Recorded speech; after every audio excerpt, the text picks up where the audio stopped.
Hello, welcome to another stream of Assassin's Creed Odyssey to continue my annual 2025 playthrough with the Mercenary Focus. Hey there, Not Fry. Welcome on in. I hope your day's going well.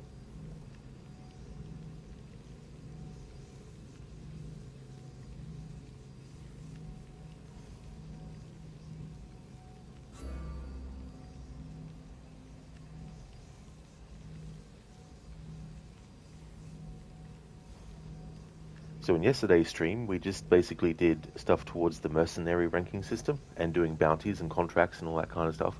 We didn't do any main story progression. We're up to the part in the story where Merlini and Kassandra have actually gone back to Sparta, and they need to win back their house, which has since been basically, I guess, not really sold, but it's been taken from them by Sparta itself. And so that's where we're up to in the story. But I'm not going to do any more story until much later in the stream, because there is a lot of stuff to do towards the mercenary ranking system, and also leveling up as well, because I think it's also related to that. As you level up higher, you'll get access to the different tiers of mercenary systems and all that kind of stuff. So I really do need to spend as much time as possible. The good thing about that approach is that when I do get to the next part of the story, I'll have leveled up so much that it'll probably be, you know, very easy to make story progression as well. So it'll be quite a few hours before we actually do main story. I should really get in the habit of putting timestamps in my YouTube versions where I just export the stream completely, because if people just want to see the story, then if I have a timestamp when I start doing the story, then they can just go directly to that instead. And if people want to, see some of the leveling up, then they can, and all that kind of thing. So I'll get on that after today's stream. Hey Keone, welcome on in. How's things? Thank you for redeeming the This is Sparta. Thank you very, very much. Let's get this happening.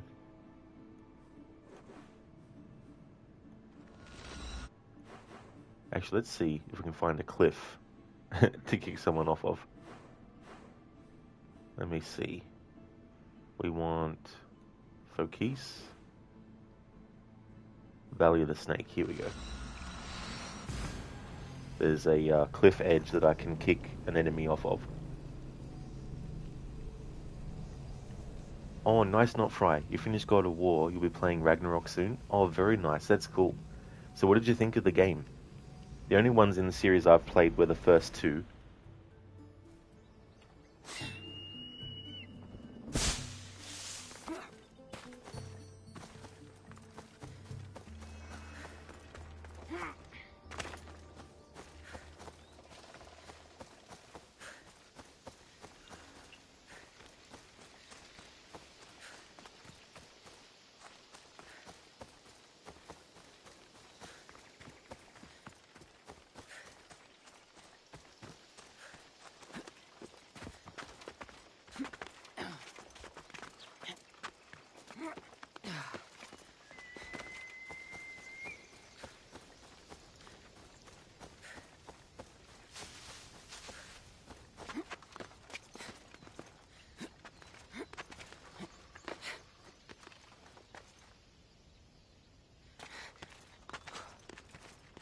I don't know if modders could do this with a game like this, but if they could somehow look at the points on the environments in which they've designated grab points I don't want to be spotted here.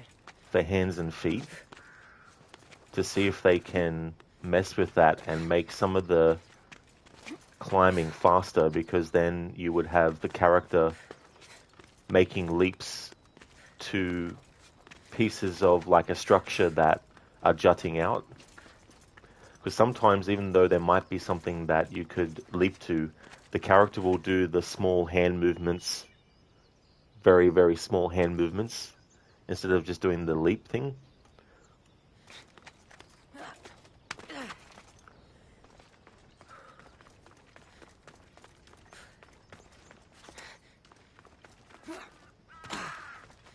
Nice, we have some targets for Sparta Kick.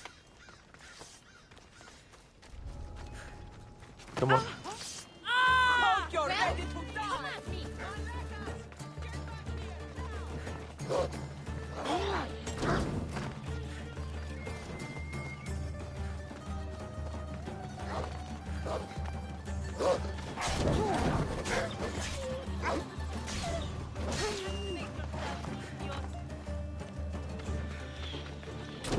course, they primarily use their bows.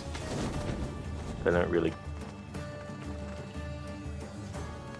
Get back here. Here we go. No, then they get their bow out again.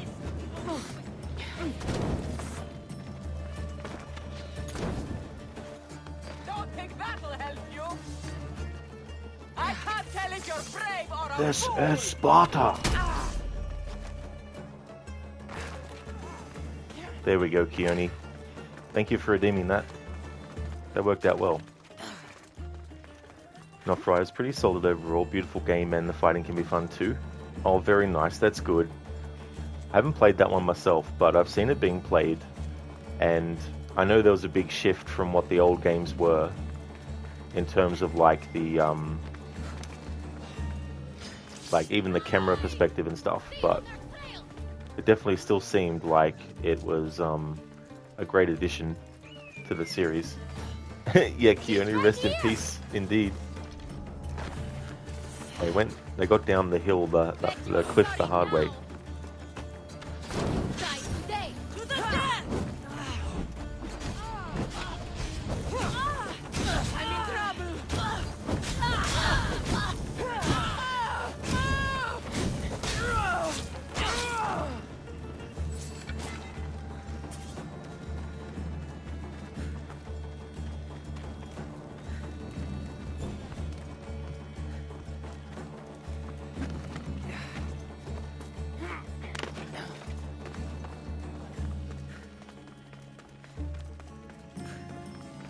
That's all good, Keone. No worries at all.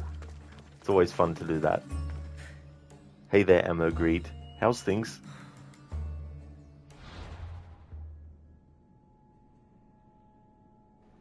Knock, knock.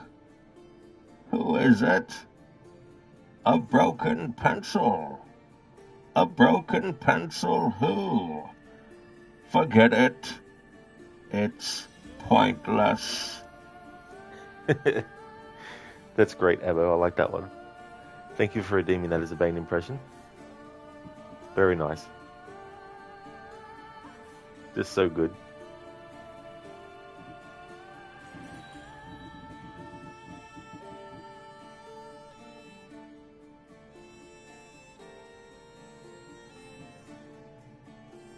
I'm not really a big fan of doing naval contracts, but let's try and get this one. Let's see if we can get a good one. Let's go here. Nobody will notice if there's nobody to notice. Thank you for redeeming that as an Arnie impression, Shin. That is very true. That is a key component to stealth. Because if there's no one around to tell other people that something happened, then you've stealthed still.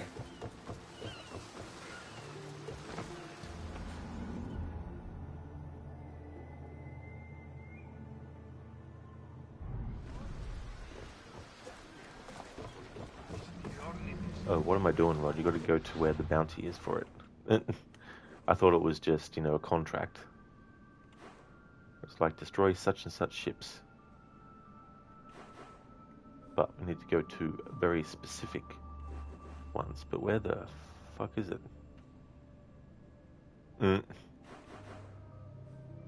Bounty on Spartan ships. Destroy the Spartan boats. Destroy them where?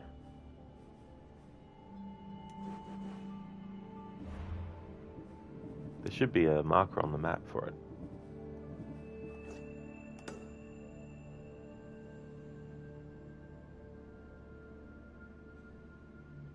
The Spartan thinks they are sailors now? What does the Spartan know about ships? Think they're fleet? Okay, it doesn't actually have a designated thing, so we can just destroy 5 random ones then, I guess? Ready to sail! Hey Arthuri, good morning to you. I'm doing well, thanks Arthuri. Having a good day. You continued a C4 project and you're ready to go for a swim? Oh, hell yeah. I hope that you're enjoying getting back to Black Flag. And hopefully you can enjoy the swim as well.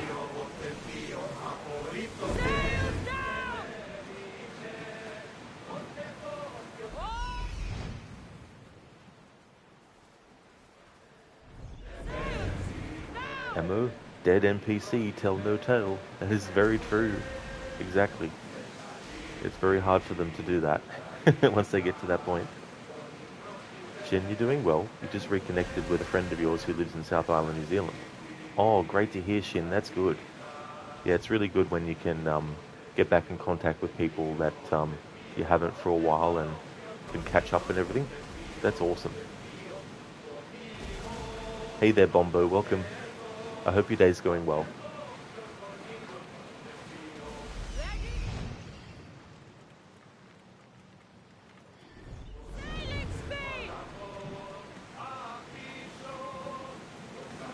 I think Zeus and Hera are having another fight. Look at that storm! Throwing speed!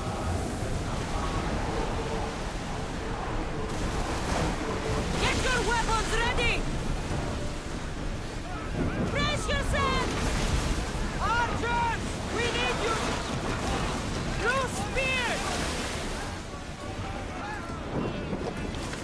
Celebrate fire on them! Release! Fire this! Everyone fire through! Archers! Ready! Attack with your spears! Orders with me! Let's bring them down!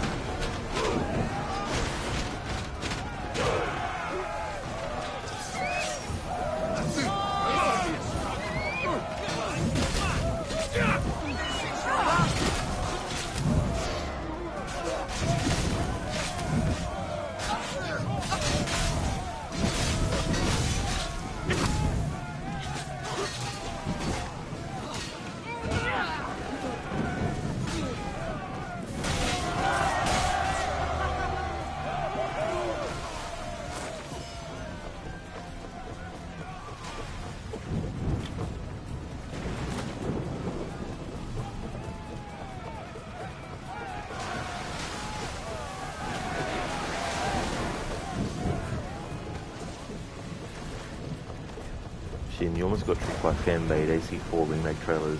Oh yeah.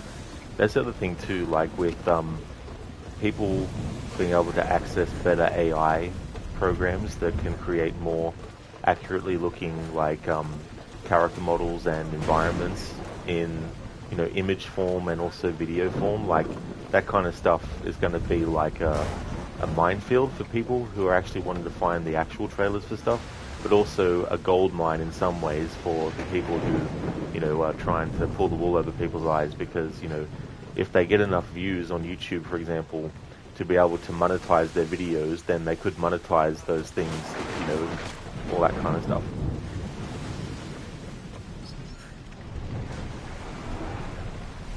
Slow!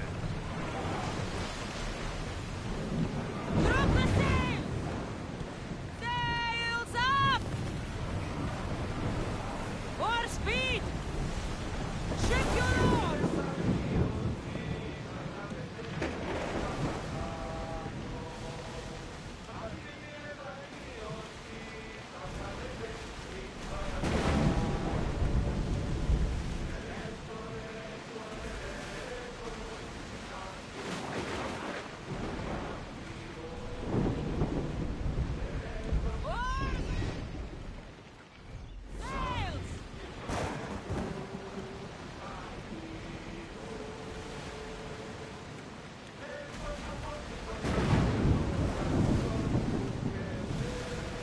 Sails up!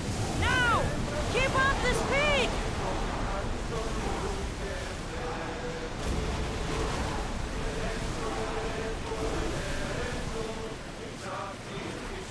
Set fire to the weapons! Ready for battle! We hit them! Throw spears! Barrage! Ready to light the bastards up! Shoot! Archers to the front! Give us a chance to reload! When hit, then fire! We didn't hit! Shoot when ready! Ready to shoot! Back to your marks! Ready arrow!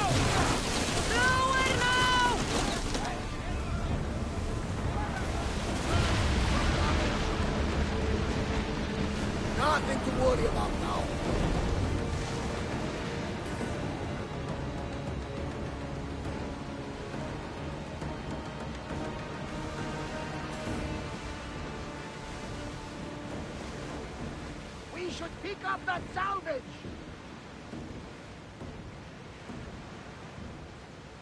Rowers! To your oars!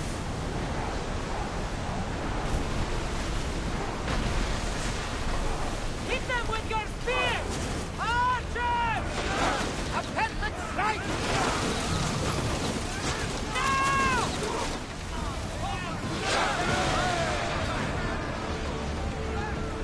We fought a good fight! Not for the last time, I'm sure!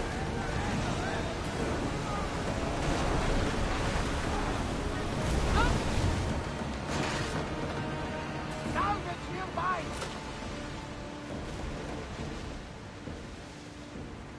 Get the oars out! Speed up!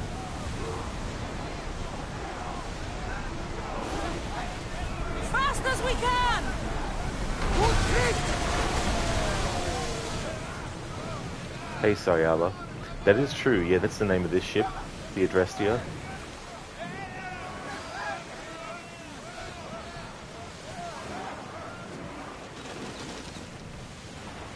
Slow down!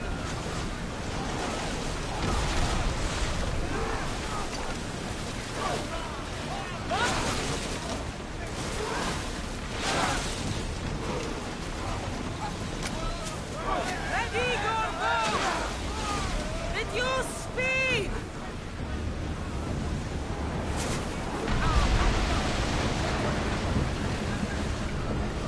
They are headed straight for us! Now! Attack! Make them burn! Someone set the fire! Use the fire! Archers! Get ready! We're taking damage from that fire! That fire's hurting the decks!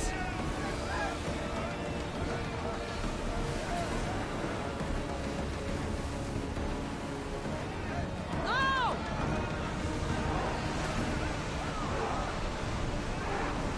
Activate!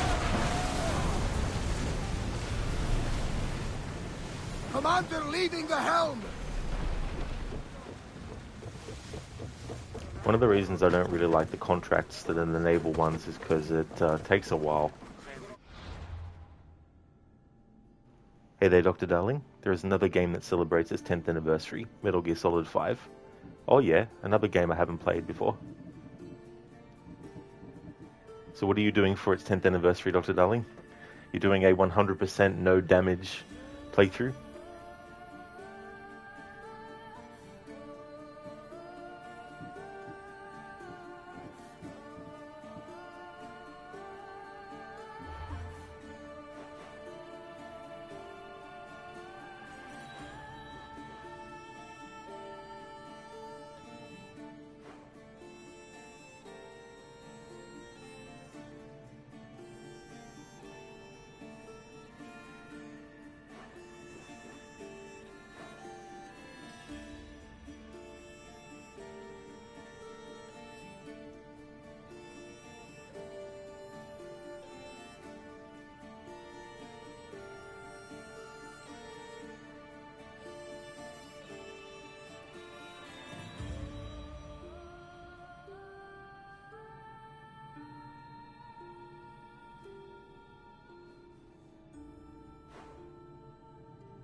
Shin, you own that game, you need to play it. Oh yeah. Isn't there a couple of different versions too? Dr. Darling, nope. I don't blame you though. Even if you were to do a playthrough like that, like, I wouldn't blame you for not wanting to do it, I mean. Shin, you finally found a game to do a challenge run in, Shadow Warrior Reboot Trilogy. That's cool, Shin. What kind of challenge?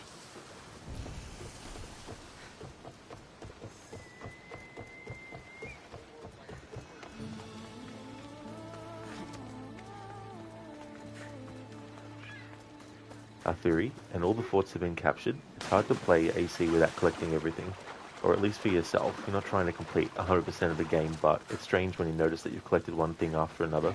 That's great progress, Arthuri, and being able to capture those forts can definitely help a lot too when you have them firing at enemy ships for you, and the contracts that you can do as well with that.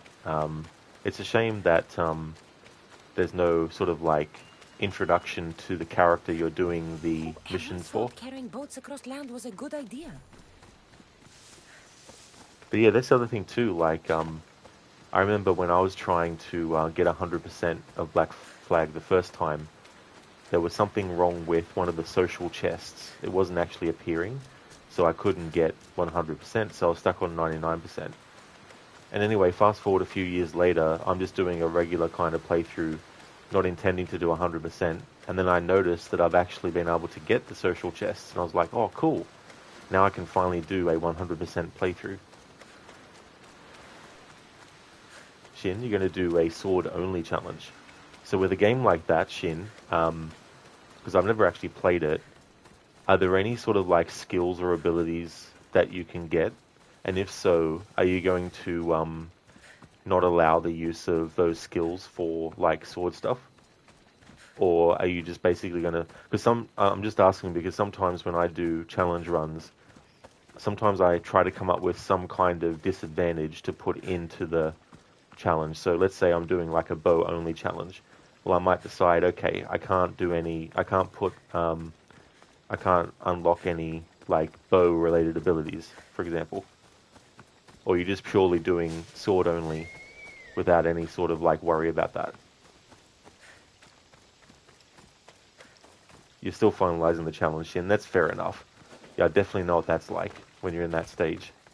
Let's hope no one notices me here.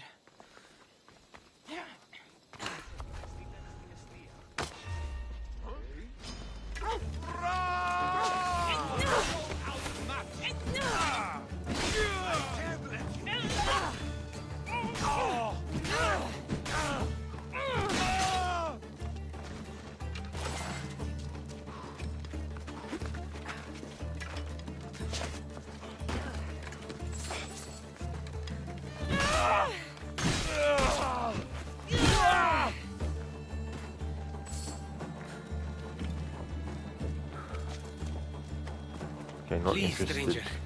I don't think I can walk. Not interested in that Tales of Greece.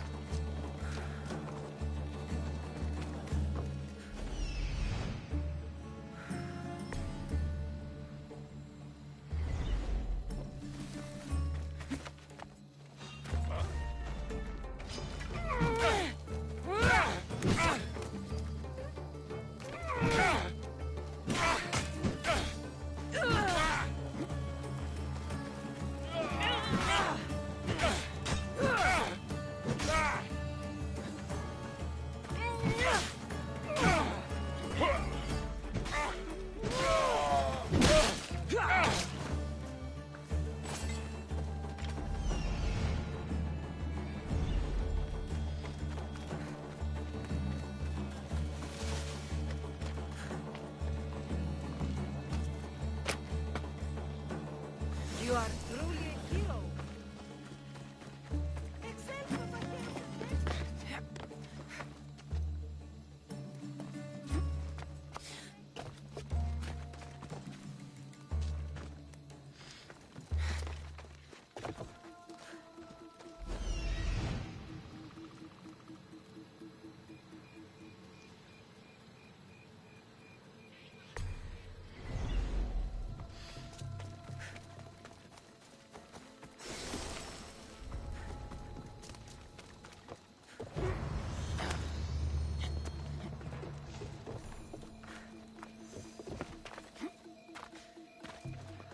Okay, so we have one more bandit location to do all the objectives in to get that particular contract related to that done. Dr. Darling, please, Missios, I don't think I can walk. I missed the part where that's my problem. Exactly. Arthuri, nice rod. You completed 100% AC. You're playing AC2 Platinum Trophy and 100% all and Mirage same than AC2. Oh, very good, Arthuri. GG's on that. That's really good too, as well. Assassin's Creed 2, in the past I did 100%, and usually when I do 100%, I just basically mean when the game says 100%, but of course, 100% can also mean doing that and getting all the achievements. And for Assassin's Creed 2, I also got all the achievements on top of 100% as well. So it was really, really good to do that one because there's no multiplayer ones. Hey there, Bandarin, welcome on in. Play the game blindfolded and with controller behind your back. That seems like a fair challenge.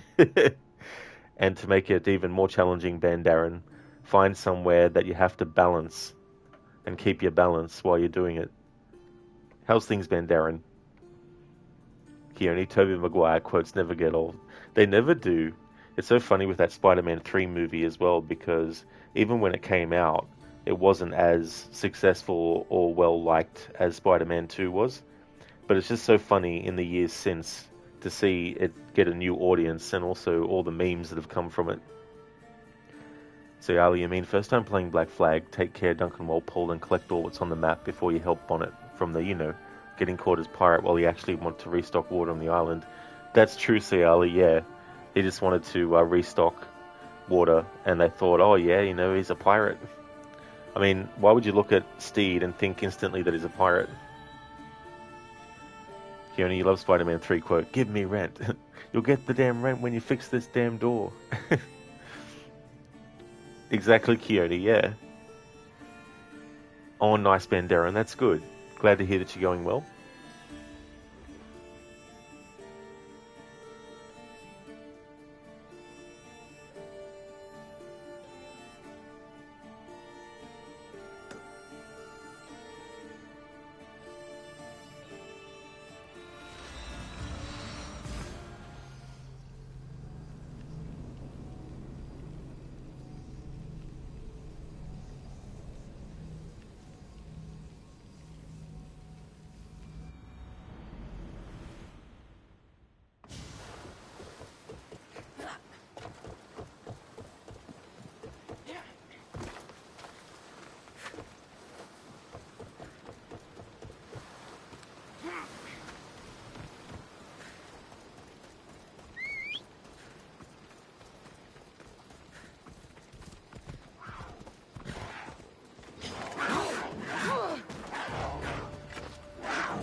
The lynxes are friggin' annoying in this game, especially when they jump on your back.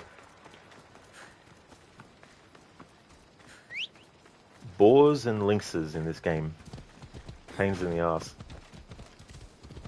See, Ali, still remember playing Assassin's Creed games on your Nokia Express music phone? The game was like side-scroll platform, but the story is still great. That's cool, Sayala, that you still enjoyed a game in that sort of style as well. Arthuri, you think if you buy it AC Unity, you take the mindset of Unity's map cleaning hell is coming? Especially Arthuri with all the chests that you have to unlock in that game. There is just so many chests. It's ridiculous.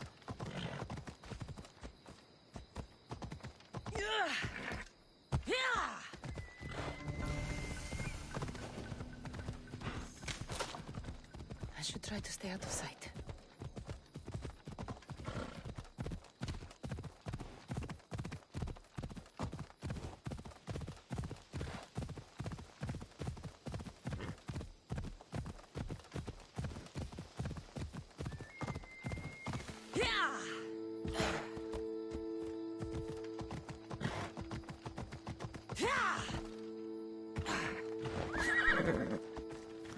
Ciala, yeah, shame the phone is kind of broken now. The battery is like bloating. Oh, is it? Yeah, that can be frustrating too with stuff. Even if you just want to keep it as like a memento kind of thing. If it doesn't work still. The good side is Nokia phone is like throwable Kevlar. You ever used to throw mango or mango tree and the mango fall? No scratch on the phone. It's like in an earthquake where an entire mountain falls on the phone. When you clear the rubble, it's just still intact.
I've had that a few times now where the R2 button on my controller will lock up and it won't do the final swing attack with the heavy attack. I don't know if that's a game thing or a controller thing. The amount of bad luck I've had with PlayStation controllers, considering this one I'm using now is my third one. Wouldn't be surprised if it is the controller itself.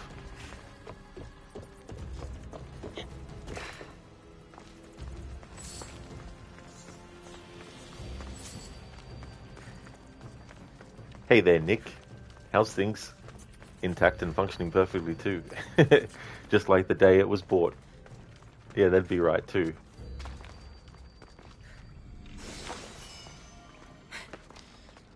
Sayala, older Nokia phone, if tested by nowadays, is like a military-grade device. Even ever found a mean Kevlar made of older Nokia phone able to stop a bullet. Who needs a bulletproof vest? Just have like a Nokia. Bandaren could be wear and tear on a controller. Might be able to get some internal replacement parts if you're handy with a screwdriver. Definitely not Bandaren. I'd probably make things worse. But yeah, I've only had the controller for a couple of months. I think it is now.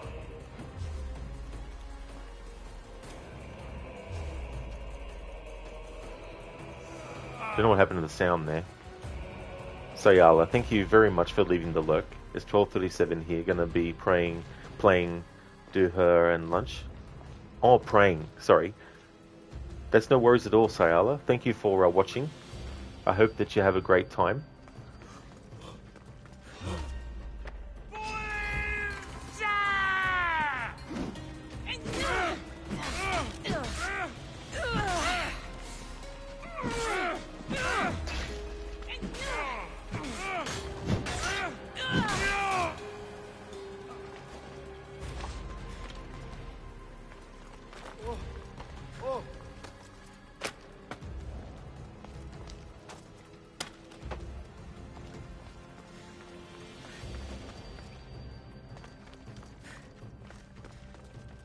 Is this location bugged or something? Oh, that's right. Yeah, we got to... I forgot. In this game, you have to actually free... Like in Origins, there might be some instances where you have to actually free the character physically. But a lot of the ones in Origins, once you actually unlock the door, they just get themselves free. Decisions like that, I wonder who gets to make those and they get finalized. Like... Imagine the conversation being like, so, Assassin's Creed Origins came out. What are some insignificant things that aren't actually negative, that don't give the player too much of an advantage, but we want to get rid of anyway? Johnson, what about you? Yeah, you know how in Origins when you had someone that was captive inside a cage? Yes, Johnson? And you actually did the prompt to unlock the cage. And you know how the character that was inside just automatically undid their bonds and then left? Yeah, Johnson? Yeah, well, I fucking hate that. Why should the player get such a major advantage by being able to do that? I say fuck them. Make it so that they also have to actually free the prisoner themselves.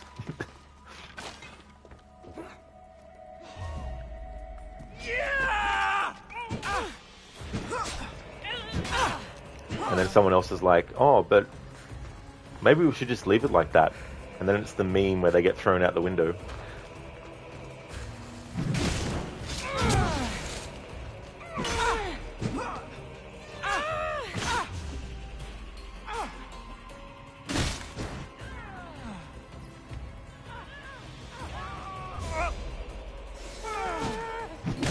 Nick, it's been good. We're going to lurk, but well, you spoke. That's totally fair, Nick. Glad to hear that you've been going well. Thank you for the lurking as well. And for the chatting too.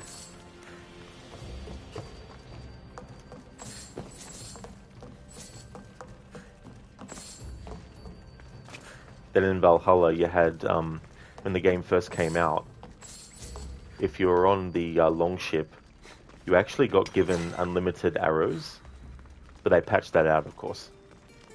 Because, you know, it would have made it too OP to the point where they would have been able to push the longship onto land and drag it to a location and then be able to shoot from that with unlimited arrows, right? That's what would happen, wouldn't it? It's like, of course not. You can't even push the longship onto land and drag it. So I don't know why they patched that out for. The only advantage it gives you is enemies that are on the shoreline from a certain distance. You could just keep on picking off with unlimited arrows. But still, that's not like such a major advantage that the player is becoming too powerful for the game to possibly imagine or anything.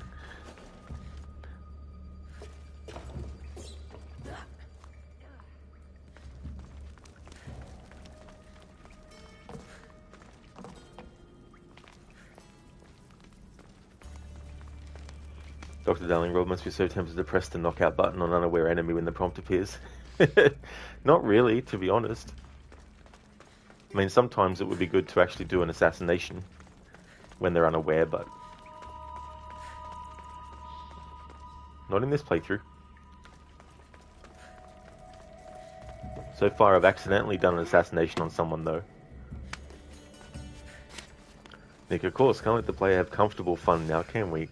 Definitely not, no. That would be crazy.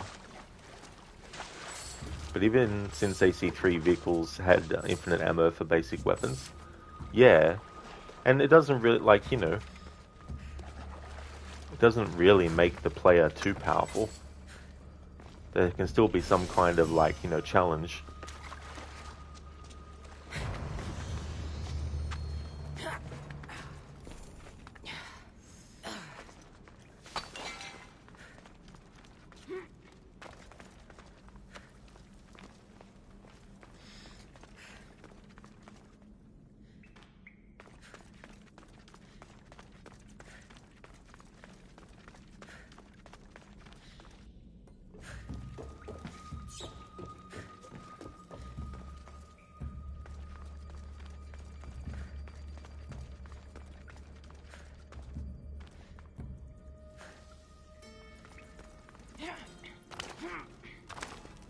Something that would have been nice in this game is if you go into a location with enemies, once you actually killed all the enemies in the location, the bar at the top underneath the name of the location that is currently red would not be red instantly, allowing you, if you want to actually fast travel out of the area.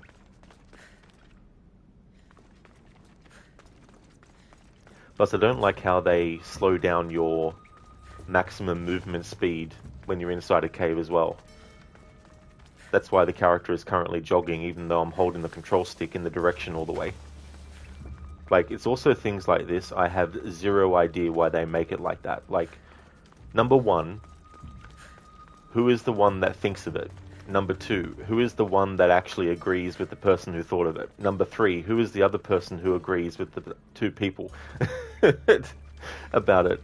And then who has the actual final decision to be able to decide that that's a thing that should be a thing?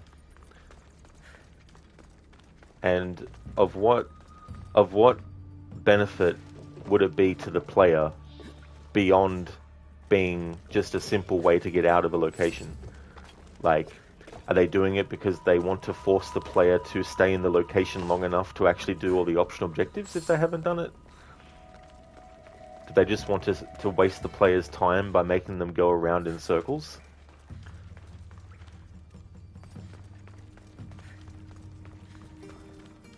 Nick, you can't fast travel out of restricted areas. You could do it in Origins as long as you are not in combat, but that's too OP now, so it shouldn't be allowed, obviously. That's true, you know, it's just ridiculous.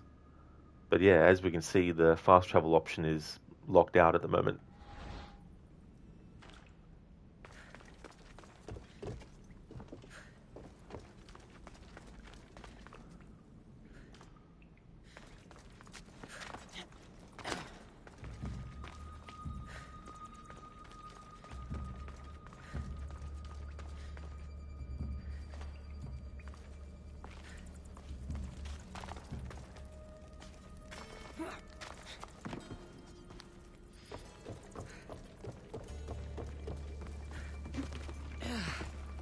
Nick, and we can still sprint full speed in caves and tombs and Origins, remember, right?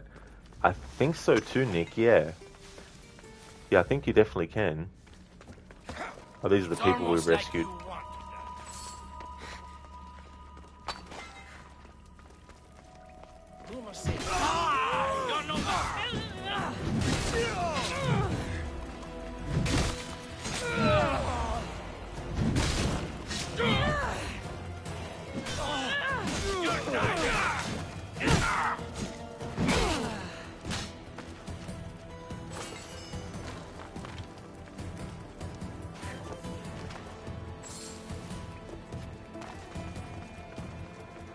Here we go, finally got back to the entrance.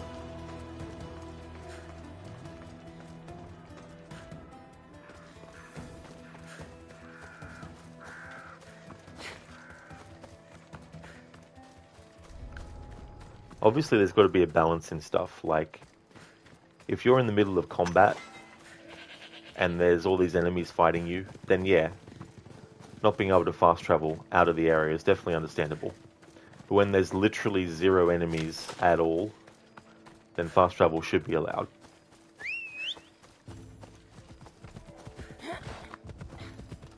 Then you got like the movement speed of the horse. See, because we're not actually in a location zone, it means that the horse is going full speed. But as soon as we get into a location zone, the horse's speed automatically gets reduced, and the maximum speed is reduced, of course.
Nick, that horse speed slowing down made sense even in Origins for you because he's a Magi, protector of people, so he'd want to be careful, kind of. That's how you perceived it.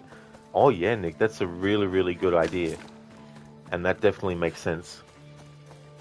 And that actually reminds me too, because the game is programmed so that if you choose to do follow road, for example, you would think that it would make the NPCs not get in your way on the road, you know what I mean? But they don't. They just keep on walking where they normally would, and then they get trampled on. But even NPC characters that you're riding with, they will automatically knock into people. So I think it would have been good if they were like, right, if the player is using follow road, or even if they're not using follow road, if they're sticking to the road, then NPCs on either side of the road will actually stay off it. And they'll even just stop and wait for you to go by. Things like that. With this game, like I've tried to do a playthrough where I play the character as someone who doesn't kill innocent people, which can get really tricky when you're in the middle of a fight with 5 mercenaries and other enemies, and then a civilian runs in with a broomstick. And then they get wiped out because they ran in the road of your weapon being used, or if you have like a special ability, etc. Then you just completely wipe them out.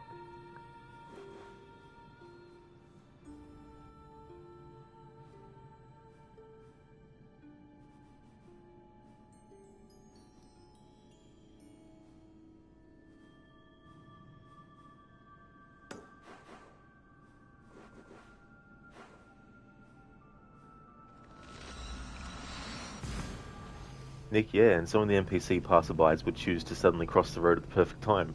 Exactly, you know, full well seeing and hearing that a horse was bearing down on them.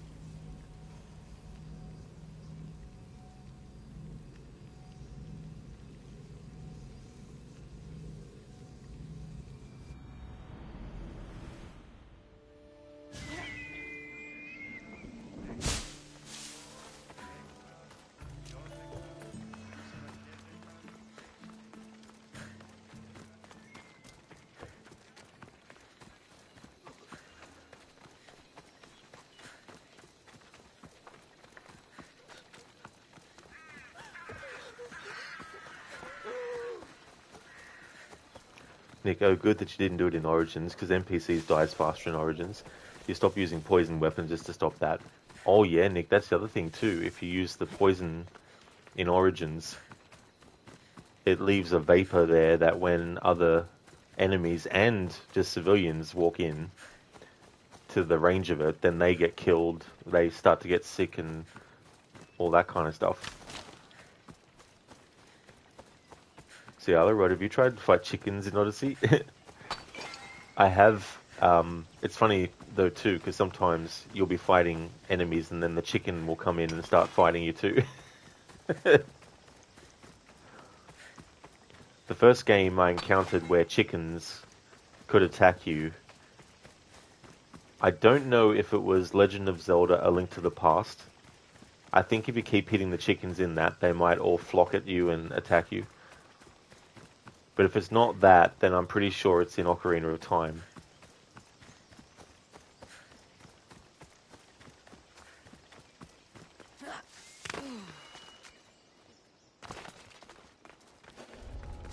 They won't ask any questions. Let's keep out of sight. No, Kassandra, in this playthrough we don't keep out of sight. I mean, I can if I want to when going into enemy areas and just wanting to loot stuff if I want to, but when it comes to combat, it has to be open combat.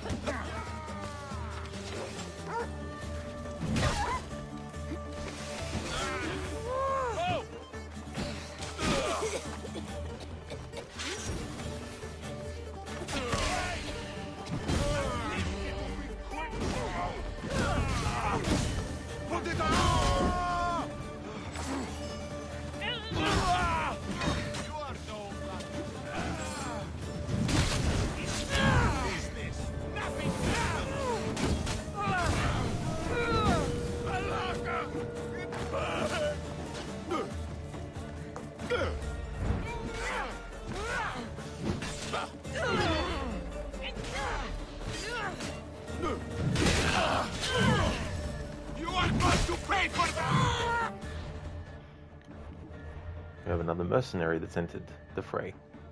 Oh, cool, we got to tier 4. I'll cover that in a moment. $10, the cannibal. started his career as a commendable Misthios, who only accepted risky contracts. When people began observing weird bites on his victims, Candalus lost much of his reputation, even though he claimed the rumors weren't true. Unfortunately, nobody cared to listen. Rage enters a rage state when close to death, and afflicted takes more damage from poison. Dr. Darling's Zelda Marathon when? Well, a few years back. I don't know if you had come across my channel or not at that point, Dr. Darling. I think it was 2022, I think.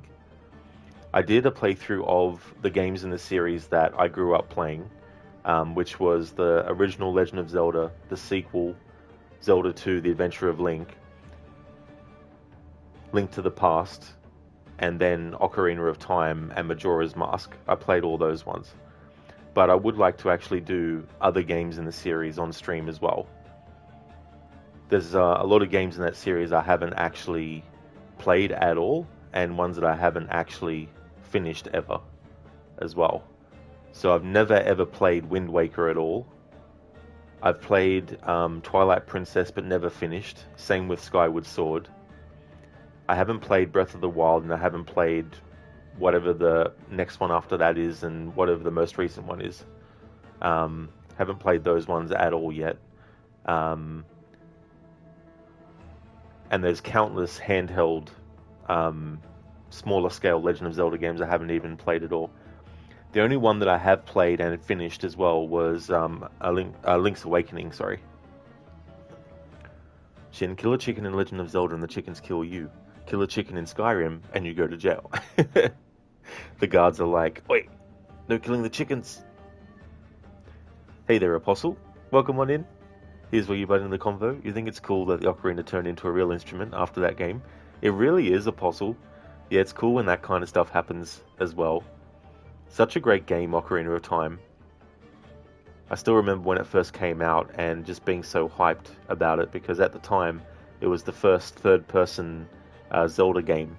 And while it does use, of course, the same game engine as Super Mario 64, there's definitely a lot of things that helped make it feel, distinctive as well. And then you get like the Z targeting system locking onto an enemy, which, even games like Origins and Odyssey even use, and countless other ones too, of course. Ciala, what's cloud gaming? Is it like must subscription monthly? I mean, the only one that I've done is with Xbox, and it was a part of having Game Pass, where you could basically play games from the cloud, so you didn't have to actually download the game at all. And it was really good because you could just test a game, and if you didn't like it after 5 minutes, well, you hadn't downloaded anything, so you didn't have to uninstall even. You could just basically exit out and then try another game. Doc Darling, you missed it then? Yeah, and unfortunately I don't have any VODs of it as well, because that was back when I wasn't exporting them.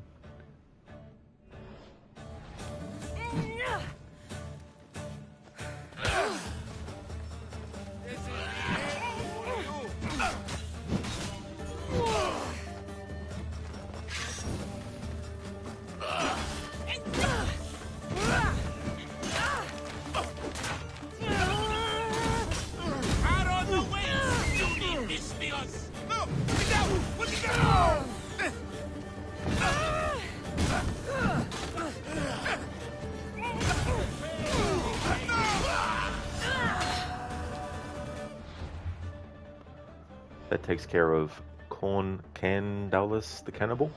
Okay, so we've reached tier 4 now of the ranking system. So that means a professional carpenter now works on their Drestia, reducing the cost of ship upgrades by 50%, which, if you're upgrading the ship, is definitely something that would come in handy, because it's ridiculous the amount of resources that you have to put into upgrading the ship as you get further in the upgrades of certain things. Nick, yeah, you haven't tried cloud gaming, but you've heard of it a few times, especially when looking up how to play games that your laptop can't handle. Yeah, that'd be the other thing too, Like, I've got a lot of games that mine can't handle, because when I bought it, I wasn't actually worried about, video games. It was more just internet and being able to make sure that when I'm doing, like, any editing for VODs and stuff, that I had something that was decent enough for that. So yeah, unfortunately, you didn't have that kind of things, man. You only have Steam, Epic, and your Core i3 laptop, keyboard external, and sometimes good bad home internet. Even watching the stream is using Wi-Fi, not mobile phone data. Guess you need to change your citizenship first. That'd be really tough, and also frustrating too, as well. Yeah, the internet here in Australia is very, very poor. Like, you pay a lot of money for it, but it doesn't really seem to hit the top speeds or get near enough the top speeds all the time as well. I mean, I guess it's also location as well, but I think they're getting better with it, but still. Can take a lot of time. Like, sometimes a game that's 50 gigabyte will take an hour and a half, maybe 2 hours.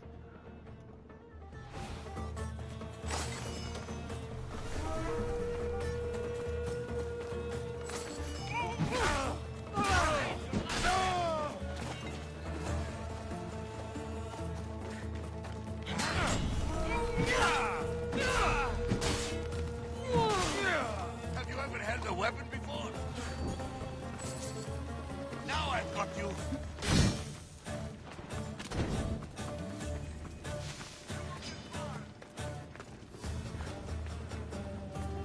An easy target.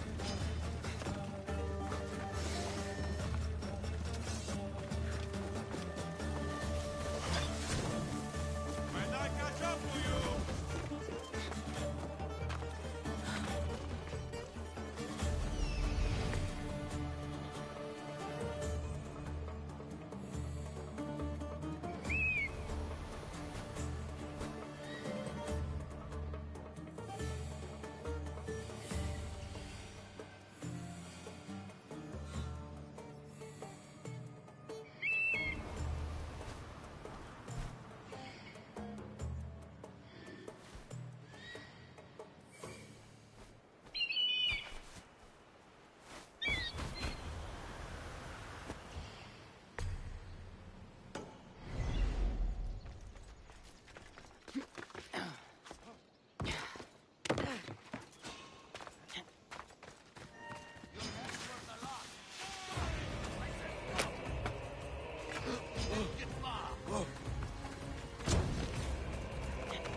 Say goodbye.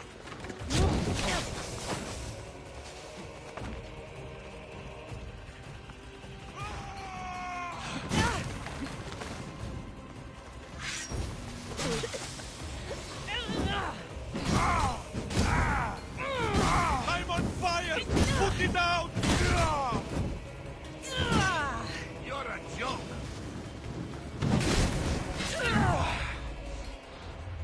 Okay, we have Nicandros, the Nimble. Many of the orphans in Athens are never spoken about. Nicandros grew up as one and was forced to steal to survive. He ended up indoctrinated into the larger underworld and found himself doing dirtier deeds for the city's criminals. His agility and ability to disappear made him a favorite hire. Pyromaniac uses fire attacks and Mithridatism. Sometimes I get that word, but sometimes I don't. Mithridatism takes less damage from poison. Apostle used to have a lot of passion for games where you were forcing your laptop to run games at a slideshow rate. Oh, that would have been frustrating too, as well. All the lag and just all the annoyances with that. Nico, you really understand that because you did the same. Now you need to get it serviced. Oh, wonderful. Which also, means money as well.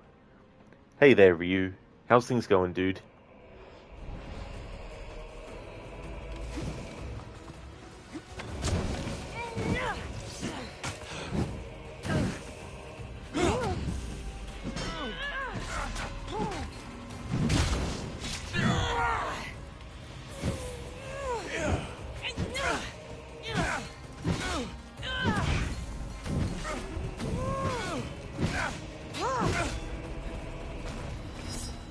Are you trying to hit me?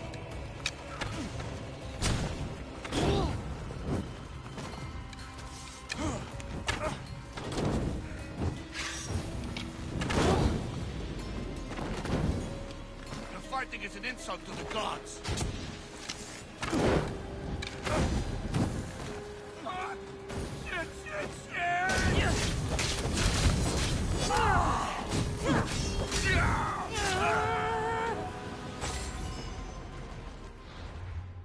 Nicandros, the nimble, is now defeated. I guess he wasn't nimble enough.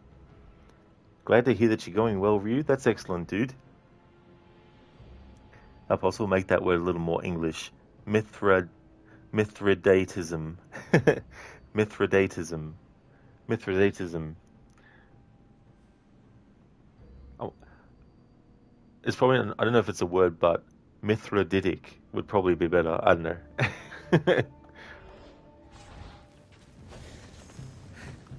Ancient tablet. One of the things I hate about this game is even when you use Icaros to tag an ancient tablet, sometimes the game will be a pain in the ass and actually take it off the screen. That's another really, really annoying thing. I don't know why they make it happen. Just to make the player spend even more time in the location trying to actually scour the entire location to find it. To find the pinpoint actual pebble-sized pixel.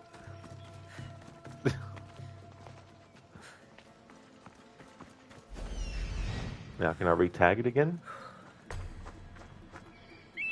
Probably not.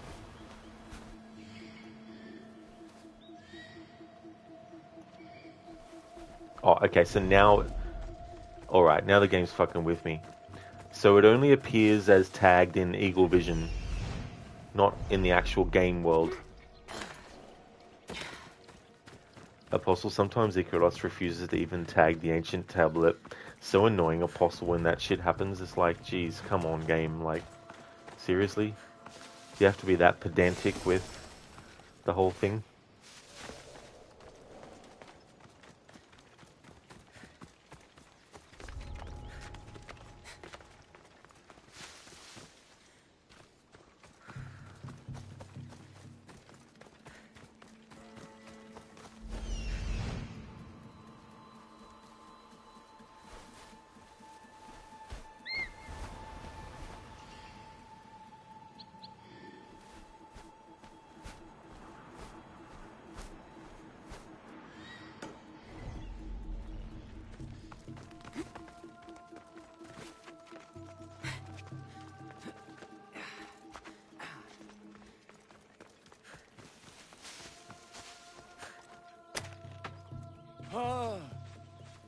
Now let's see if that will finish the contract related to completing a certain amount of bandit camp objectives.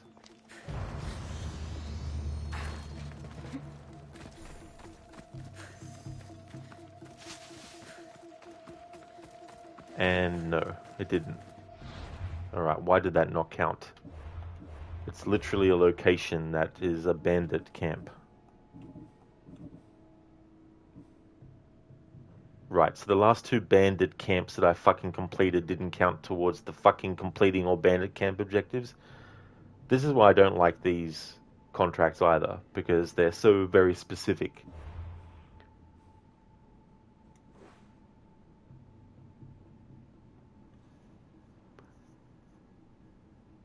So you're trying to find locations where bandits are, right?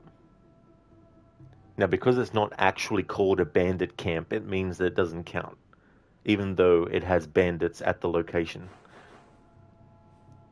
This is how exacting you need to be with these contracts.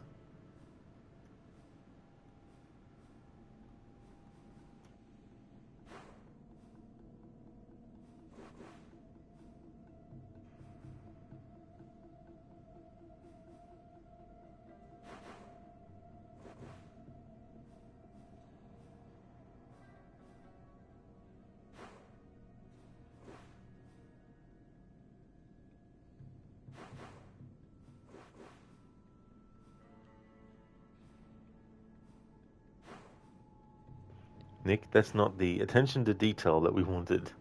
Exactly, you know.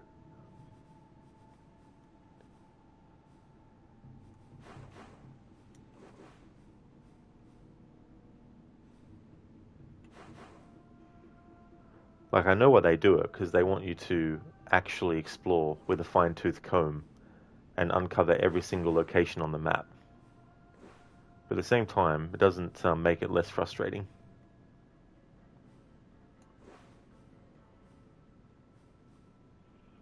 It's probably a better use of my time to not worry about those contracts.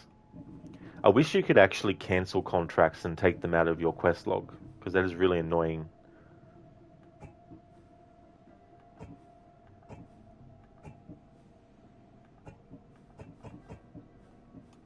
You can sort in different ways, but... So this mercenary was in Sparta, and I wanted to avoid exploring around in Sparta. But he's not in Sparta now. He's there, so... Well, I mean, I don't know who the mercenary is. They are there.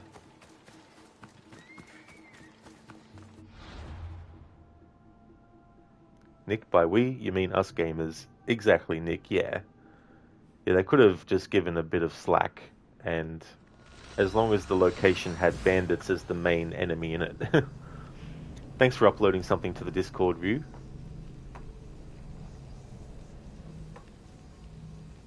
Happy 30th anniversary to an awesome movie that proved video game movies can be successful both commercially and with fans. Damn, 30 years of combat on the big screen. That's really cool, Ryu. Nice tribute to Mortal Kombat and Robin Shou and Bridget Wilson as Liu Kang and Sonya respectively. That's cool.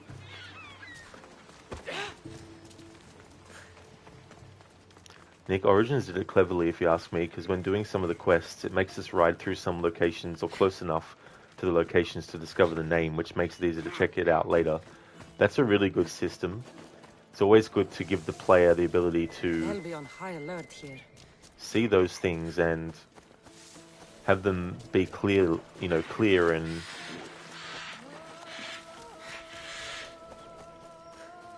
like with synchronizing viewpoints, for example, I don't expect synchronizing one viewpoint to unveil every single part of an entire game world's map and, you know, every single location and every single item, etc.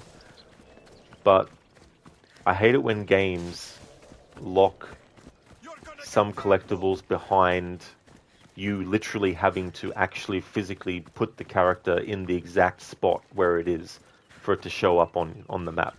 You know what I mean? It's like once all viewpoints have been synchronized, then all the things within the entire game world's map should be visible. And I wish they didn't get rid of the progress tracker that they had, because the progress tracker allowed you to actually see how many chests in a location you might still need to get, etc. And that was enough too. Exactly, you know. Munia the Cackler. That's okay, Ryu. There's no worries at all, dude. Damn, can't believe that movie came out 30 years ago this year. The last sound Munia the Cackler's victims heard before they died was her laughter. Those who watched from a distance said her laugh was soft at first, small giggles slowly rising in loudness before they burst into a maddening howl. And that's an annoying laugh. Fireproof, takes less damage from fire, and Pyromaniac uses fire attacks. Nick, it's even worse if it's a bug. Absolutely, you know, because you might not realize it is straight away.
Monia the Cackler is defeated. Ryu, you know, right? You remember seeing it on TV as a 3-year-old and getting the DVD when you were 10? It's good to have memories like that, Ryu, of a lot of things like that. I definitely remember it when it first came out too, going to see it on the big screen, and also anticipating the VHS release, and then when it finally came out, being so happy to be able to actually watch it whenever I wanted to, and wearing out the tape eventually and all that kind of stuff.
So Yala, trying to record something using OBS on your laptop, suddenly the OBS forced closed. You guess you need to change your citizenship, get a better life too. Lurk 1315 and Wi-Fi technician is here too. No trouble at all, Sayala. That is really frustrating. Sorry to hear that you have to go through that, because technical difficulties can be really, really annoying. Thank you so much for leaving the lurk.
Victory! Come on!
out here.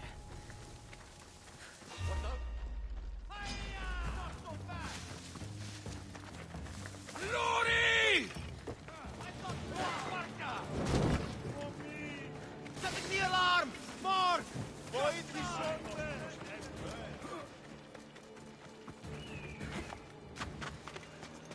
Get back here and fight! For honor! He's there!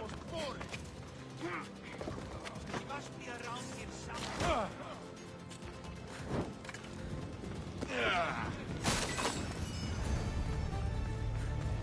I'll get you!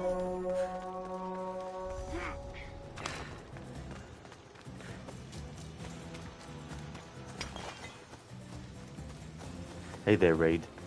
If Twitch plays the same Red Bull ad one more goddamn time, you're gonna go on a fucking rampage. Definitely been there with ads as well. Can be annoying too when you get the same ad twice in a row.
Yeah, Apostle, I've tried Red Bull as well, but energy drinks in general, not really that into them.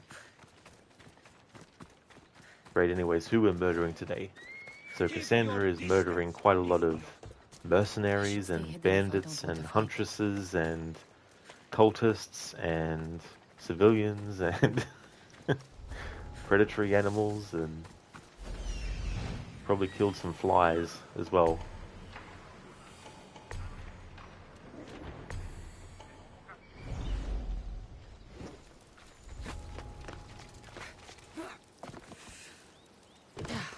Oh, and some chickens, I think, too.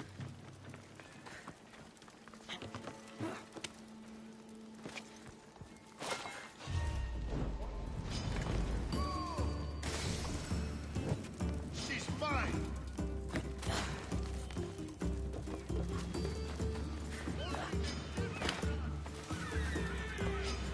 Aha! You're mine!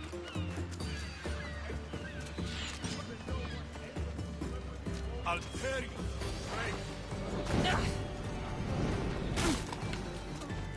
Mother God! You're not going anywhere! Ah! Got it! You guys here! Lost the target! I see her! Ah! Only Charon awaits you now.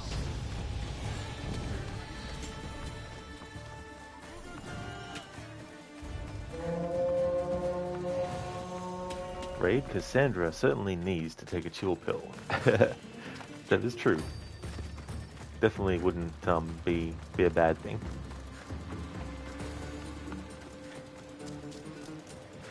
Shin, you're going to have a thunderstorm nearby soon.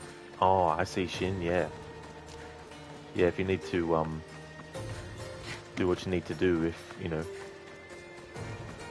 because yeah, don't want anything to get struck by lightning.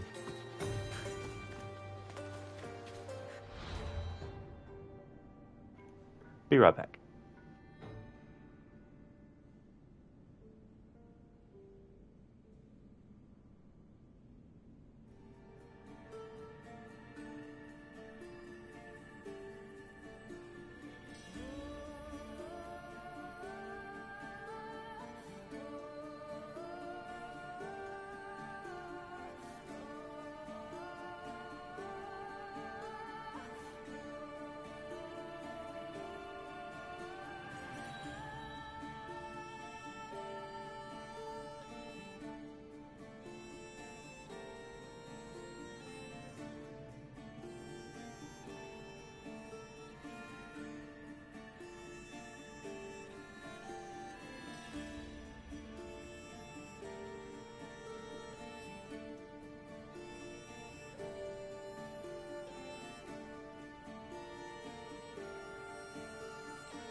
Alright, I'm back.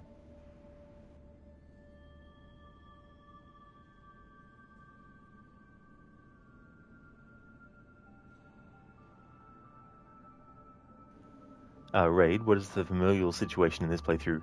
Nikolaus is currently dead, Stentor is still alive, and of course Demos is still alive, and who else? Marini, she's still alive as well.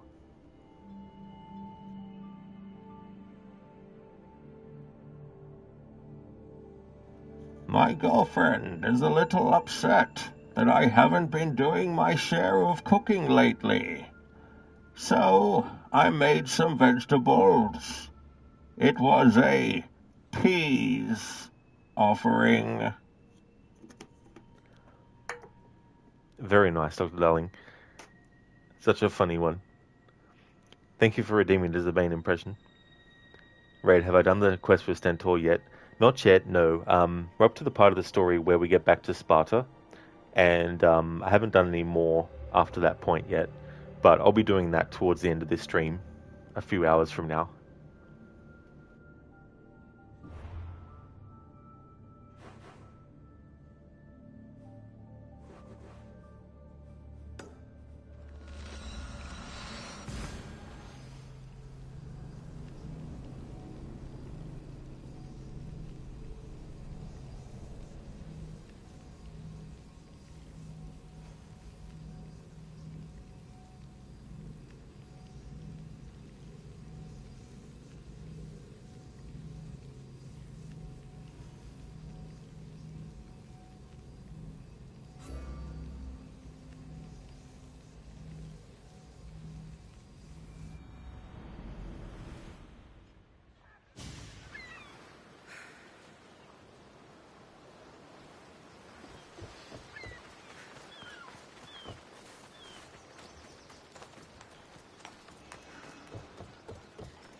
Ray, it'd be funny if you let Stentor live, found him as a mercenary, recruited him and put him on your ship.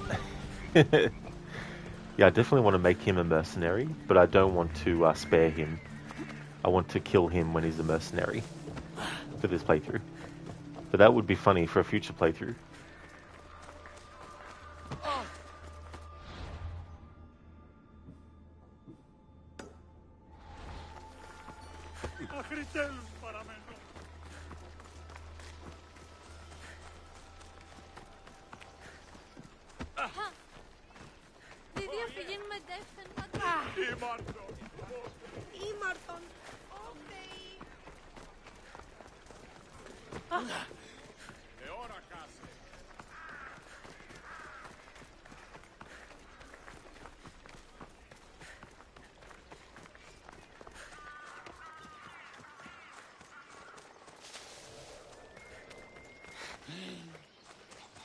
Ray, you've never done that, but from what you've told, he has some very nasty things to say if you do that. I can imagine. I should be careful.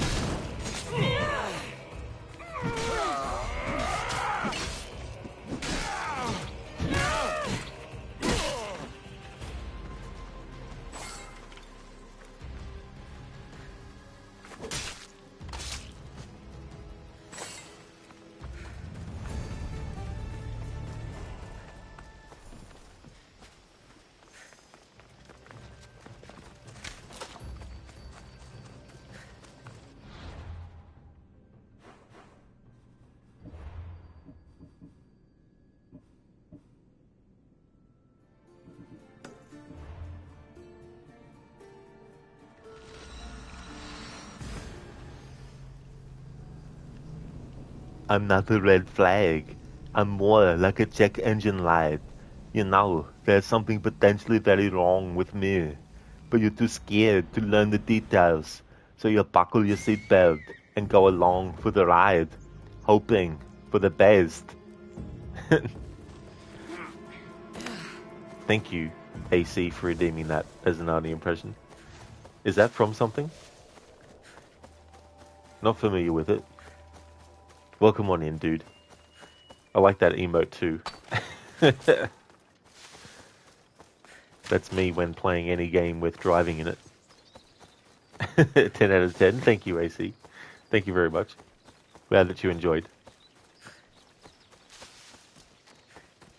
Oh no, just some funny. Oh, that's good though, AC. That's cool. Something that you put together yourself. That's cool.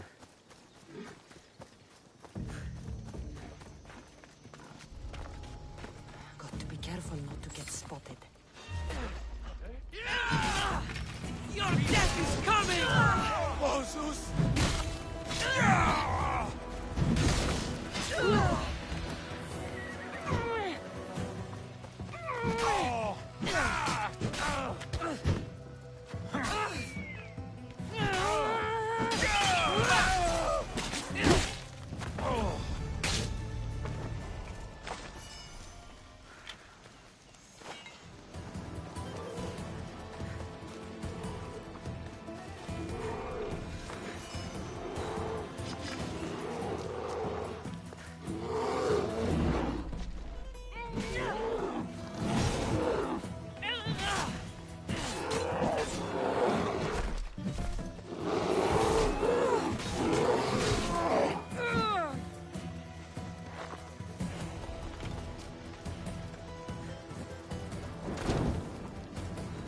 Sparta won't soon forget this setback.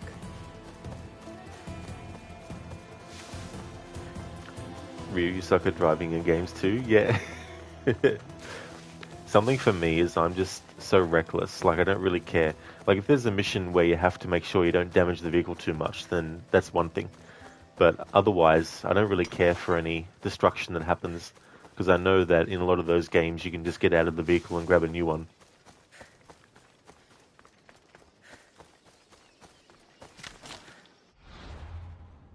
Okay, so we have a quest here for winning battles for Sparta in conquest battles.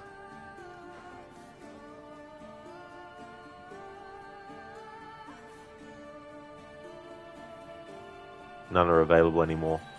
Although, no, there's some over here.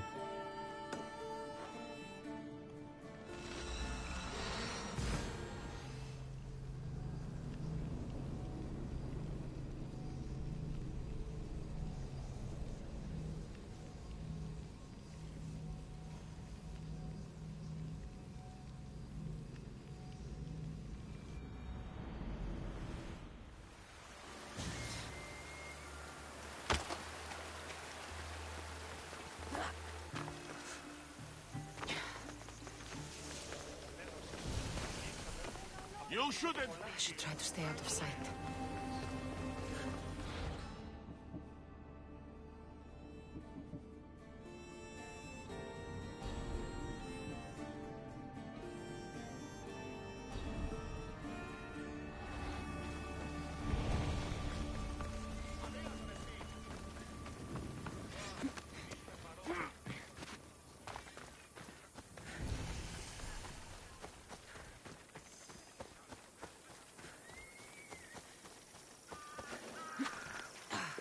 You want to start trouble, huh?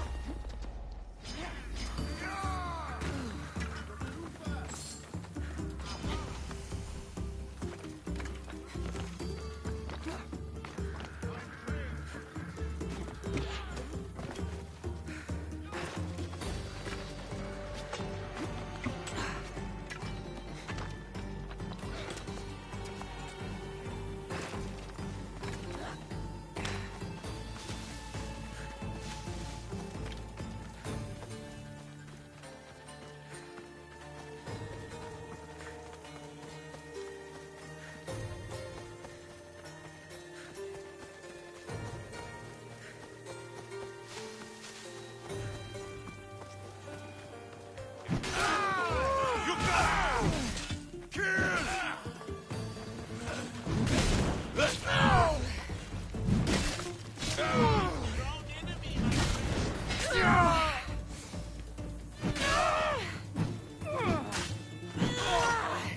I played this. They didn't deserve to die for the likes of you. Quite a sight. You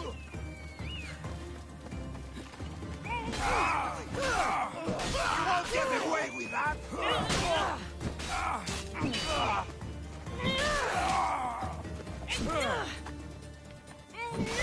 Stop! Oh no!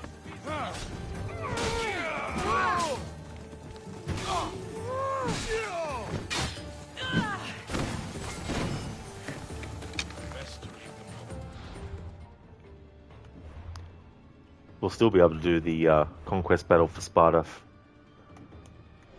Terinthios the Flamehead. Terinthios the Flamehead always looked forward to the Pythian Games. Not as a competitor but as a gambler, he made his fortune carefully placing bets on the athletes. Pyrophobia takes more damage from fire, and Shellskin takes less damage from ranged attacks.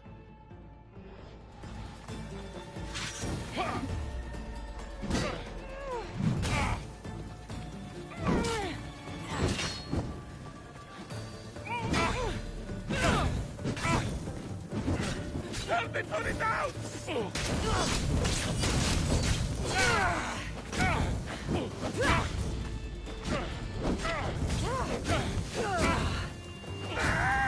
Help me put it out!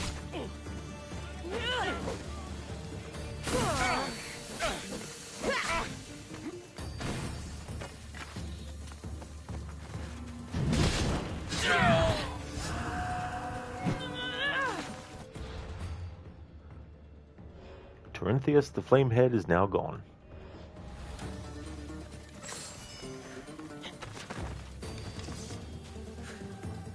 Alright, this guy is a bit way too higher leveled.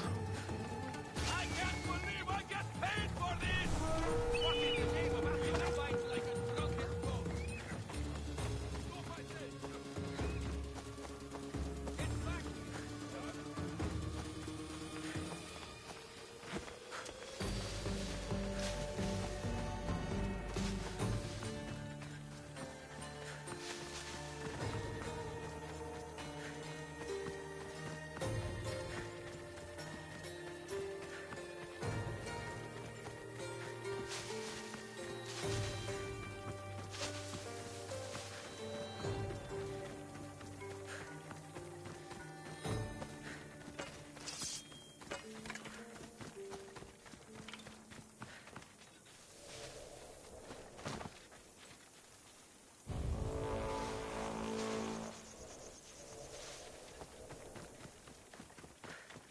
Great timing, Eagle Bearer.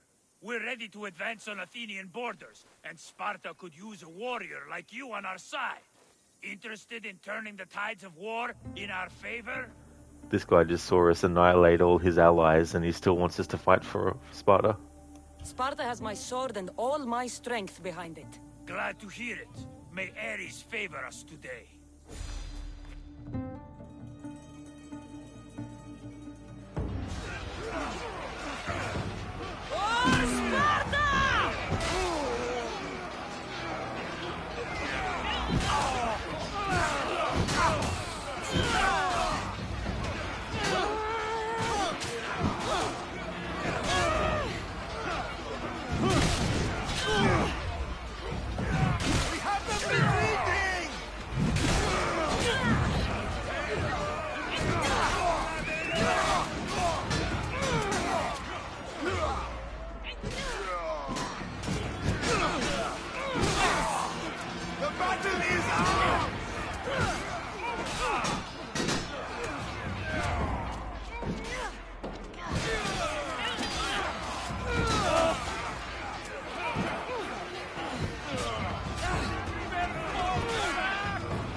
Fear not!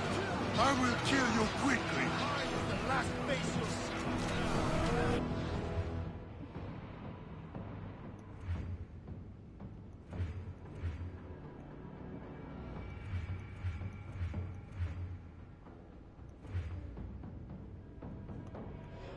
Kassandra, the cub, adventured in a forest when he was young and didn't return to society until he was almost an adult. Rumor has it he lived with the animals and could communicate with them. One thing known for certain is that he definitely preferred their company over that of people. Canine trainer, travels the world with a dog companion, and awareness, takes less damage from assassinations.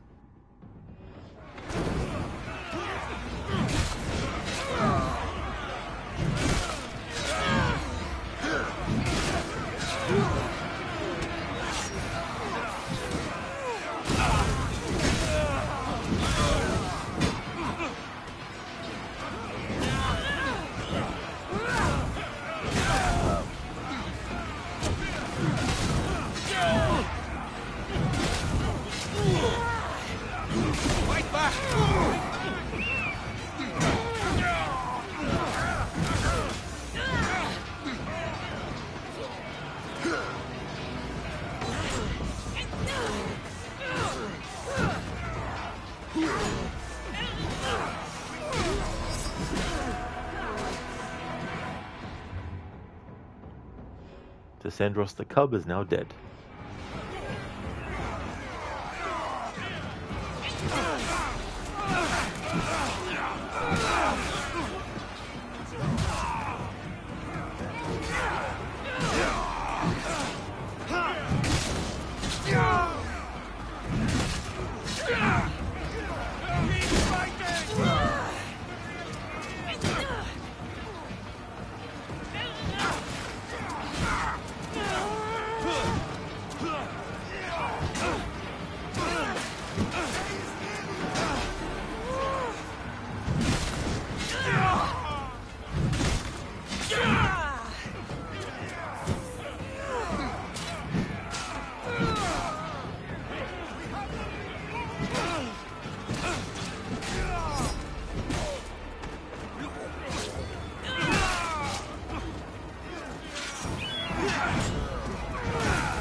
Alright, let's see if we did any Stratajoy kills.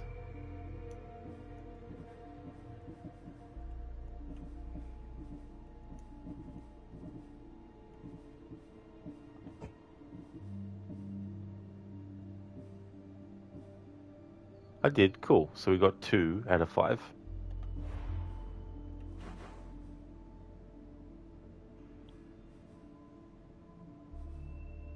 This is a weakened location, so we'll weaken it further and then we'll fight for Sparta to actually get their territory back again. Hey there, Josh. Welcome on in. Merc hunting? Absolutely. That's definitely part of the playthrough. Also going around and doing other kinds of contracts and stuff. Really leaning into the mercenary lifestyle in the game by doing bounties and all that kind of stuff as well. Also reading all the bios of the mercs that we kill. I'll also be doing the whole arena quest line as well. And I want to make Stentor a mercenary too, and then kill him as a mercenary. And things like that.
It's so satisfying in this game to rig the system of the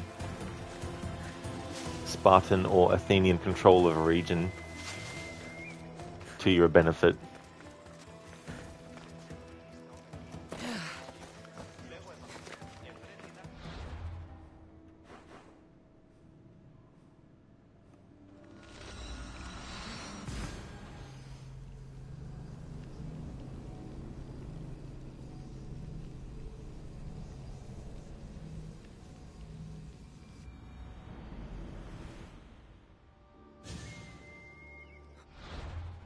Alright, has one popped up now? It has, cool.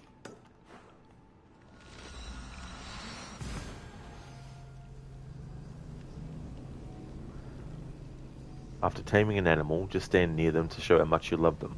That's actually something I haven't done in any playthroughs of Origins or this game. Should think about incorporating that somehow into a future playthrough.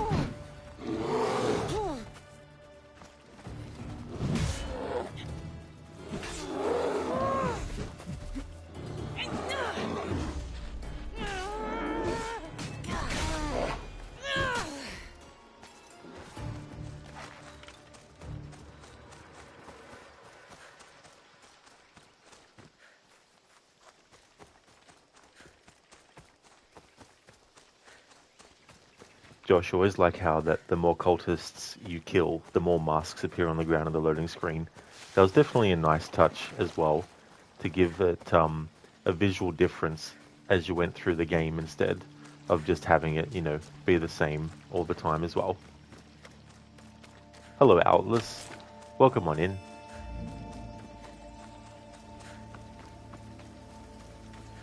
I won't be the one to die here! Where'd you come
And Josh, they axed for it.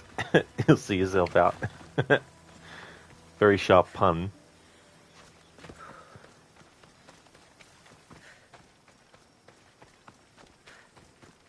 And now, even though we killed all the Spartan allies in front of him, we'll still be able to do this conquest battle. If it isn't the mighty Mystios with the broken spear, how would you like to raise that blade alongside Spartan warriors? Depends how much true Spartan warriors can pay. A capable Mystios such as yourself would be well compensated. Care to share in our upcoming victory against the Athenians? Sparta has my sword and all my strength behind it. Glad to hear it. May Ares favor us today. A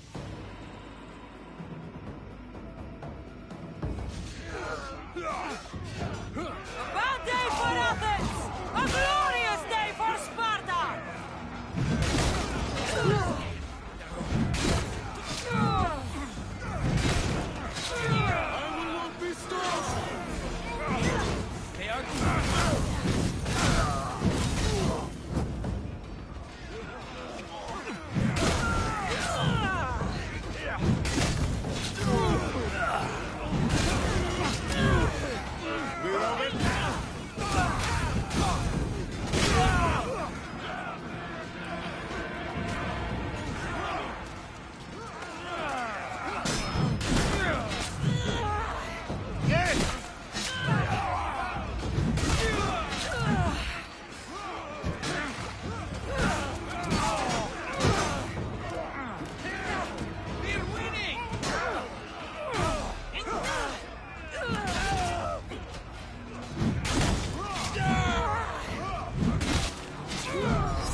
Nice. We got 16% fire damage engraving unlocked now. Excellent. At the moment, the stuff that I've applied it to is only at 12% damage with fire.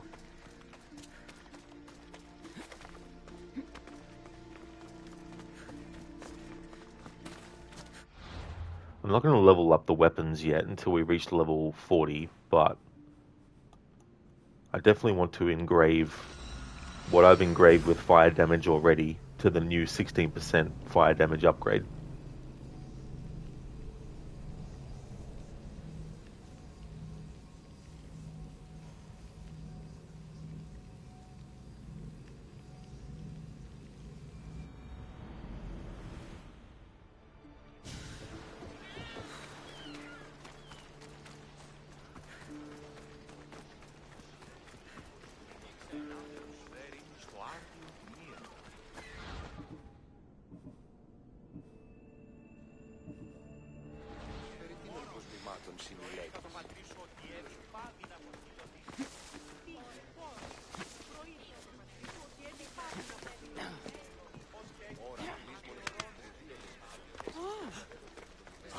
A customer.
Come back anytime.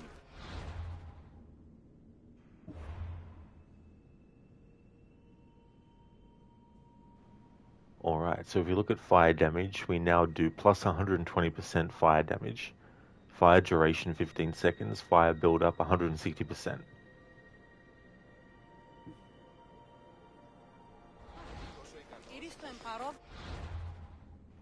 Hey Firefox, welcome. We're just doing conquests. Well, we finished 2 for a contract. And so I'm just going around doing contracts and bounties and also killing other mercenaries and stuff. How's things going?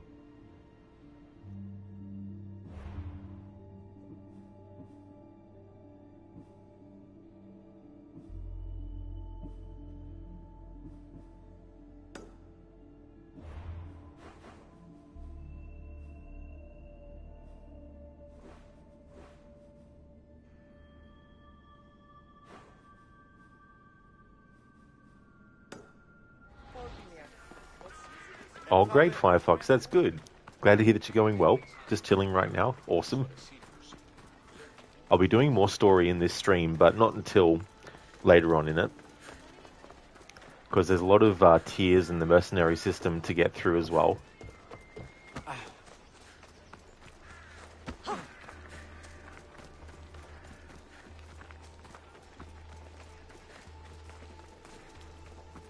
Actually, the nation treasure won't be in that location. It'll be in a fort.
I'll make it quick.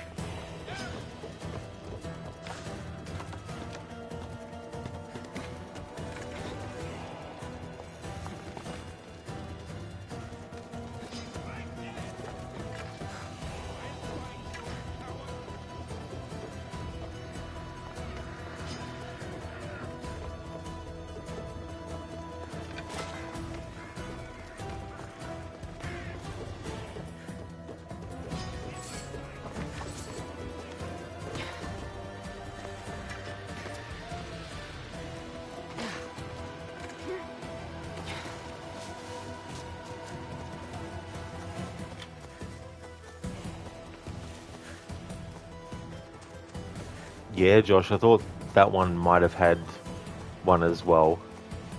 But when I realized it didn't, I thought, well, I think it was a Stratajoy enemy.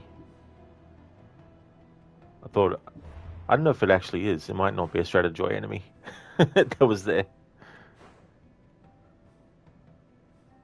But yeah, I probably don't have that fort unlocked yet in Vokis.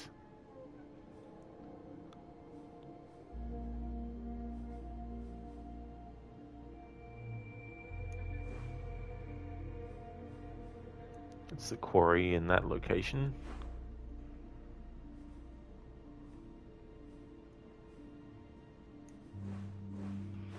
Corinthia. That one might be. Firefox, what if AC and Desmond's storyline comes full circle and we get an Aztec Mayan assassin who predicted Doomsday? Yeah, that's like there's been they've dabbled in that kind of stuff with the games in the series. It'd be great to actually get one that is fully focused on that kind of stuff.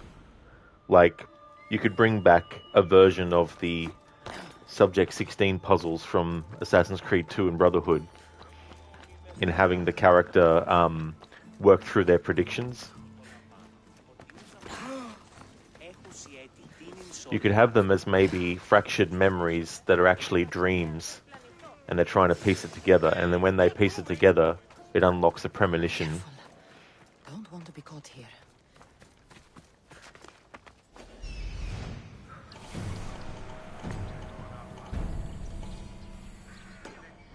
There we go, there's one of them.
Polyas the strategist.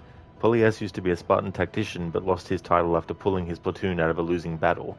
Disgraced, he turned to the life of a mercenary where nobody could judge him, and hopefully wouldn't recognize him either.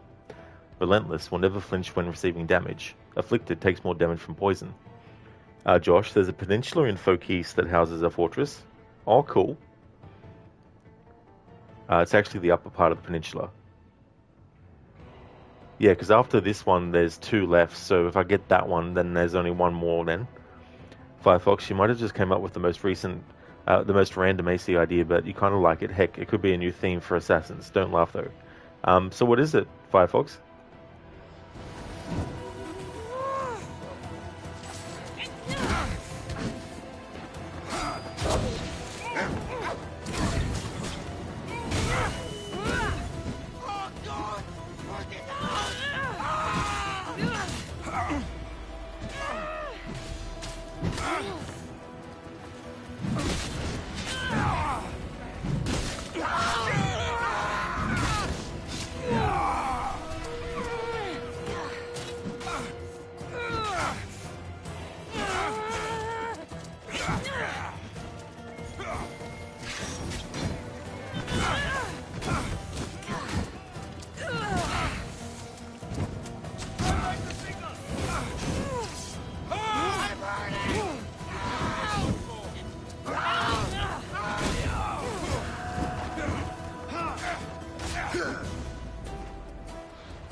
Polyester strategist Polyas 3 bloody hell, I can talk. Polyas the strategist, there we go, got the fucking words out, is now dead. Firefox, holidays like Christmas, maybe a Christmas elf, which I guess your one idea, Mayflower, fits into that since it's pilgrims and Thanksgiving. Yeah, I mean, you could always do like some kind of like Isu version of what that would be as well. Josh, and the symbol is different from other forts because there's 2 fort symbols in the game, one for normal forts and one for fortresses. That's true, Josh, yeah. Yeah, I recognize the difference in the ones with the fortress and the ones with the just normal fort as well. Pelios the Scourge, home of the critic. Pelios the Scourge hailed from Thessalia and was born from a long line of soldiers who had served their country fighting the Persians. After a number of years of military service, Pelios decided it would be more profitable to strike out on his own and became a mercenary. Brawler, takes less damage from melee attacks, and Night Hunter, travels the world with a wolf companion.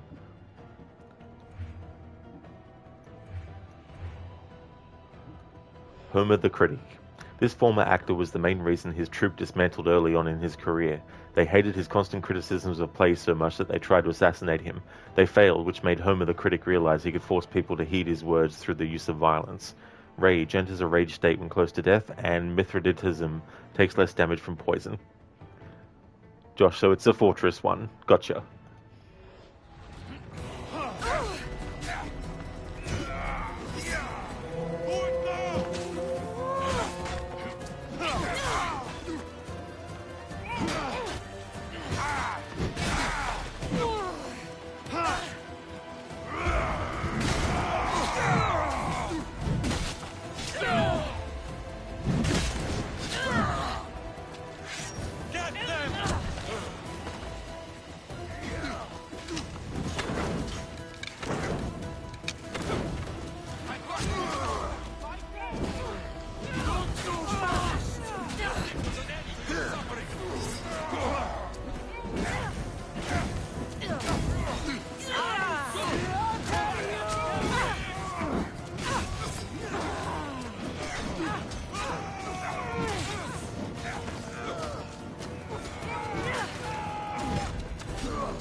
Pandemonium. Got stun locked. Firefox reindeer mounts would be perfect. We've already had giant wolf mounts. Yeah, Josh, it's really cool when that happens, when the mercenaries and the other enemies just clash and fight each other.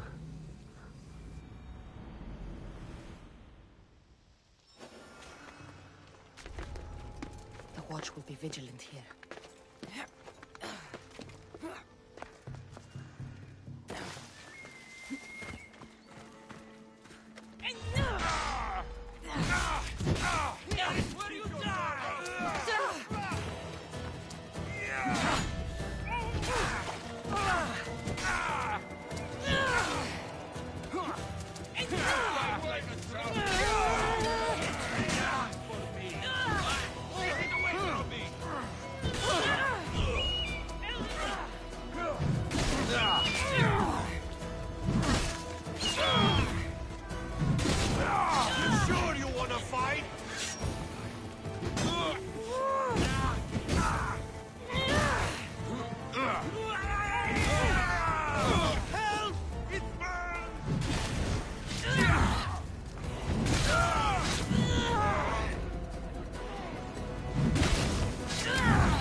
holy asshole, the strategist, is now fucking finally dead. Hey, Biko. Hey, everyone. Hey, Dr. Rod. That's from The Simpsons, by the way. Hey, Dr. Nick. Hey there, Biko. How's it going? Josh, always locate the brazier for forts and fortresses just in case. Some forts and fortresses don't have braziers as they are cold controlled. Yeah, I haven't really cared much for braziers being lit in this playthrough. The more fighters, the merrier. Arthuri, alright, time to go to the swim. Good stream here and Odyssey playing time. Rod, see you next time. See you next time, Arthuri. Thank you for being here and watching and chatting as well. Thank you very much. I definitely will have a good stream. Glad that you enjoyed. Catch you next time.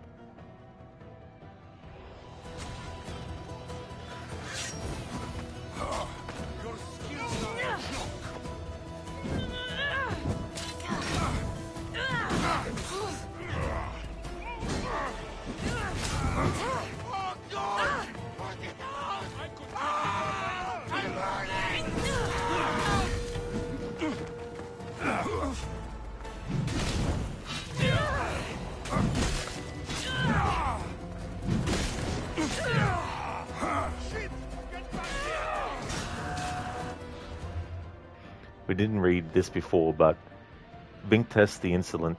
Bitter and ferocious were the two words that describe Vinctus the Best. Rumors said he killed his brother without hesitation in exchange for few drachmae. Whoever stood in his way had to be prepared and well trained, lest they end up like his own family. Plains traveler traveled the world with a lion companion. Brawler took less damage from melee attacks.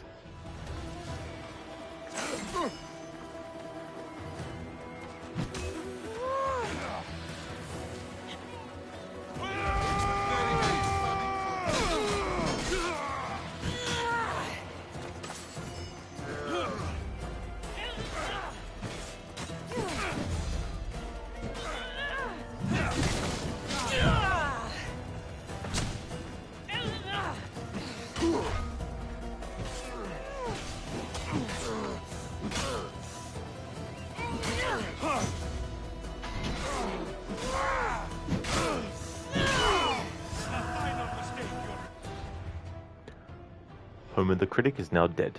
Already read his bio before. Get them!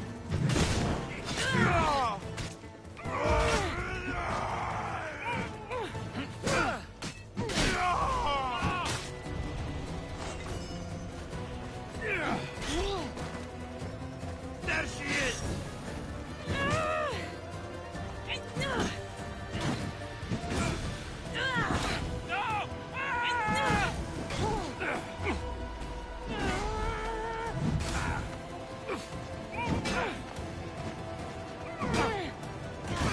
Somebody get water! Evagoras the Butcher, originally from Laconia. Evagoras the Butcher often told people long stories about his life in Thebes to hide his past crimes.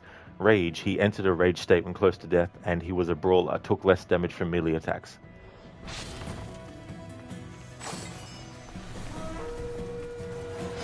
hunt is back on!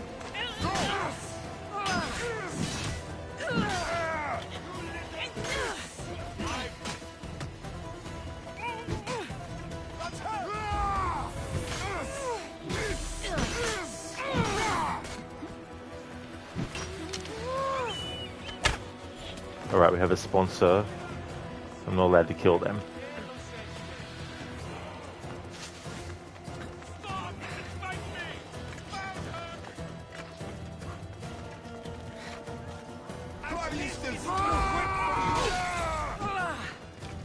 Nice, did the Blood Muscles contract.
Josh, yeah, sometimes you like a challenge. You hate cult scions, though. Oh, so which ones are... Oh, are they... Yeah, the cultist guards. Like that kind? Like in that enemy type? Cheers, Arthuri. Have a good one, dude. Ryu, somebody get water. No, especially not for your dumbass. Exactly, Ryu. I mean, they have to, you know, sort themselves out. No, no, no! I'm doing well today, thanks, Biko. Having a good date. How about yourself?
That should hurt the Spartans here.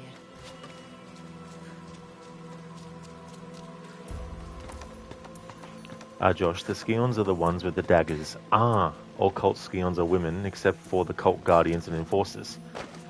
Because that's something I've never really paid much attention to, is all the different enemy types and, you know, what title they might be given as well.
Definitely not doing these, but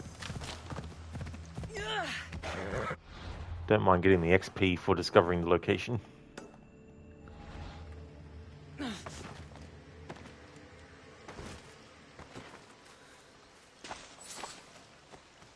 Phobos will be fine. They're immortal, but every time they die, quote unquote die, they just have to catch their breath. But they'll be back.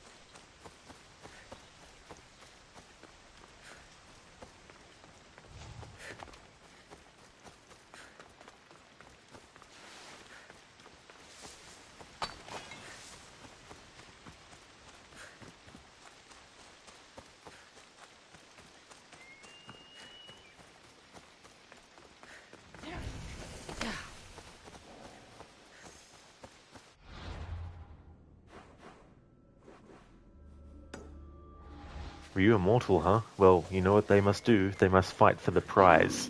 That is true.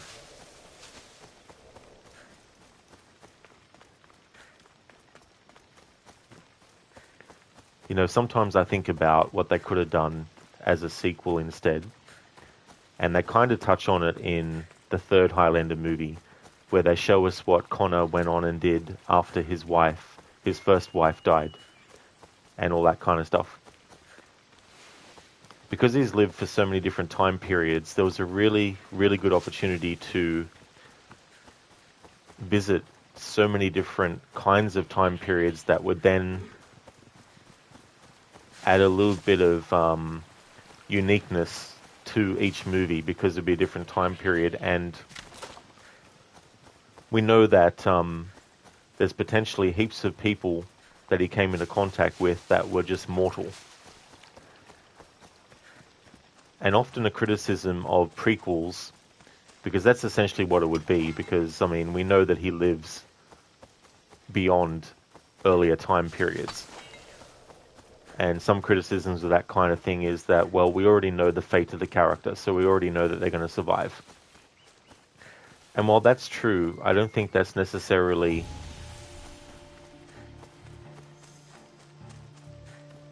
where you just have to go, well, can't do the idea then. You still can.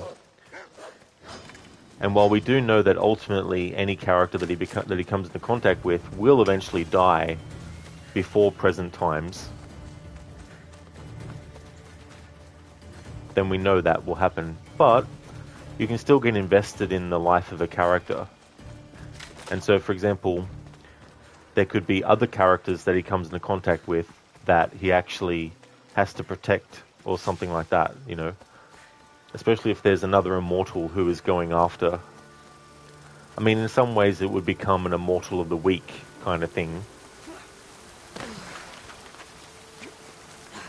But yeah, I just feel it would have added some variety to the series, and in the way that it's like with the Assassin's Creed games, how you'll have different time periods and different settings and stories and all that kind of stuff.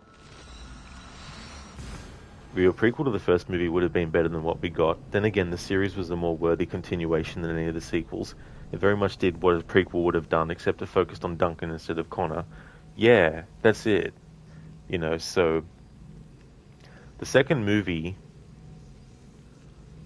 I know that they were written into a corner, because in the first movie, when you have someone who is an immortal, and the rules of the whole thing is that all the immortals one day will be called to a distant land to actually fight one another, and that the one who actually defeats all the other immortals will win what they call the prize.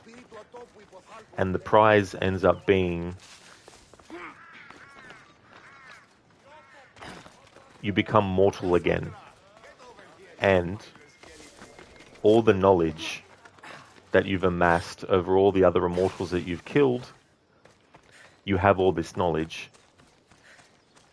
Now, when you end a movie with that, it's like, well, you know, there's no more immortals left. But of course, because the movie eventually became a success, because when it came out at the theaters, it wasn't actually a success. But when it came out on VHS, that's when it really, really kicked off. And so because of that, that's when it was decided to actually do a sequel. But big problem, you have a character who is extremely knowledgeable. They're mortal now. What is the threat? You've already killed off all the immortals in the first movie. So what do you do? Well, evidently,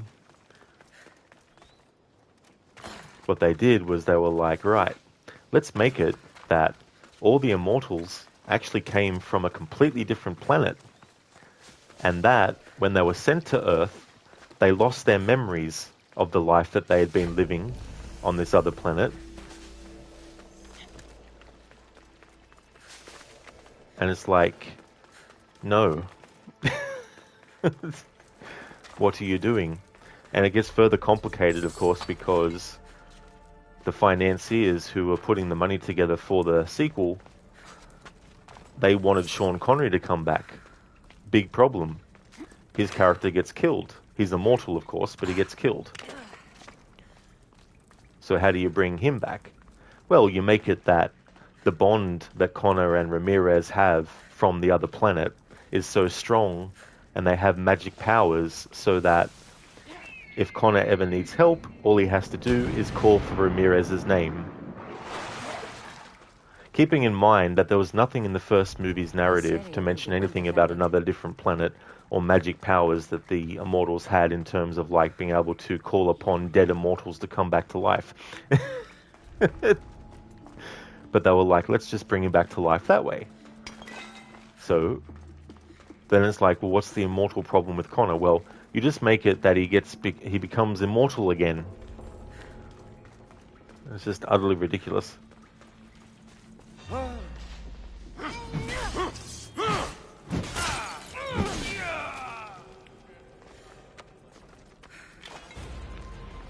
Ryu, Highlander was the epitome. Oh, spicy chicken.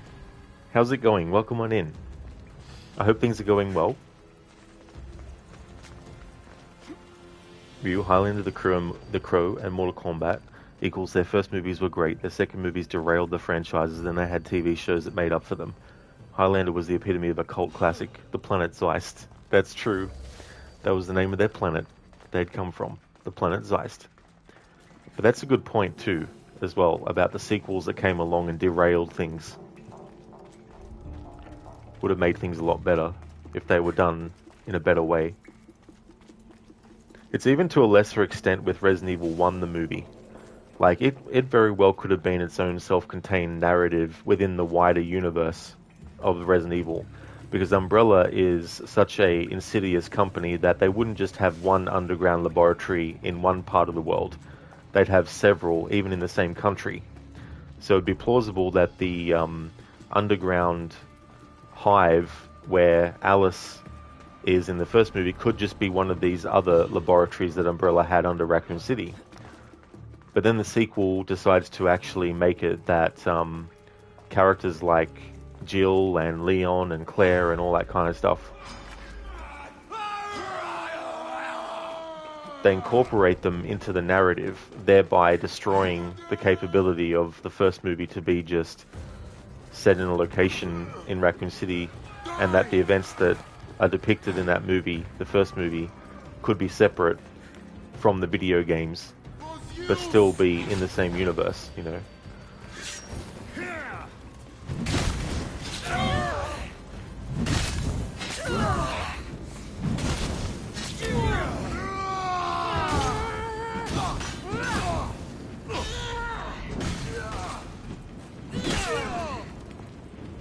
Dr. Darling, you need more sleep? Sleep. Those little slices of death, how I loathe thee. Quote by Edgar Allan Poe. Well, Dr. Darling, if you need more sleep, I would definitely recommend that you go get some sleep, if you can. but it's understandable if it isn't possible. I hate when that happens too, when you're trying to get to sleep and you just can't. The Crow was especially one where they didn't need to make another one because of what happened with Brandon Lee. That is true too as well. It was such a tragedy that if they never did anything else, it would be understandable.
All my life I've heard stories of Leonidas. I can't believe I'm finally seeing where history was made.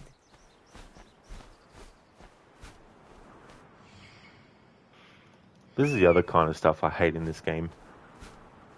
Where you can't use Icaros to find shit in a location you've just literally walked all the way through.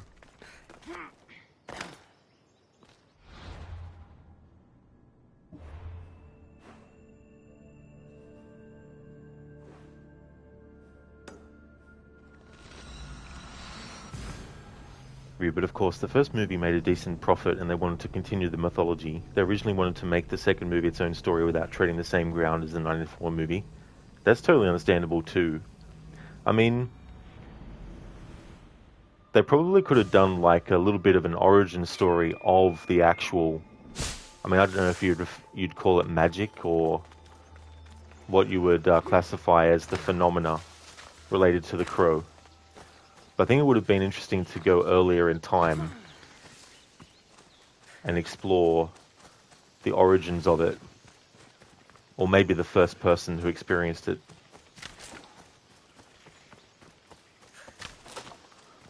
I mean, I don't know if the sequels delved into any of that kind of stuff, or the series or anything, but that could have been something.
Biko, you saying immortal all the time in that conversation made you think of the immortal Hulk Hogan. What absolute deep shock. Same as Ozzy Osbourne. They both passed away. The UK and US have lost two huge icons. That is true, yeah.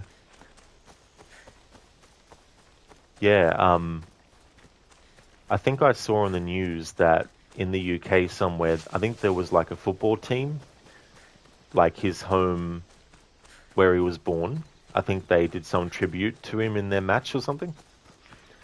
Then again, the whole thing about the Crow is that it can bring back a fallen soul over an incident so tragic that the soul can't rest. Yeah. And like giving the power to the person to essentially absorb Trouble if I'm spotted here.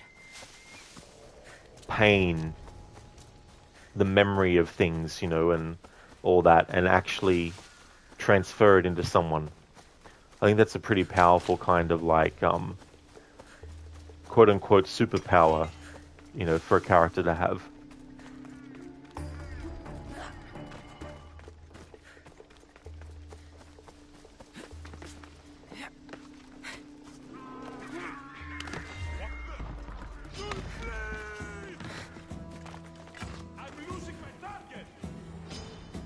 Sparta! For Sparta!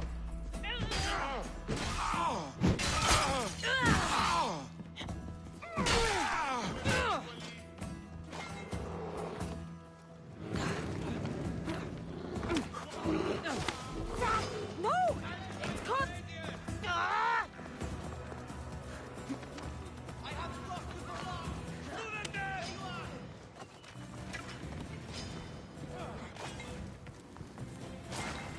I need to light the signal!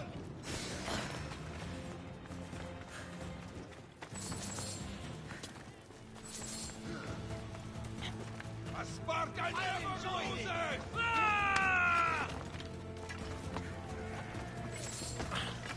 Attack!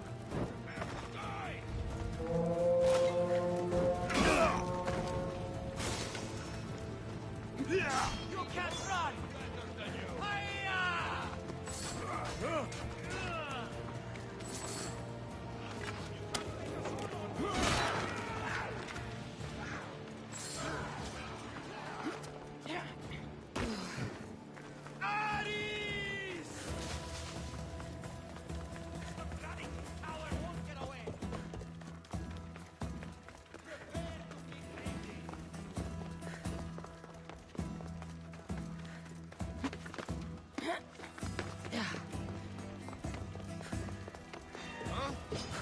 Your dire Spartan hand!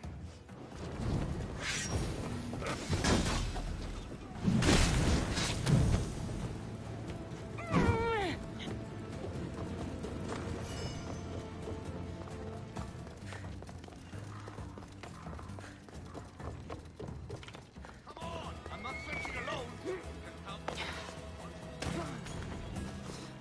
For the gods! For glory! It's time!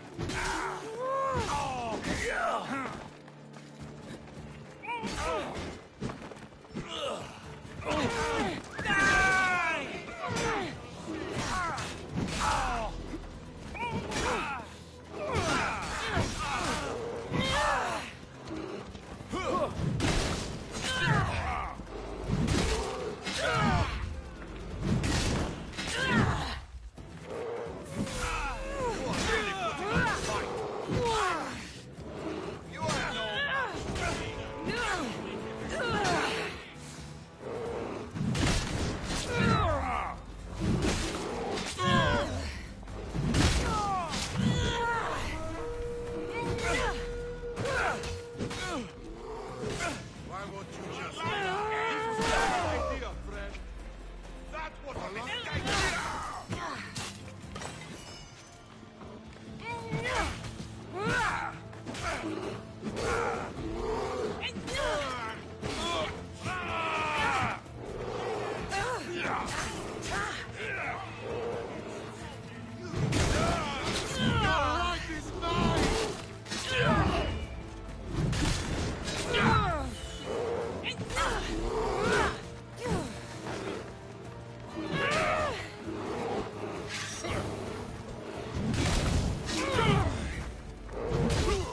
I'll cut you to shreds!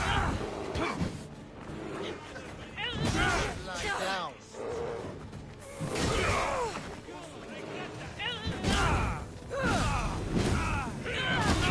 You meet your end today!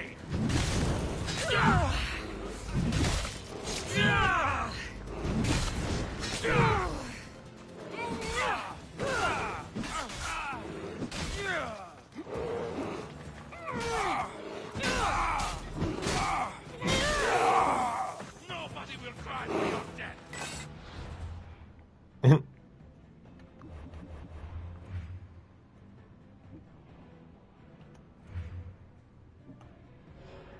Philoxenos, the Fist.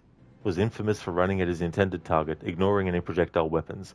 He claimed he liked to see the look of despair in people's eyes as he charged, only gaining speed until he reached them and ended their life. Shellskin takes less damage from ranged attacks, and Afflicted takes more damage from poison. Ryu, plus the fact that he can heal his wounds like Wolverine or Spawn. Oh, that's true, yeah. I forgot about that aspect of the Crow. Biko, you live nearest that area and you went to his memorial at Black Sabbath Bridge. The Birmingham Council have named a bridge of the band. That's interesting too, as well. You know, it's interesting because obviously not everyone likes Ozzy Osbourne or his music, but it is interesting when you still have like places that will do that kind of stuff as well. Name a bridge after him. In fact, you would argue The Crow 94 is actually the closest we've gotten to an actual good Spawn movie. Yeah, I mean, it's definitely that kind of aesthetic as well. Biko, yeah, he did his final concluding concert at Aston Villa Stadium to a huge crowd. There wasn't a dry eye in the arena when he sang Mama, I'm Coming Home. Oh, really? So that was one of his songs? I've only really heard certain Black Sabbath songs that he did. I haven't really heard a lot of the stuff that he did as part of Black Sabbath or on his own too as well. Really, the Spawn movie has its moments, but it definitely is not as great as it could have been. Definitely not. Yeah, the overuse of CG was definitely one of the worst things about it. Yeah, Ryu. The first time I actually saw him was in Little Nicky, the Adam Sandler movie.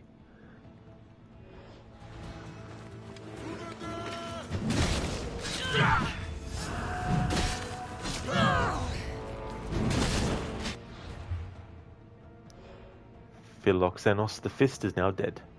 I will tear you apart! You're making it so easy, my friend!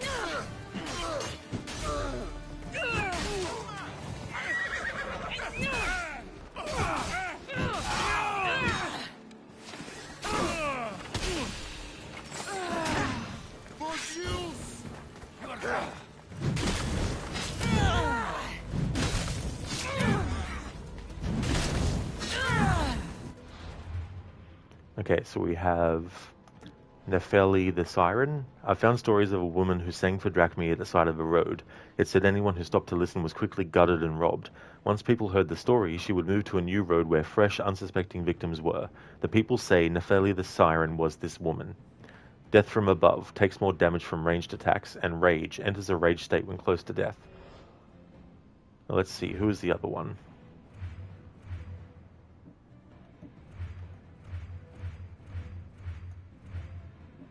Styx the Fierce. Styx the Fierce was banished from her village in Croton for her quick temper and deep rage. It always took very little to anger her, and whatever caused the outburst usually didn't live very long. It said even her own family and friends didn't receive any sort of mercy from her. Rage enters a rage state when close to death, and pyrophobia takes more damage from fire. Biko, true. True, was always controversial. He always did his own things, lol. That is true as well, you know.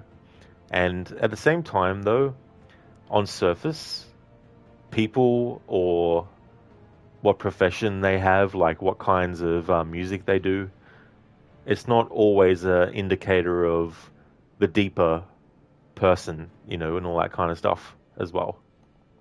Put it up! Put it up! Come on, Kisleos! Do your work!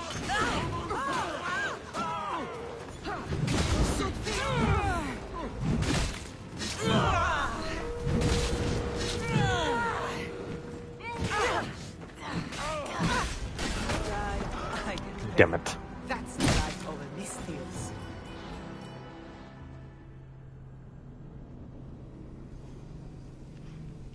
Now I've got to redo all the things that I did, including the pillaging of the nation treasure and all that shit.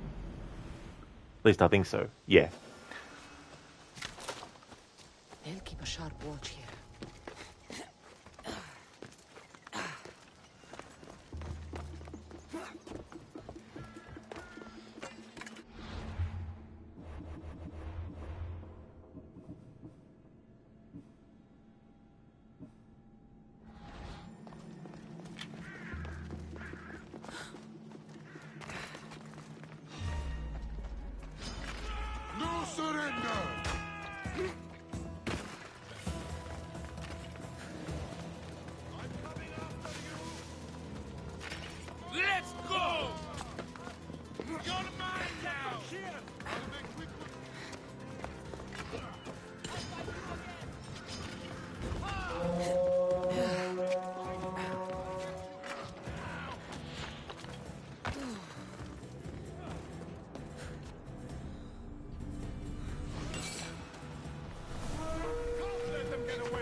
I'm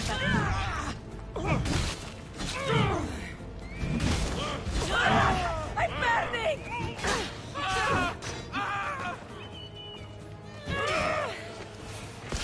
Stop running!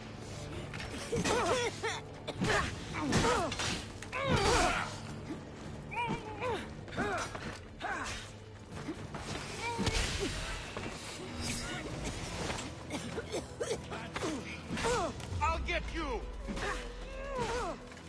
Are you sure?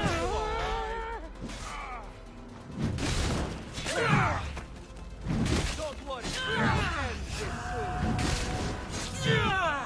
Oh, I'll enjoy killing you.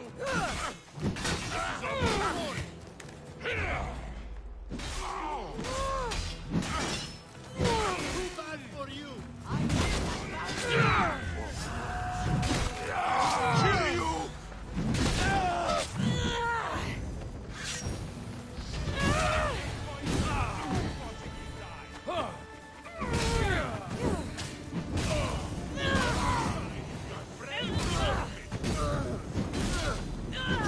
Deserve to die!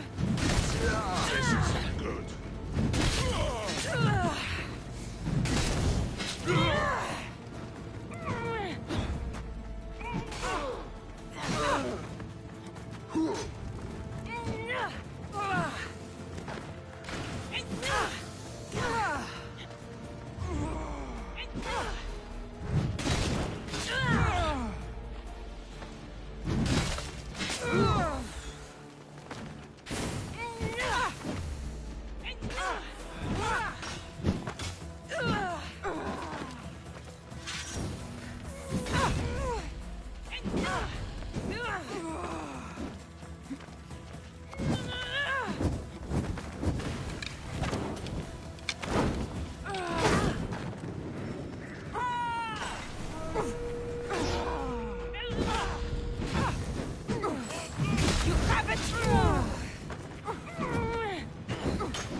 Who taught you to fight?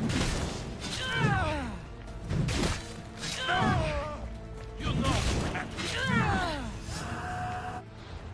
There we go. There's mercenaries that we already read about and killed, but this is one that we hadn't actually gone into the mercenary menu to show having been defeated.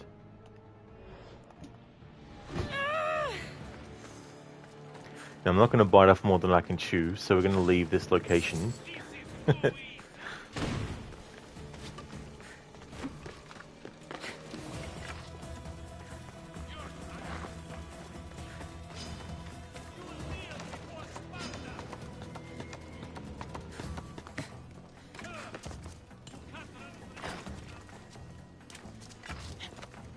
Yeah, the CGI overkill in Spawn was a huge flaw, especially since the guy who directed the movie was that VFX guy instead of a true visionary director with a great style.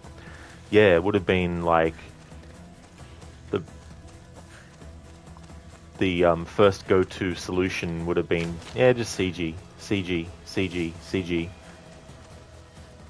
Not really think too much about the practical applications of it as well. Biko, absolutely well said. Yeah, absolutely. In interviews he spoke about his past and he's been through a lot of hardships and mistakes and he admitted that. Yeah. And two, when people live a long time, there's definitely a lot of things that spans their life as well. There might have been a lot of different interests that they had that they pursued and that they found success in as well as the main thing that they're known for. Are you sure Alex Proyas, who directed The Crow, very much went the way of Paul W.S. Anderson, where he started off strong with 2 great movies, but his filmography since then got worse and worse. But at least Proyas and Anderson had great visual styles that made them stand out. Yeah. It's like when you have an actor who did a really big major role, but then the rest of their career, roles that don't necessarily go unnoticed, but also roles that aren't necessarily at the same level. Or then you get like one-hit wonders with, you know, bands and stuff too.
Here we go. Here's another Spartan Nation chest.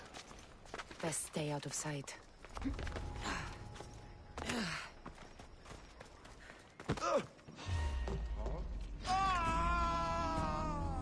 There we go. Contract done.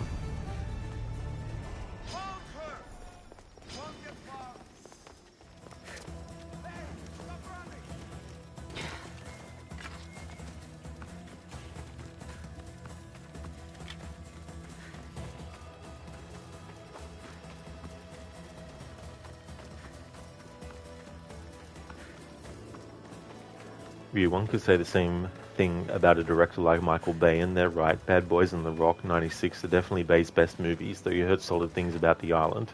Haven't seen Armageddon in a long ass time. We don't really care for Pearl Harbor, and yeah, what Bay did with Transformers was take it or leave it. There was actually some military movie that he did, and I feel like when he's doing movies that have a serious subject matter, he can actually do really good work with it. I never saw Pearl Harbor though, so I don't know what I would think about that movie. And haven't seen The Island either, but that's the one, it had Scarlett Johansson and Ewan McGregor in it, didn't it? It seemed like a remake or a like a homage to that movie Logan's Run, I think, where when people reach a certain age, they get sent away somewhere, or they die, or they have to get killed or something. I can't remember exactly, but...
Better stay hidden.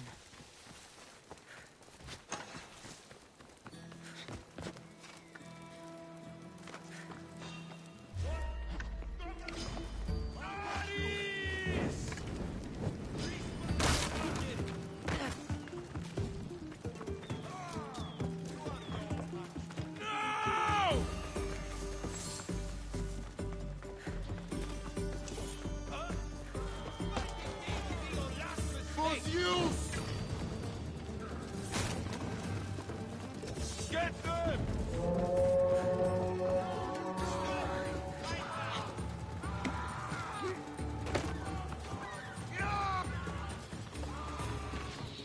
Don't worry, this won't take long.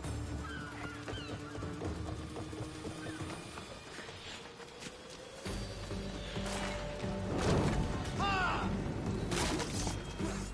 Nothing won't save you.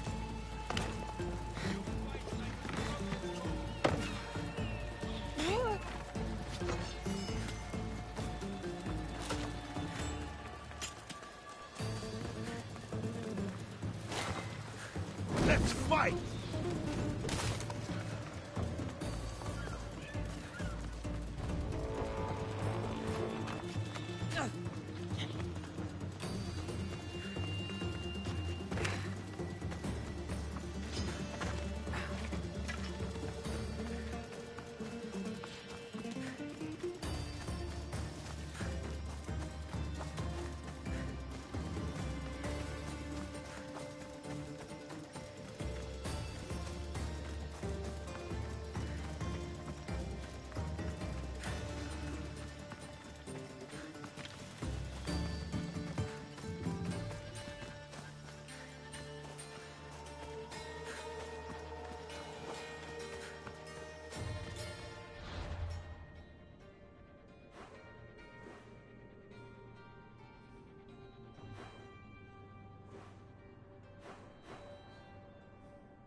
Off we go now.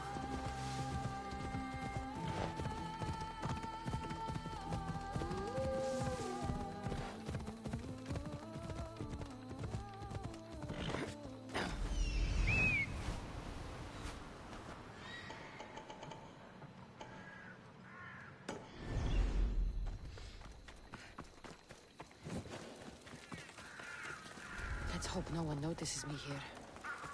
What? Crossbusters! A quick day.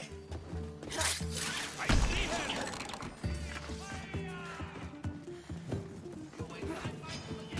Time to die!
was kind of hoping to get another contract the same as the one I already have.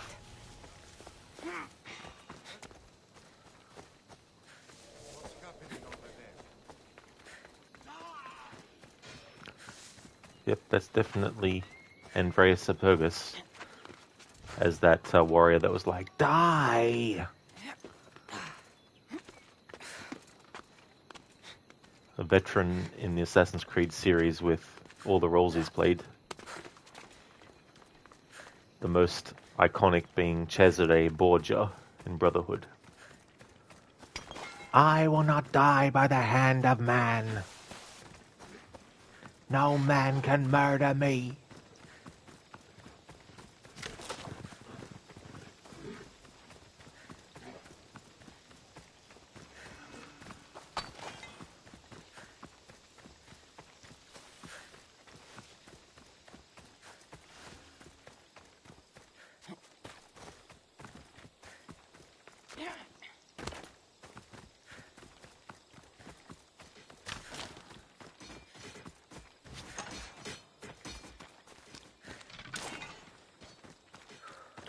Ah, the mighty warrior with a broken spear. Maybe you'd like to join us in decimating those filthy Spartans' front lines. My blade is yours. You'll get your share of the spoils. But first, victory!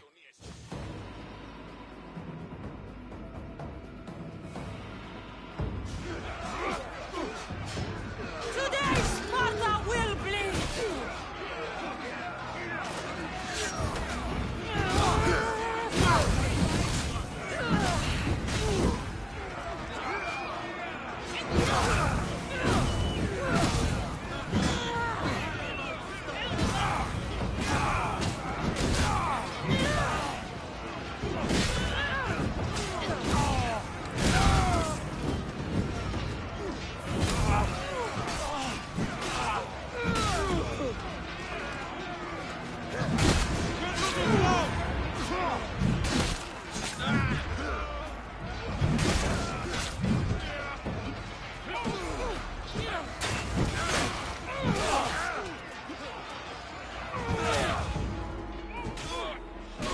Don't give up! This fight isn't over!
Are you done dirtying your spear with the weak blood of these soldiers?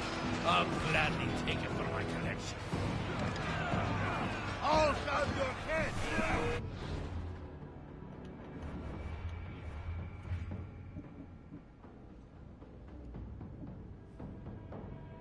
Oh shit.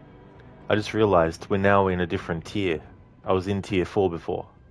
Alright, so now that we're in tier 3 of the mercenary ranking system, blacksmiths also reduced the price on their upgrading services by 50%. So it's still only showing up until tier 1, but after we actually get into tier 1 and we unlock further, we'll get into the S tiers. Oops, what was this guy?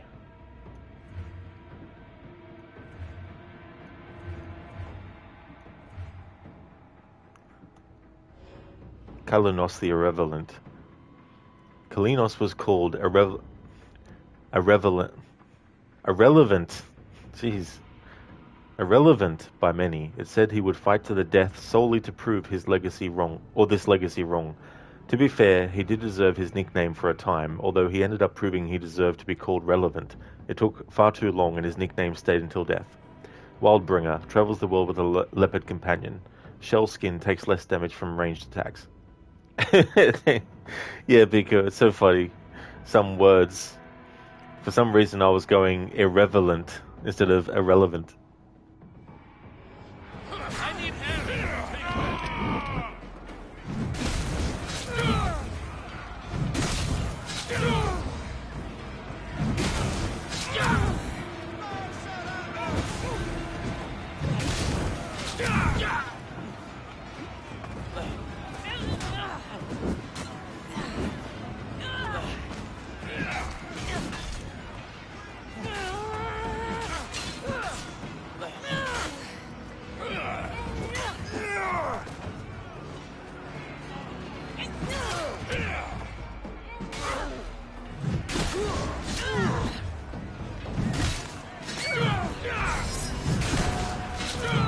I like how he ricocheted.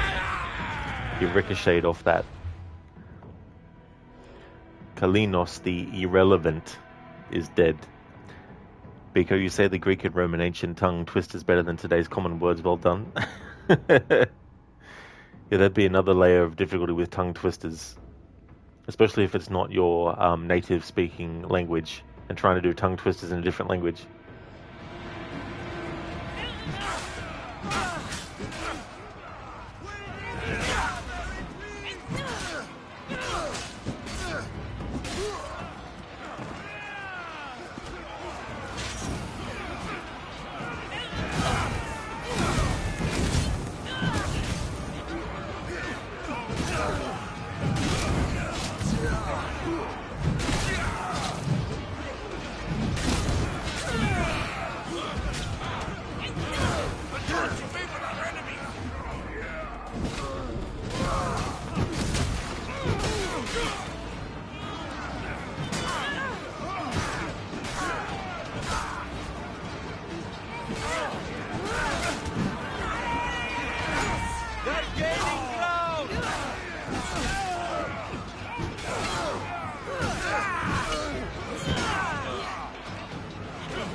What's so funny about that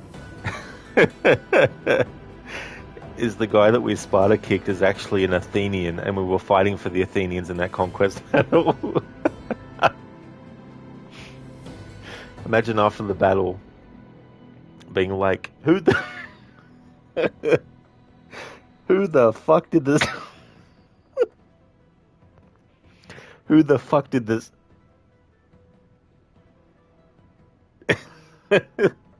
I can't even get it out.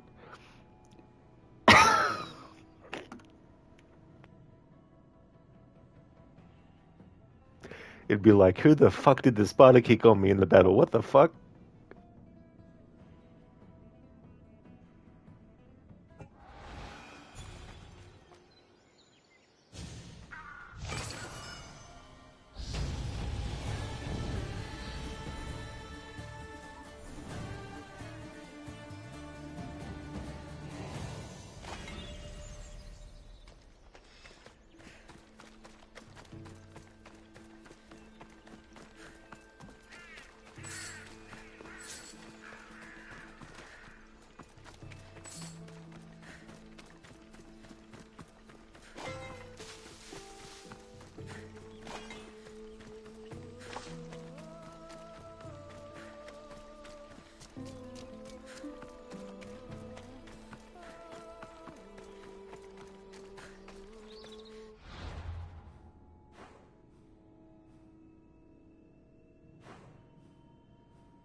Η τραγωδία διαφθείρει τους νέους και ούτοι καταμαλθακίζονται. Εκπλήσει. Αποφέρεται το...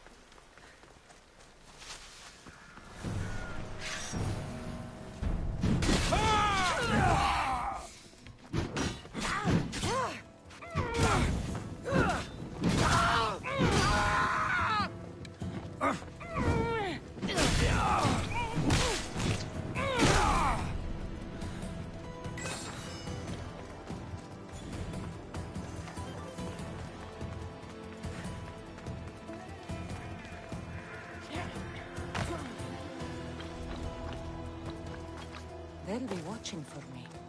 I need to be careful.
A mighty warrior with a broken spear. Maybe you'd like to join us in decimating those filthy Spartans' front lines. I'll fight with you. Ha! A true warrior. Let's bring those filthy Spartans to their knees.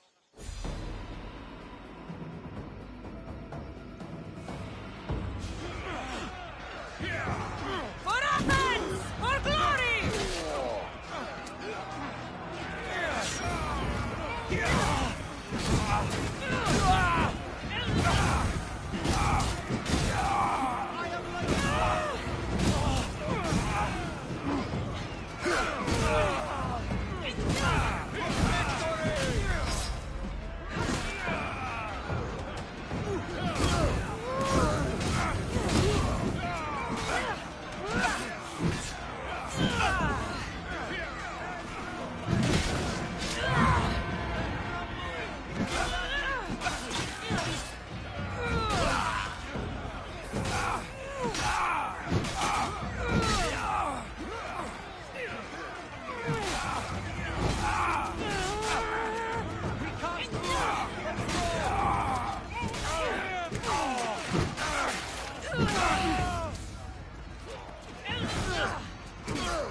Sorry, Eagle Bearer. I can't let you leave here alive. See who lives and who dies!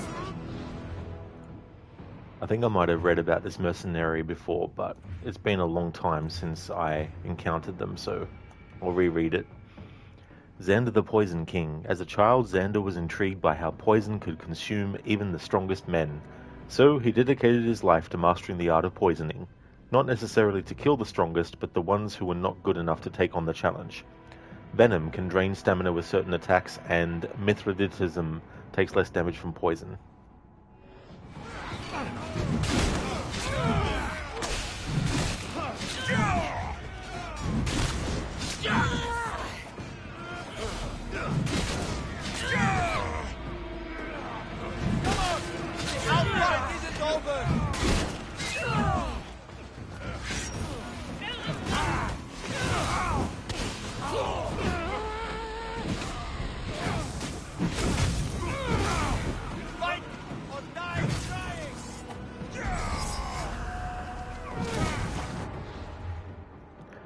Xander the Poison King is now dead.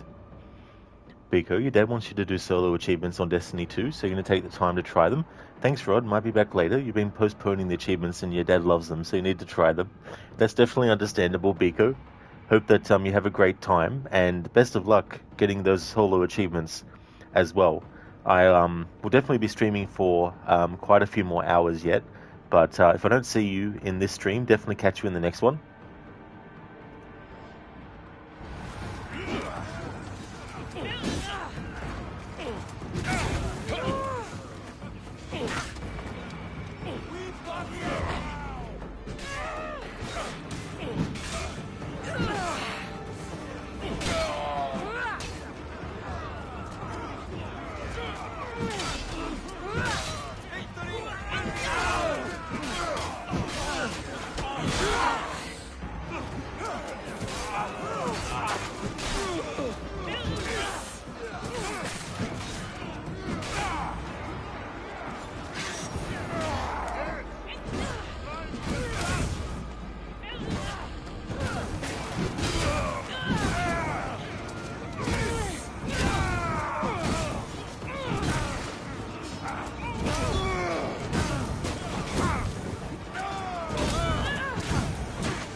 Hey there, Octavius. How's things? Biko, nice. You're back tomorrow for sure. Excellent, Biko. That's great. Hope that you have a great time. Push them back!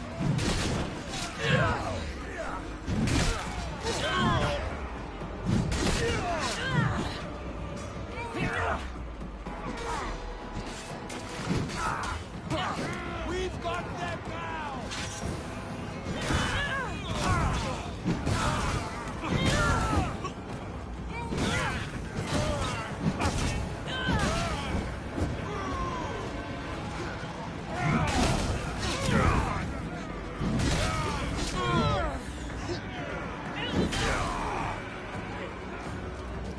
Oh, doing well, Octavius. Currently doing a conquest battle. There's a contract that I had to do 2 of them for Athens. So this is the second of those 2. Taking on more mercenaries, leveling up. Going through the rankings of the mercenary system. We're now in tier 4. How's things going with you?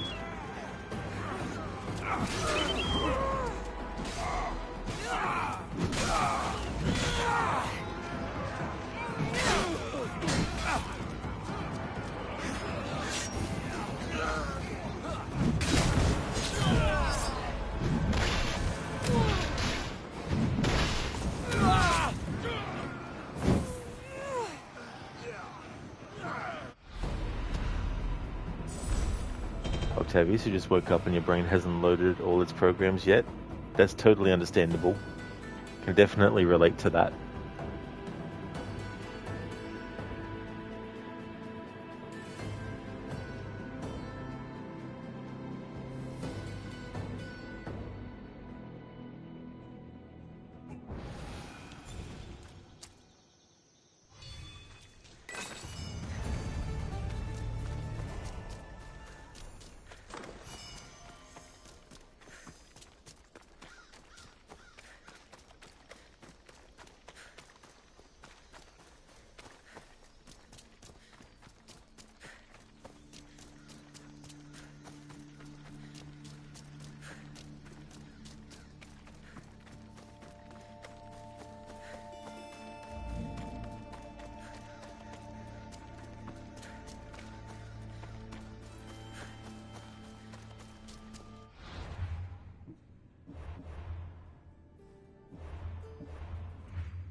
Want to see what kind of engraving you unlock at certain levels of leaders killed. I'm getting close to 10 leaders killed, so interesting to see what it is.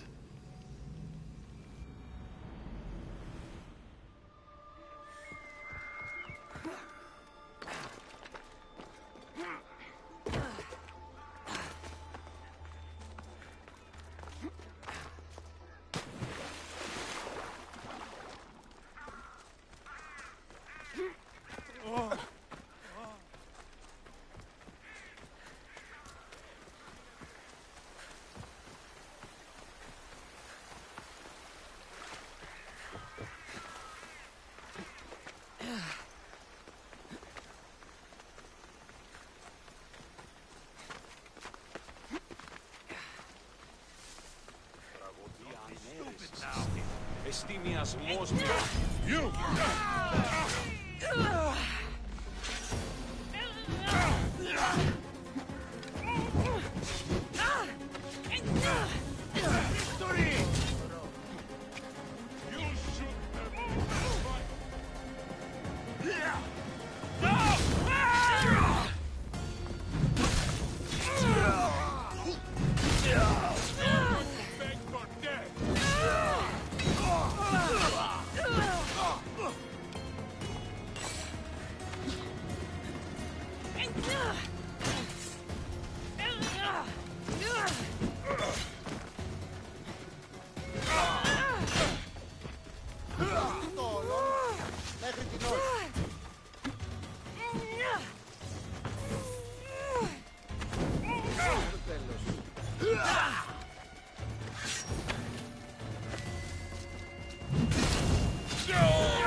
don't notice if it said...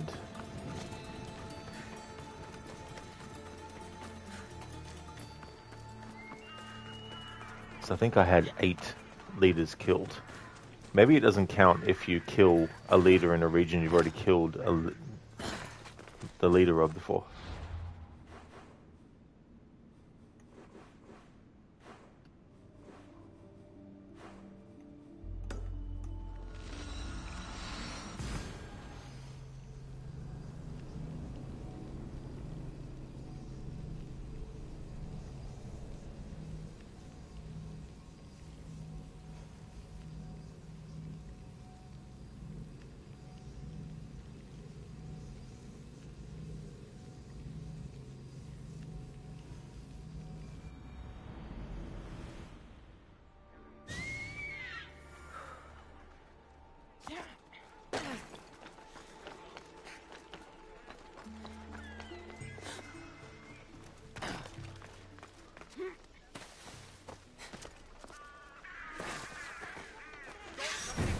Restricted area! What life ends here?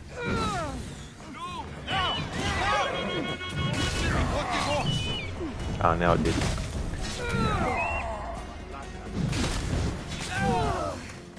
Didn't tell us what engraving we unlock. Oh, here we go. Ah, so it's only plus 2% all damage.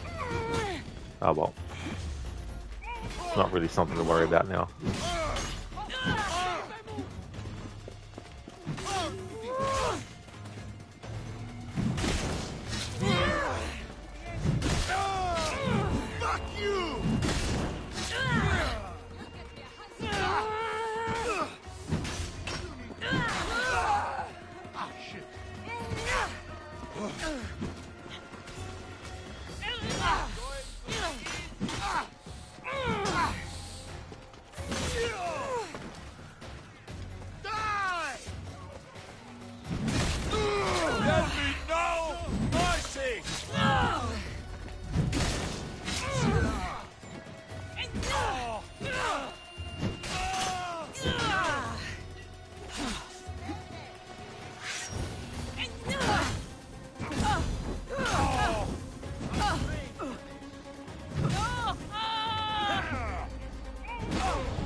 Alright, Sophia the Ravager.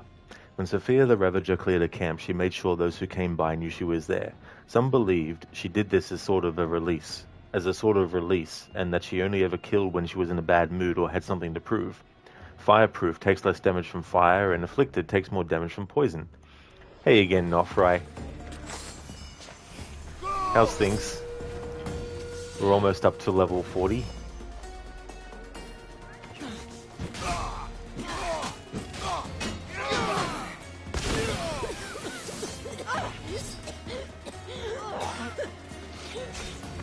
Victory!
You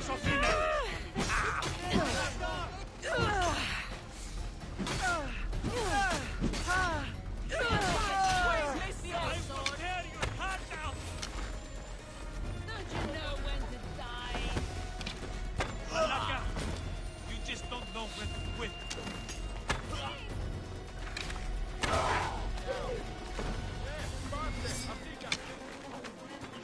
You're going down! Victory! Die!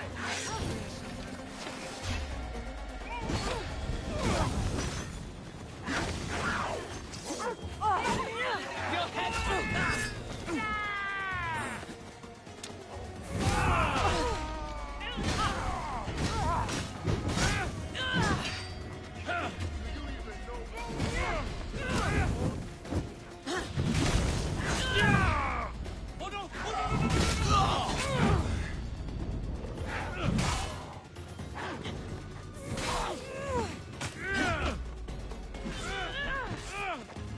What did I do?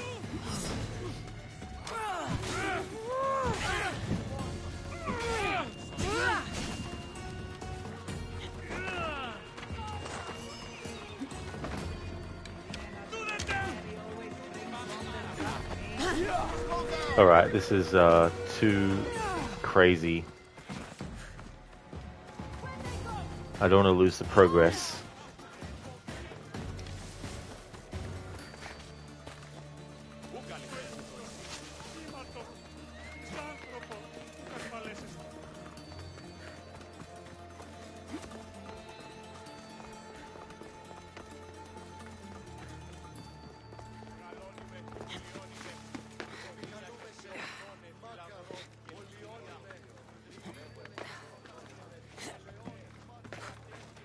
Alright, so we wait till everything calms down and then we go over and confirm the kill for the mercenary that we just killed.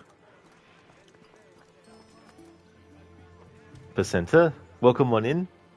You were dedicated to do an annual playthrough of this game as it's huge. You invested some 120 hours in this game, including the DLC. That definitely sounds about right, Placenta, for sure. Yeah, I was sort of thinking that it'd probably be 60 hours in total for this playthrough, maybe. In terms of like the ranking system of mercenaries, we're now in tier 3, but we haven't gone into the S tiers yet. They're not even available yet. So that'll take a bit of time, and then I'm also doing the story for the family quest line, the cultists, as well as the mythological stuff. But I won't be doing any DLCs though.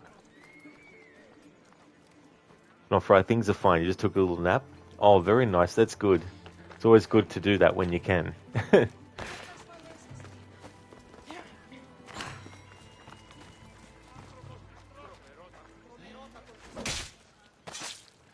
sad I have to kill you. That's how this works. Alona the Frenzied.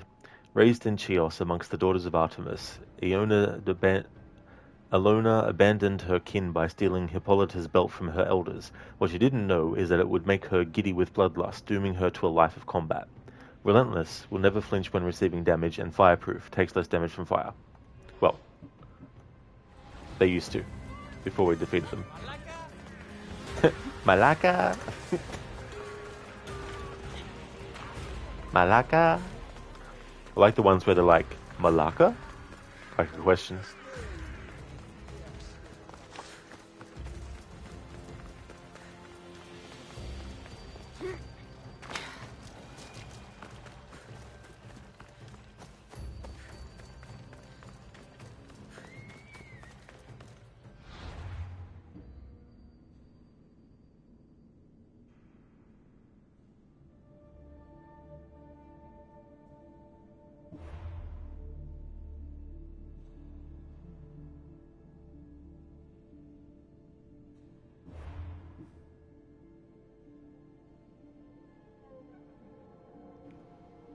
In this playthrough, I can only put points into the warrior tree. And there's stuff in the warrior tree that I don't care about, so I'm leaving that alone. But there are some things I want to get the final upgrade for, but it's locked behind getting the spear to level 5. Which is locked behind killing enough cultists to be able to unlock the different tiers of upgrades for the spear. Octavius, Malaka in Greek can mean buddy or mate when used friendly, but also jerk or asshole as an insult, and literally it means wanker. The meaning depends on tone and context.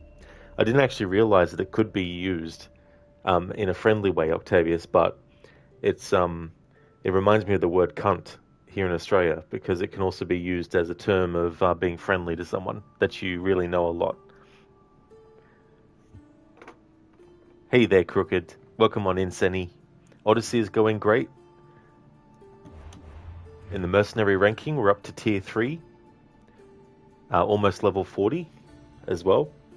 And got the fire damage engraving for plus 16%. So I applied all that to a lot of stuff. And just been doing like contracts and all that kind of stuff. So it's been going really well. How's things going with you today? And then try saying that in the US and people threaten to punch a face in. Lol. Exactly, Crooked, for sure, yeah. Oh, cheers, Crooked. Thank you, dude. It's good to do a lot of the work towards that before getting to the story again at the end of a stream.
Multiple quests accepted.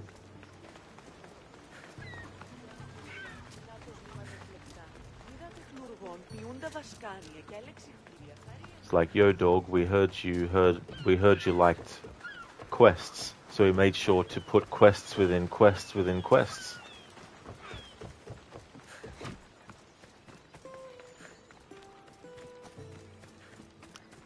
Ubisoft, it's like how to drag out the pacing of your story.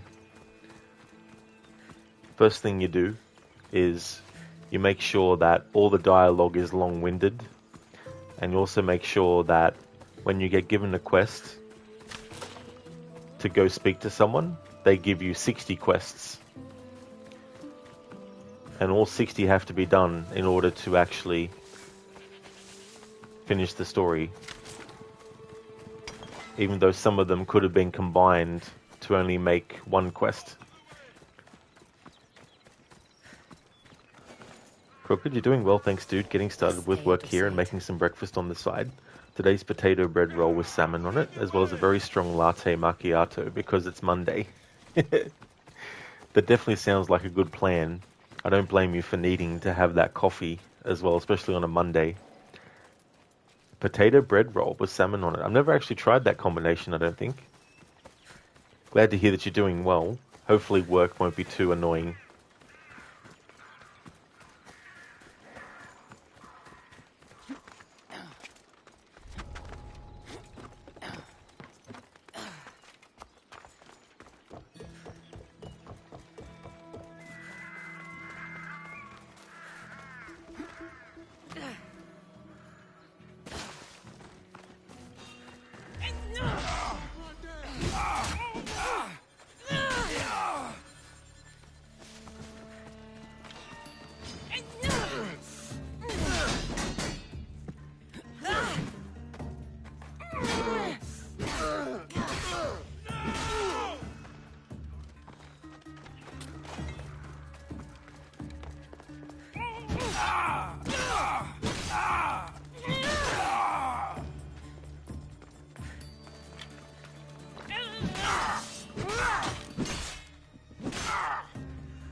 Die!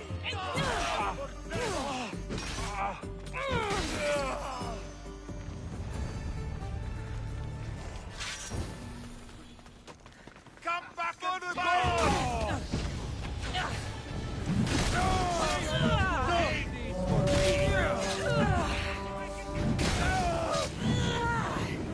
Good here! You're running now! For it! To the dust!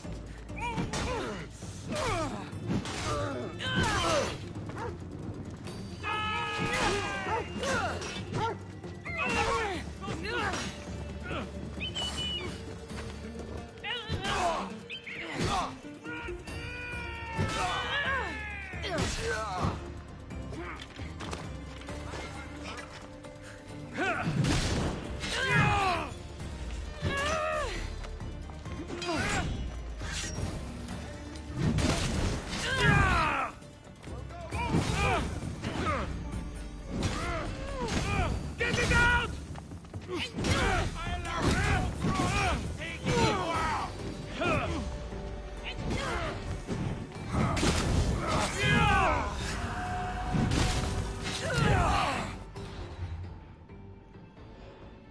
Prothos of the Woods. Prothos was a calm and gentle man who lived in the woods for most of his life.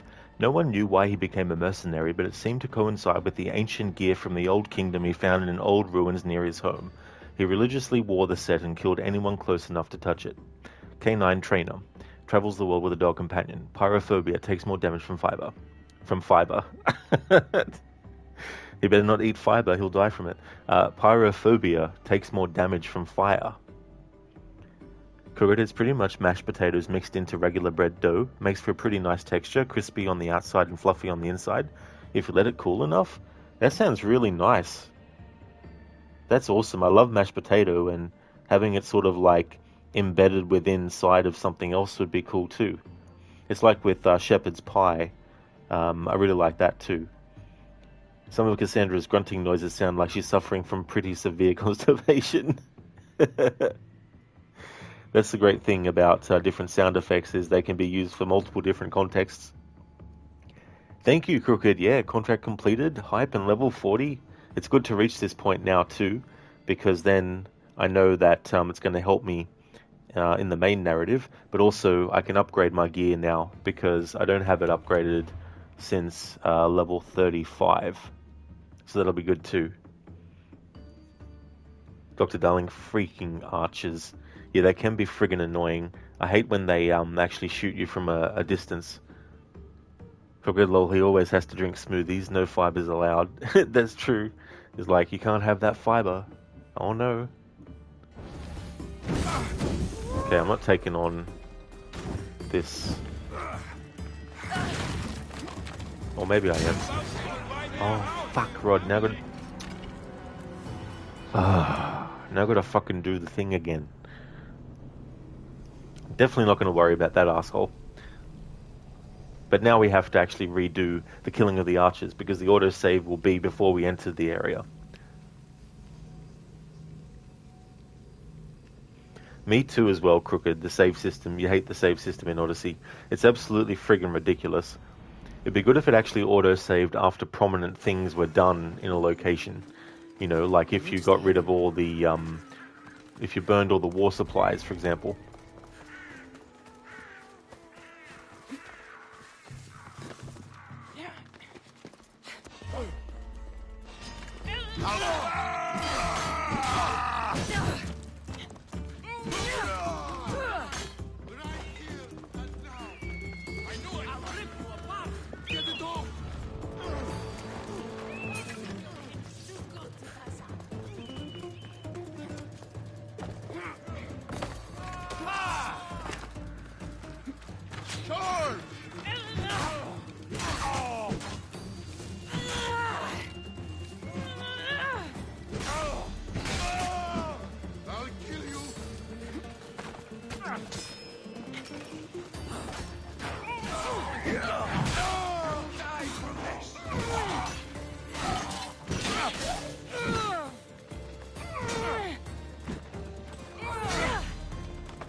not going to hold back!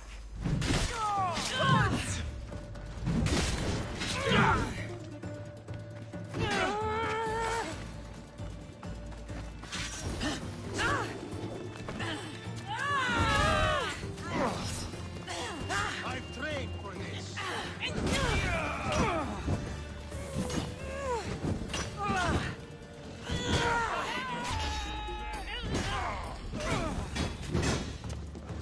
Stop running. You're going to You've made a big mistake.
I came home today to find my wife left a note on the TV saying, "This isn't working." Imagine my relief when I pressed the button and it switched on fine. Thank you for redeeming that as an Arnie impression, Dr. Darling. Crooked so many times on your first playthrough where you take 20 minutes to clear a fort, get detected, mercenaries show up, eventually high level ones, and you're dead. Got to restart the entire thing. Would have been better like in Origins, where you can die, but it will at least save treasures, commanders, etc. that you took care of. Absolutely, that would have been a much better idea, but we can't do things in games that actually worked well and just continue doing that. We have to, of course, change things and take out things that actually were really good and replace them with things that are really shit.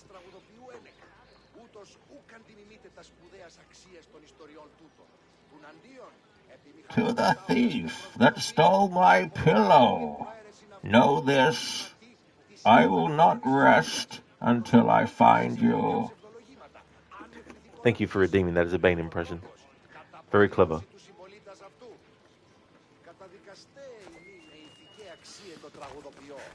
Some good puns and everything there.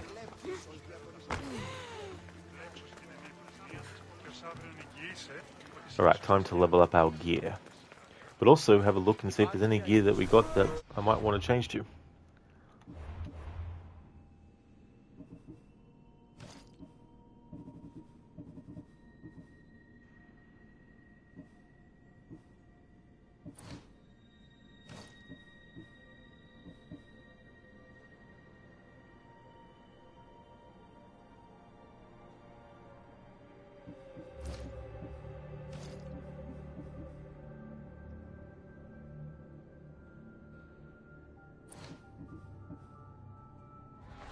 We have the best prices around.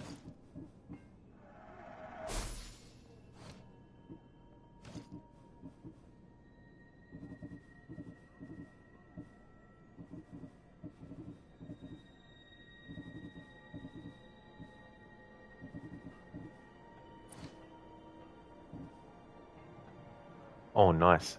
We have plus 16% adrenaline per crit, but now we can engrave it with 20% instead. Nice.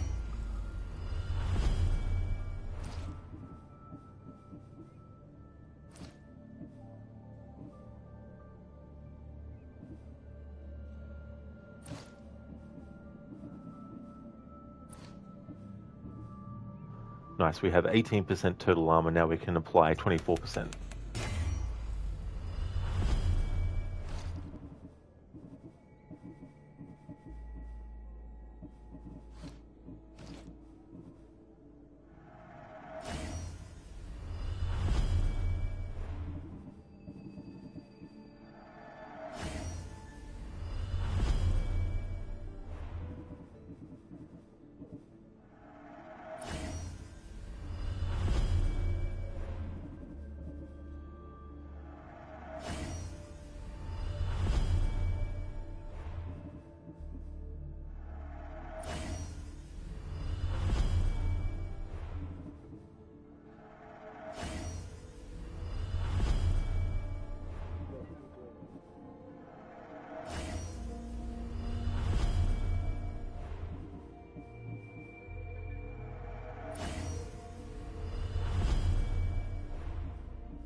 Alright, now to just do some dismantling.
Good day to you.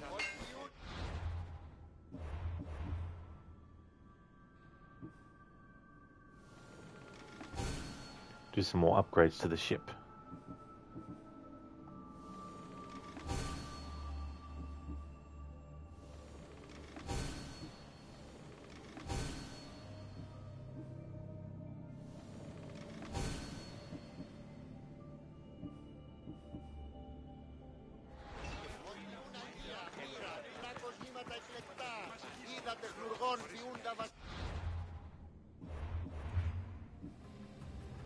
Alright, let's see if there's any cultists that I was avoiding before because they were too high leveled at the time. Alright, so that cultist is still the same. Same with that one. Same with that one, and this one though isn't, but I want to wait until I can confidently do the entire arena quest line without having to stop doing it and do it in pieces. I'd rather do it all in one. So I'm going to hold off on that cultist for that reason.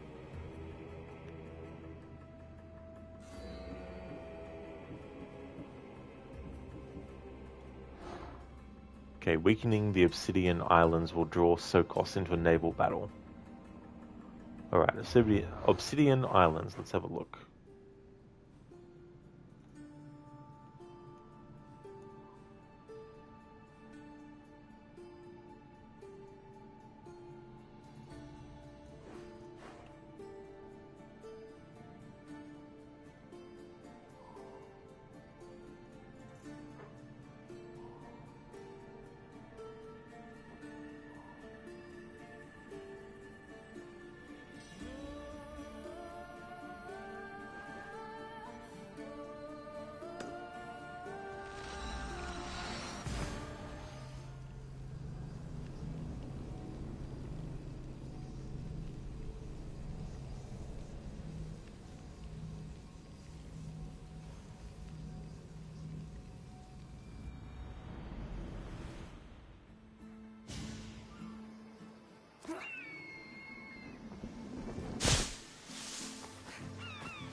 Μάλλον το εμαυτό λέει.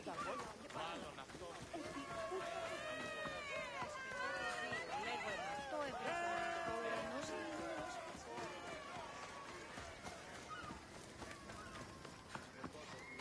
Hey there, Shaky.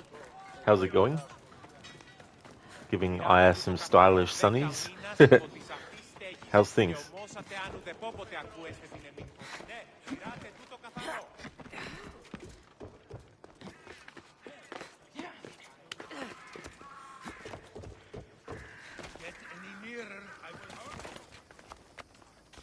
I should be careful. High security here. You don't stand it!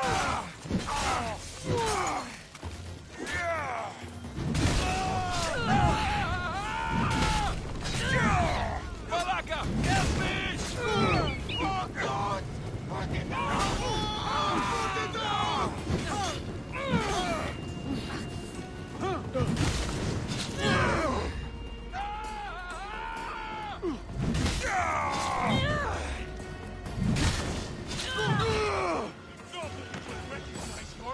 When I'm done.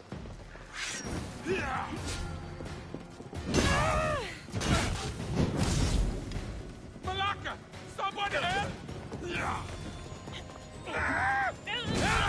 Put it out! I'm on fucking fire! Do you even know that weapon before?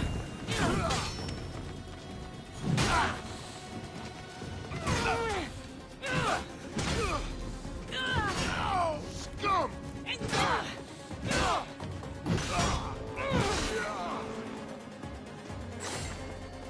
She's right here! I never lose! Hello there, Code. Summer seems to be over. A couple of days and nearly have to hop into an Eskimo suit. Going from one extreme to a complete other.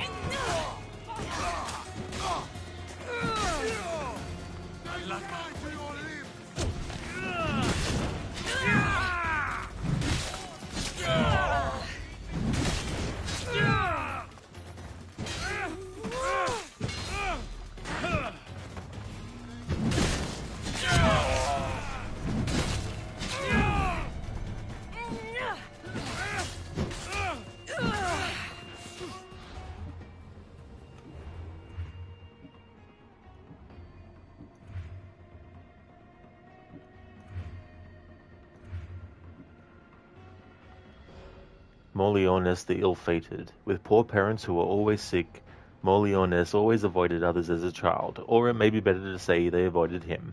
It said they feared he was unlucky. As a mercenary, he seemed to prove that point, and often was injured in pursuit of his target. Afflicted, takes more damage from poison, and rage, enters a rage state when close to death.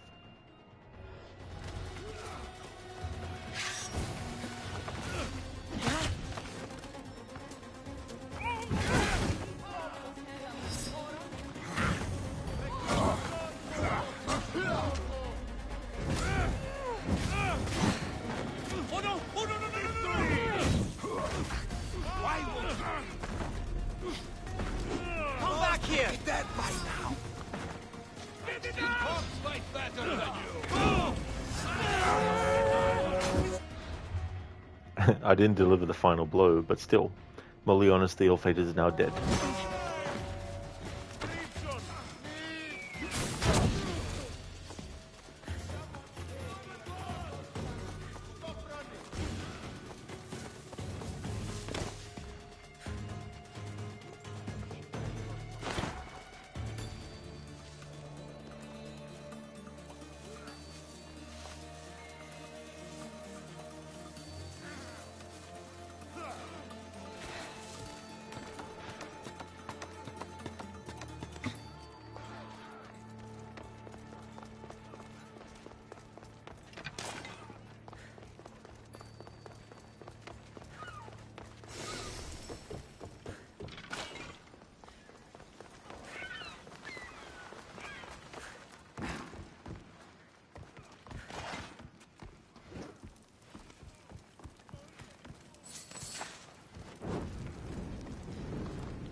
going to like that.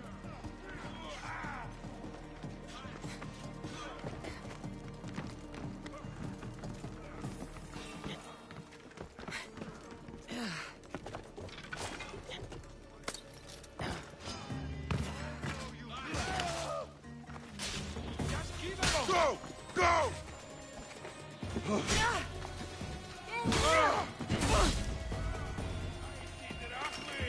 I'll make it quick.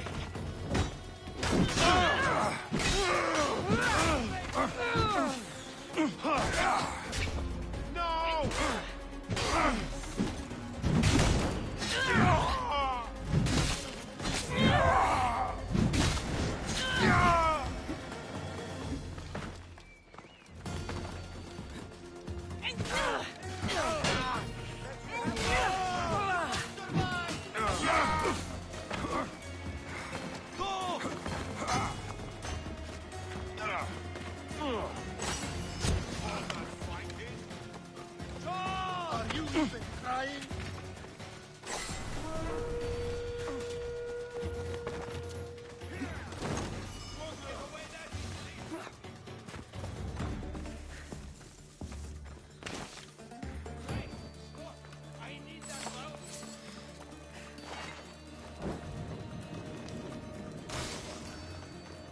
Alright, Obsidian Islands is now vulnerable.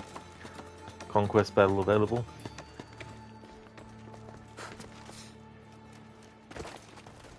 Which means that cultist will be available.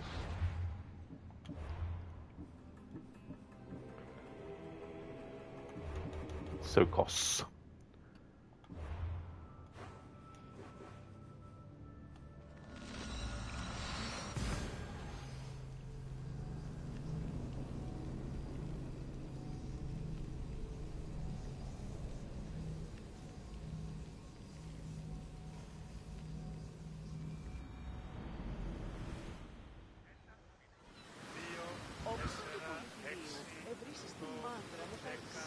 Ότι ούν επιθυμείτε ο άντρες και γυναίκες δύναμε φέρει νημή.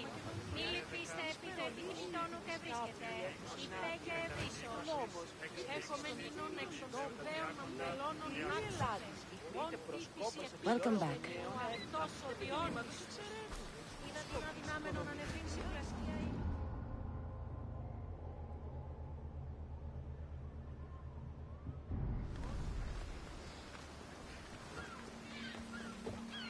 Eaglebearer, I've heard you command one of the fiercest ships at sea. And if I do? Maybe you turn it on those shit-eating Spartans. They're attacking our navy. What I usually do with this cultist is, because I don't care for winning the actual naval battle, once we actually kill the cultist and confirm the kill and everything, I'm just going to exit the battle zone, which will automatically make you fail the battle. But it will still remember that you've killed the cultist, though. When do we set sail? At once. Those Spartan dogs can't meet their end soon enough.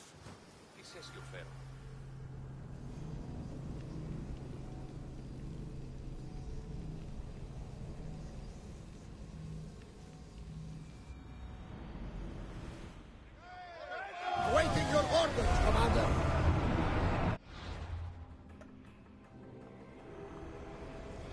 I have sailed past the sirens and into the mouth of Poseidon himself. The waves bow to me in fear. Sokos, the Freshmaker. Gods of the Aegean Sea. Youthful and brash, Sokos was a remarkable young man. He commanded respect, yet the self-proclaimed protector of the Obsidian Islands sailed for one reason alone, to earn glory in the eyes of Cosmos. Any who stood in the way of the cult's ambitions found themselves in Sokos' wake, sinking to the bottom of the sea. Letter to Asterion. Asterion, the sage sailed ashore to see my ship. He was impressed. It's been rebuilt. Stronger, faster. Even Poseidon is less deadly than I. We disembark from Milos tomorrow. What I long for is battle. A chance to crack open the hulls of my enemies. What I need is a reason. Someone to make an example of. We are the waves. Sokos. Naval battle for Obsidian Islands. By facing Sokos in battle, Kassandra revealed his true identity. Sokos is a cultist and a captain bringing terror to the seas around the Obsidian Islands. Thank you, Seni, for redeeming that this is Sparta. Maybe a good opportunity while on the enemy ship. Absolutely, dude, for sure. Zereth Malaka is Sparta. Now, Rod, no laughing. Sorry, Zereth, but you missed a laughing fit that I had. There was a conquest battle I did, and I was fighting for the Athenians, and before the results screen turned up, I did a Sparta kick, but accidentally hit an Athenian soldier, and I was laughing so much because I was trying to say that, imagine that being in the battlefield, and then afterwards being like, who the fuck did the Sparta kick on me?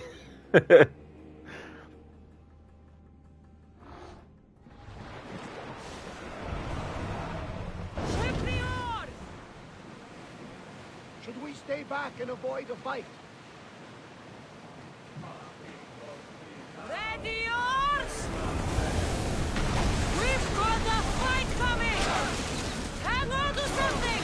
They're coming right at us! A perfect hit, Commander! Set them alive, Vistios! Archers, take your gun! Arrows! Spear them! Let's see! Archers! Forward! Attack! Prepare to board! Follow me and make them pay!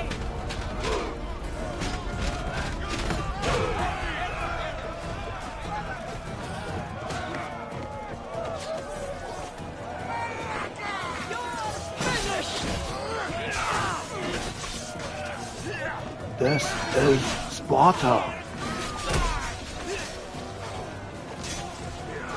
I wasn't happy with that. I wanted him to go off. I'll try again.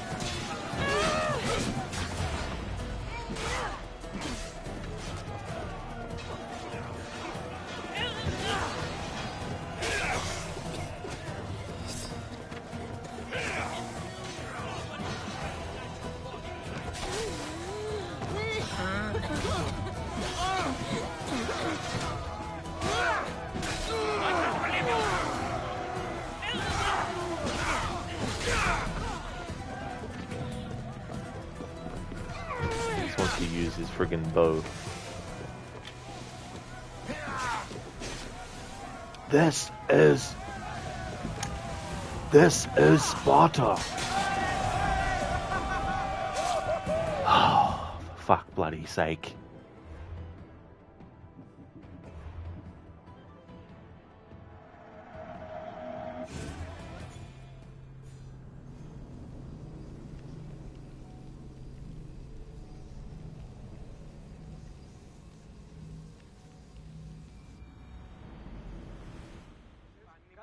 Commander at the helm!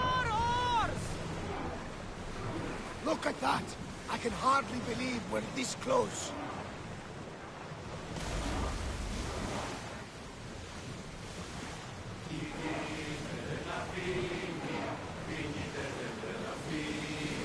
Ready!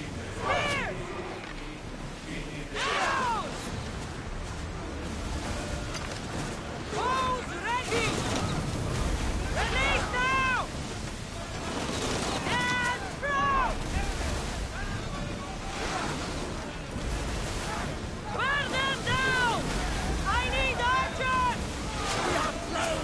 Why not scorch those shits?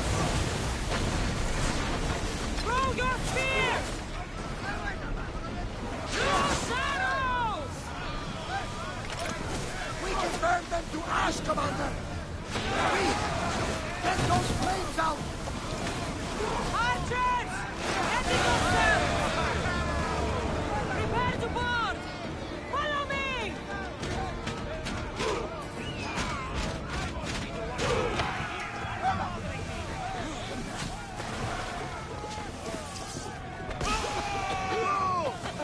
This is Sparta.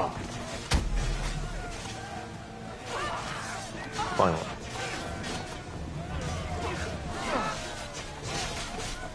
My blade is thirsty for your blood!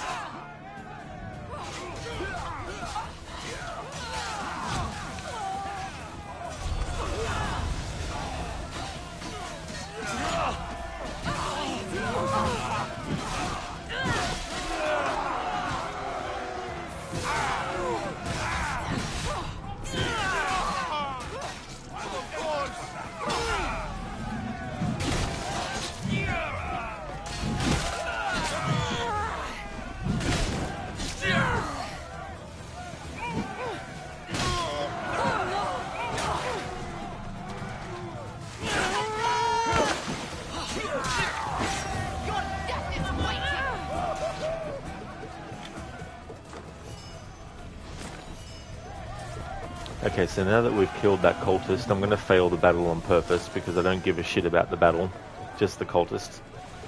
It'll still remember that you've killed the cultist.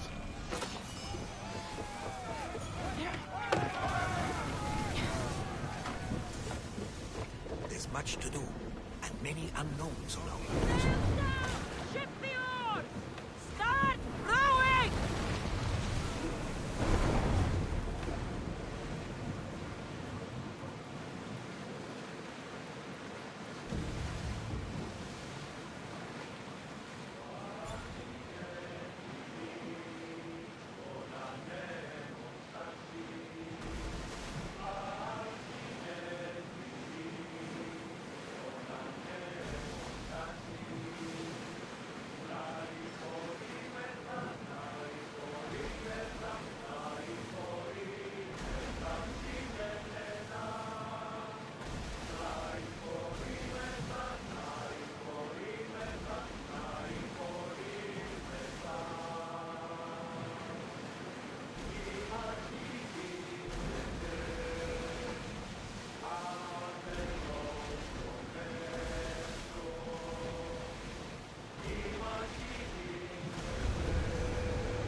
There we go, Sokos is now dead.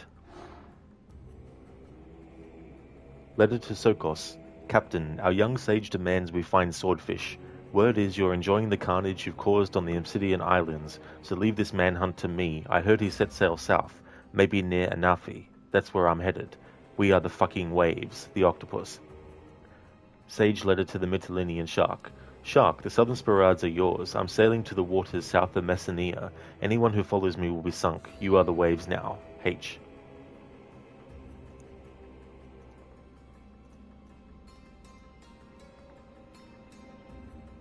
Thank you for redeeming that, this is Sparta Crooked. Zereth, we won! Gets kicked. I can see my house from Splat.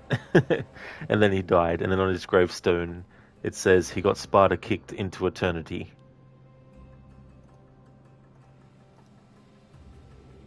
Hey there, Arctic. Welcome on in, dude. I hope things are going well. Finally, managed to get it the way that I wanted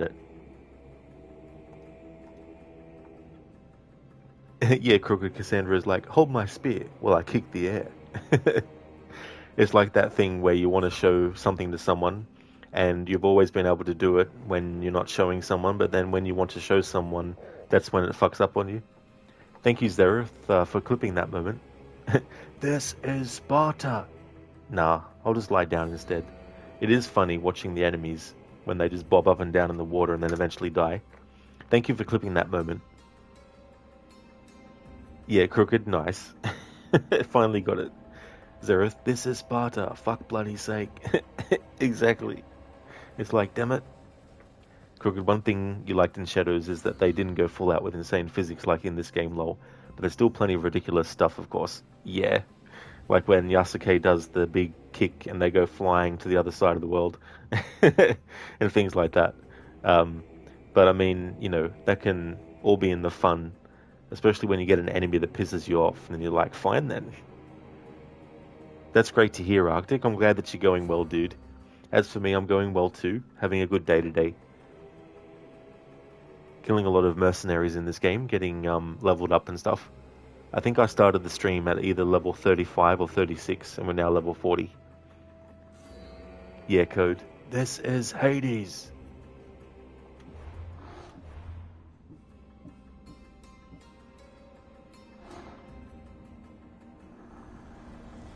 The stories will tell of how I killed Poseidon with his own trident and threw his fucking head to the sharks.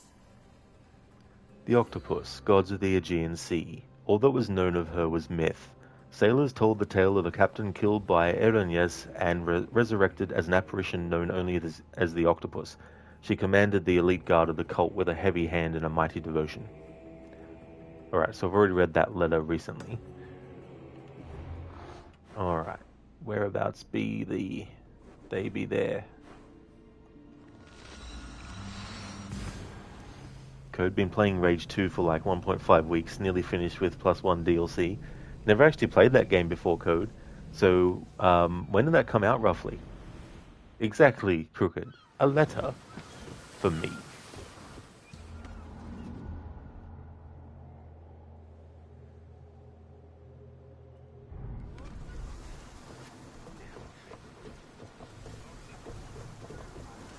Ready to embark! Nice to see you, Commander. Slow down! Should we be sailing this close to them?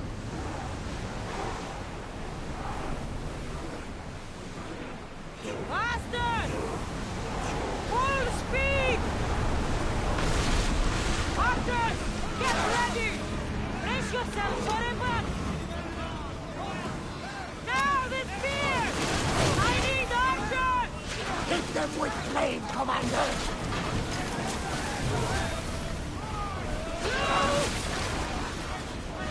Spears now!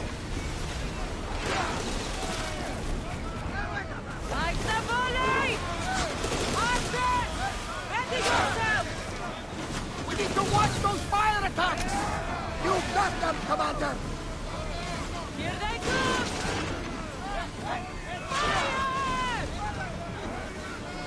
Spears! Ready arrows! Hold on tight! Fire the volley! Archers to the front! We're taking damage from the flames! Loose arrows!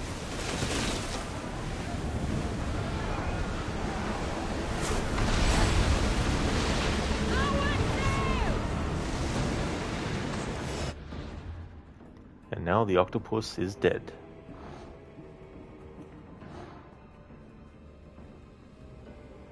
Letter to the octopus. Octopus, my father is sending ships to join you in Anafi. No reinforcements will reach Pefka. You have my word. My father has only one request, an answer to a question.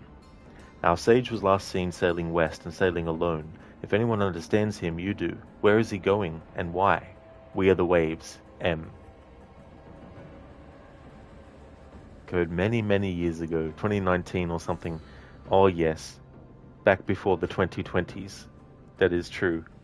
That is an ancient year that was centuries ago by comparison to now. Zereth, a me for a letter? Don't know, Zereth. What letter is it? Crooked, it's still weird sometimes having Chazaday's voice as an ally. It definitely can be as well. That's true. It's so funny as well when you have him saying when you're in when you go to see the Oracle before you go in, he's like, "Trouble, just walk in. Who's going to stop you? The priest?" Code was only $7 to $12, and you went, well, why the hell not? 007 and Octopussy lost. Good call there, Code. Yeah, I was thinking about that as well. The James Bond movie.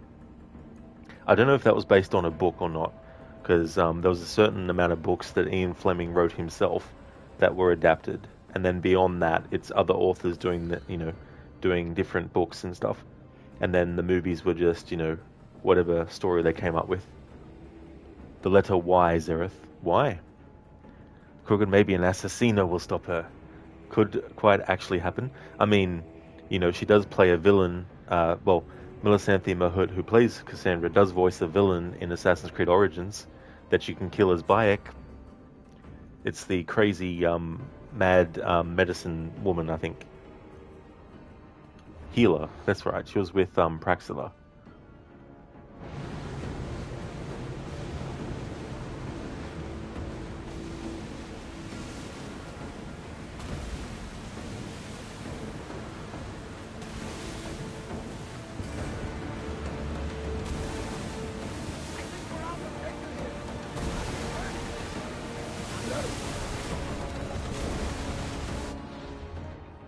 That's true. She was also a love interest of Flavius, I believe.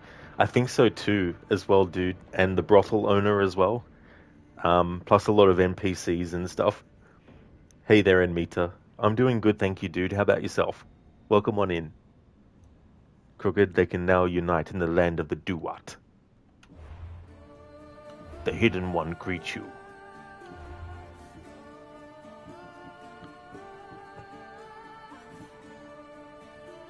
so we need one more fragment to upgrade the spear to the next level.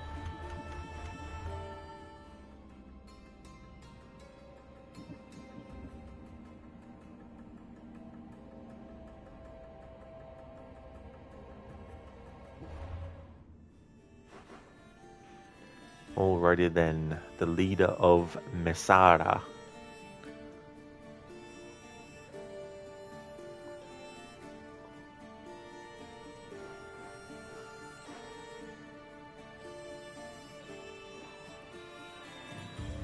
There.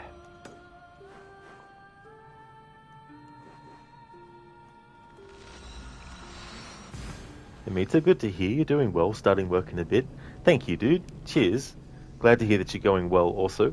Hopefully work will be good too. Hopefully you won't have any annoying customers or anything like that. I got Kassandra to level 40 now, and we're in tier 3 of the mercenary rankings. Initially there's only up until tier 1, but then beyond that point they introduce S tiers.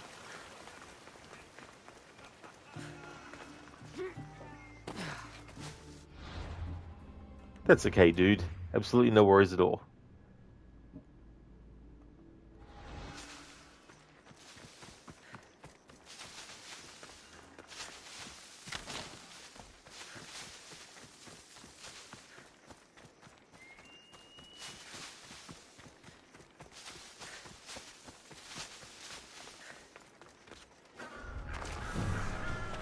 I should stay hidden if I don't want to fight. I don't care how big their army is. I don't... Here's where you die! Get there!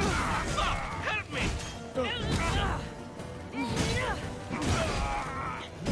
Fuck! I'm burning!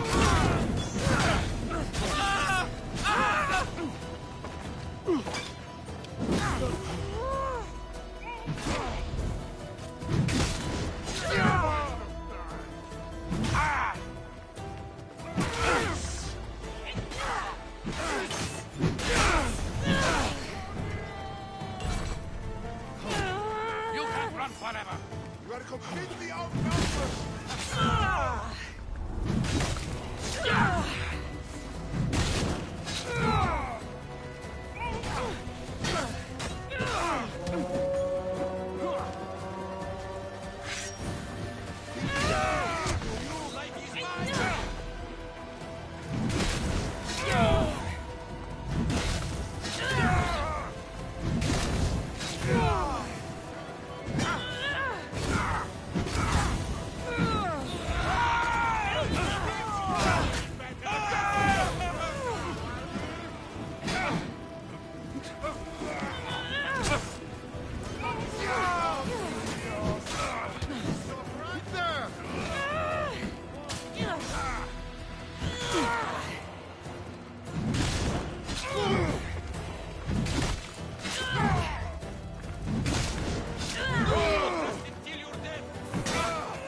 Had a feeling that would happen.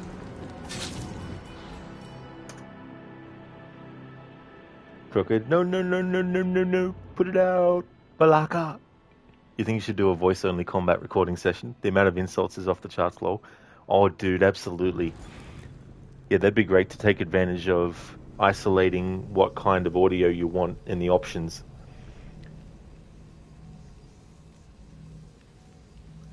The annoying thing, though, is I think when it comes to dialogue in a cutscene, I think they also have NPCs chatter in Greek still active, I think,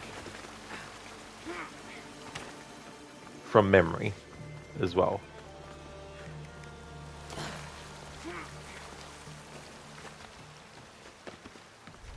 Careful. Don't want to be caught here. Are you kidding me, right, game? So it didn't. Oh, that works. Don't mind me. For a moment there, I was like, did it not do an autosave when we actually arrived?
Crooked, hate when you can't isolate the different audio.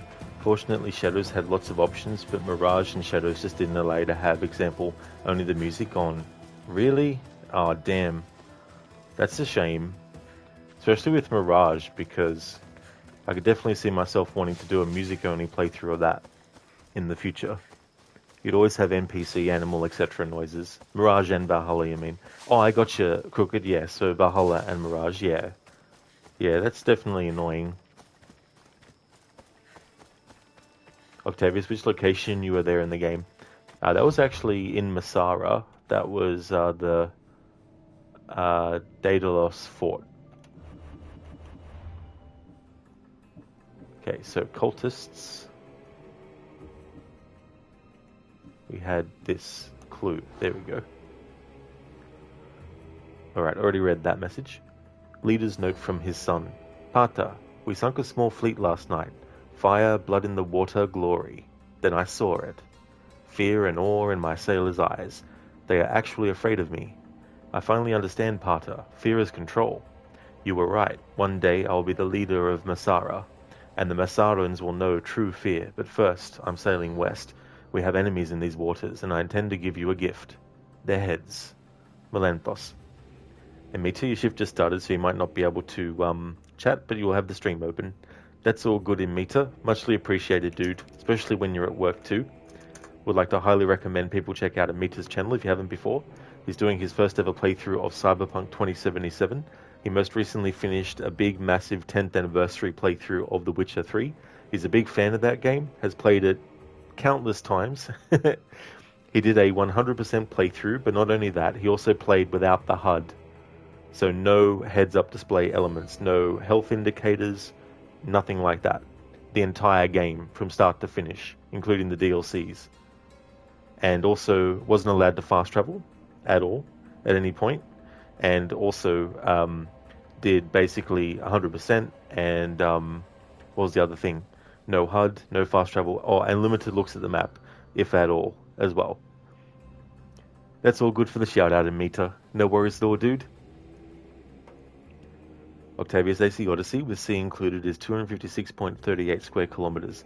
Shadows is 80 square kilometers, Mirage is 13 square kilometers, and Valhalla is 140 kilometers squared, which includes both the land mass and the sea areas.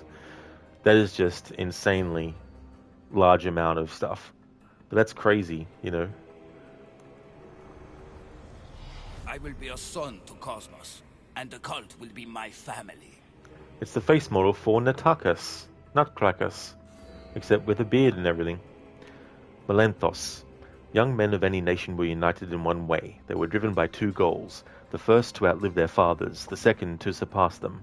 Melanthos sought to achieve these goals at any cost, even if it meant sacrificing his own life for Cosmos. Of course, his preference was to sacrifice the lives of others.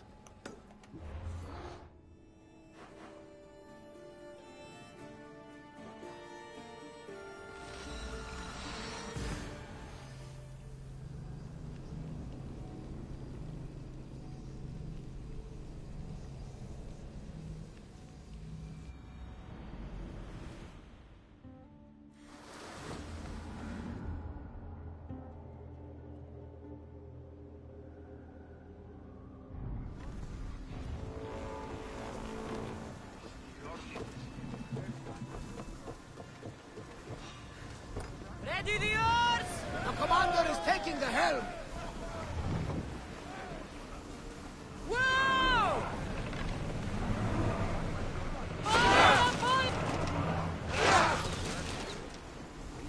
I thought I'd try that, but they've got immunity.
Slow it down!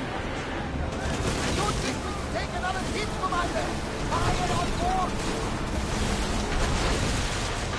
spam. We didn't have those fucking arsehole mercenary ships up our fucking arse as well.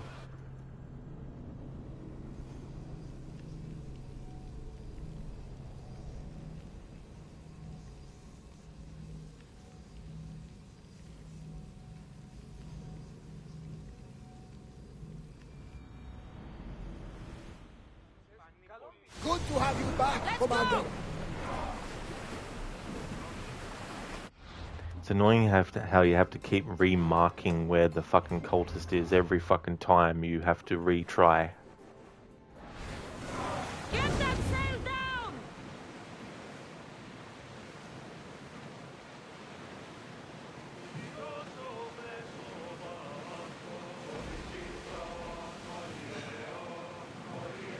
It's a beautiful vessel. Increase speed! Close!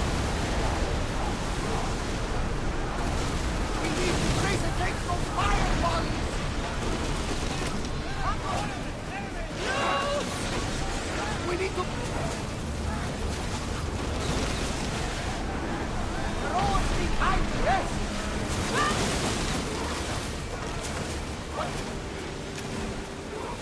Light your weapons!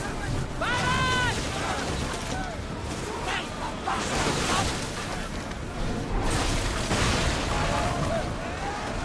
Get ready to board! Follow me!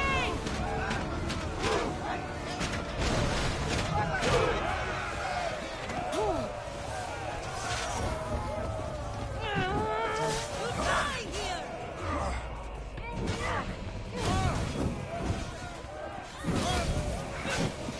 Oh, shit!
Alright, so we've found all clues to who the sage is of the Aegean Sea.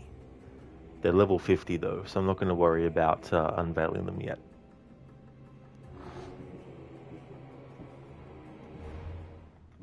Alright, it's time to go and upgrade the spear to the next level. I should have killed enough now to be able to do that.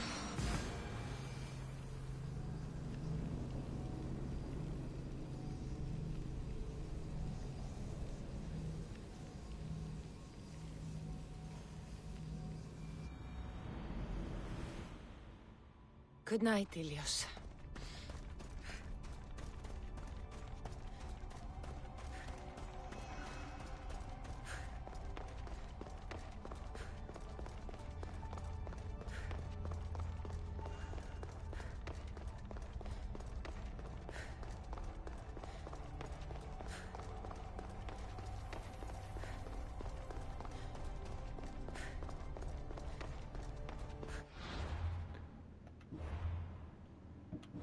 Okay, so currently it is up to level 4.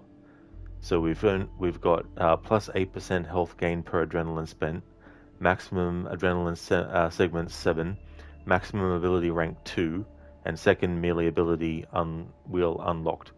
And so we'll gain plus 9% health gain per adrenaline spent, maximum adrenaline segments will remain at 7, maximum ability rank though will now be 3, and of course the second melee ability wheel is already unlocked.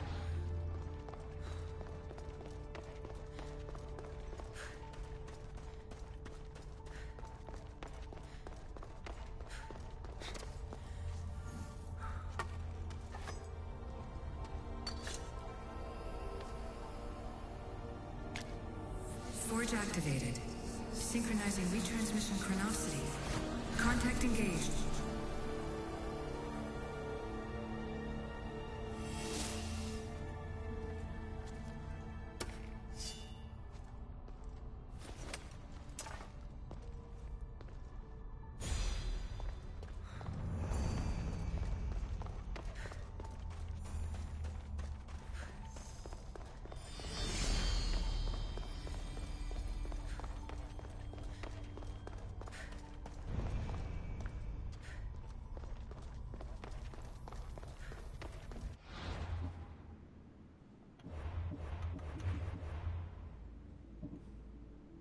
Alright, so to get the next level for the spear, we need to kill 22 more cultists.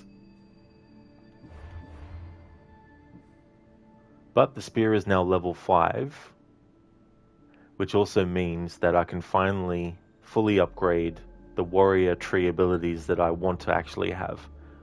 So overall, I can only put ability points into the warrior tree. I'm not allowed to put it into assassin or into hunter. I don't want every single warrior skill though.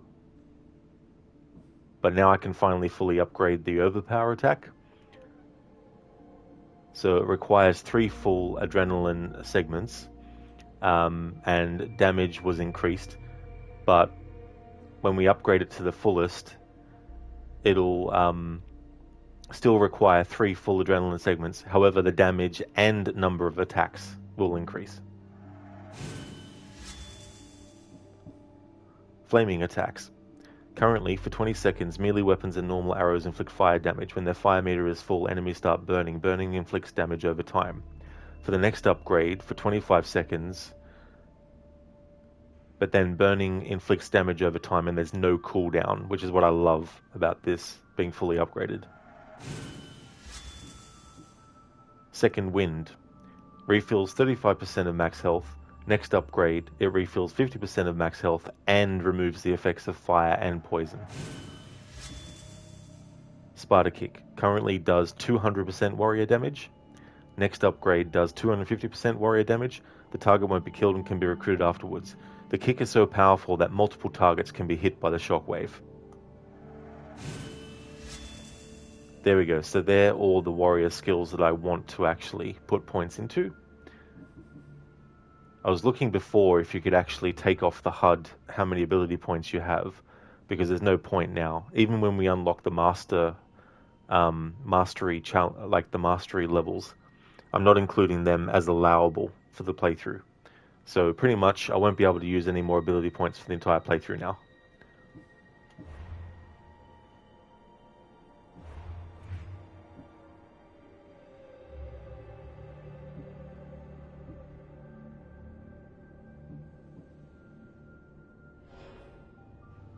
Desma the poet was known for her delightful stories in the way in which she told them. It said she once created her own poem, and it was the only one her audience didn't like. They didn't live much longer after that, it seems, and Desma never shared her work again. Thank you, Zereth, for leaving the lurk, dude. Awareness takes less damage from assassinations, and pyrophobia takes more damage from fire.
Επικαλούμεσαι, Μάκαρ.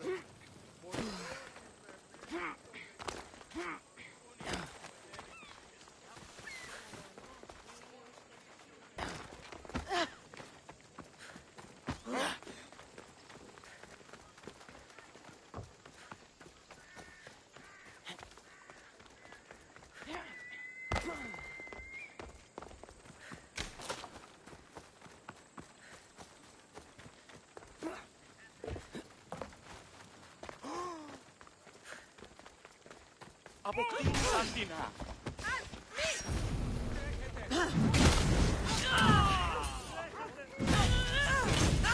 Mayangas! Someone help me!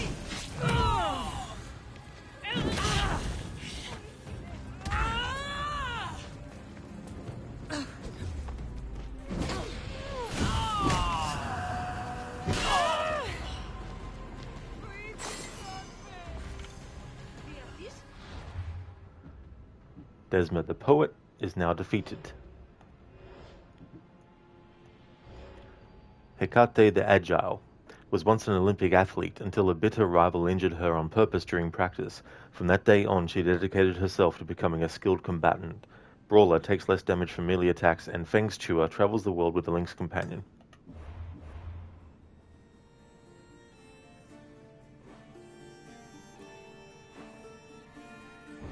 Nice, they're right here. Pretty much.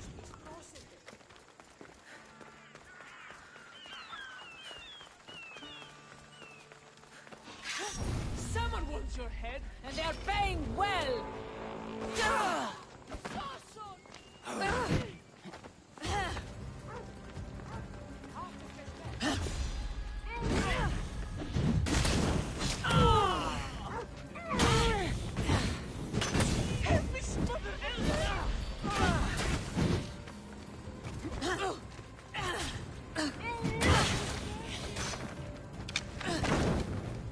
Somebody help me!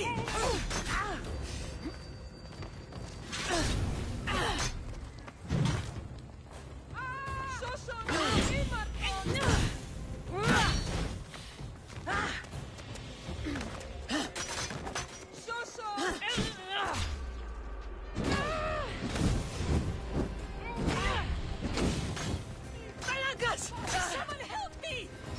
Somebody help me!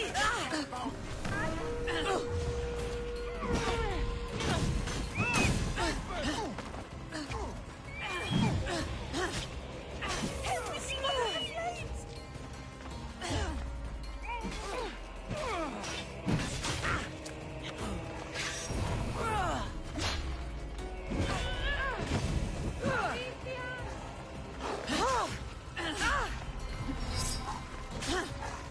You should have died by now! Death is closer, cell soul! Someone help!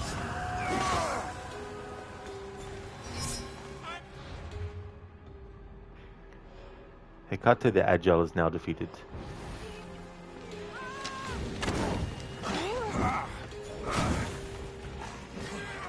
Now we have that fucking annoying Ashen Wake asshole fucking cunt-ass mercenary.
Arctic, it's so annoying when like 5 of them just join the battle. You remember when you're going all in on killing them all when it was like 5 of them took you like 30 minutes? That's true, Arctic. Oh yeah. You can definitely be fighting them for a very long time. In this playthrough as well, I'm not allowed to pay off bounties, and I can't kill bounty sponsors or pay them off as well. So that's extra on top, because then when I'm doing main story missions as well, they can interfere and everything. Plus when you're inside a fort and you got 6 other enemies already, plus 5 mercenaries on top, all doing different kinds of attacks all at once.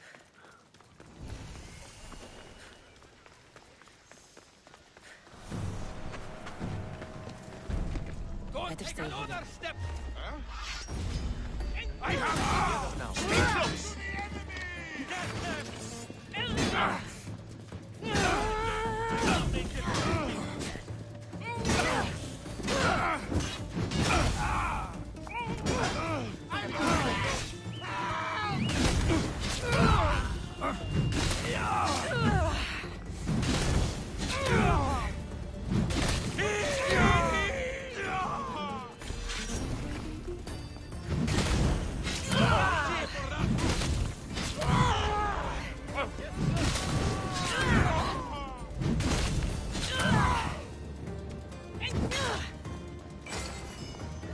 Time to fight! Ready!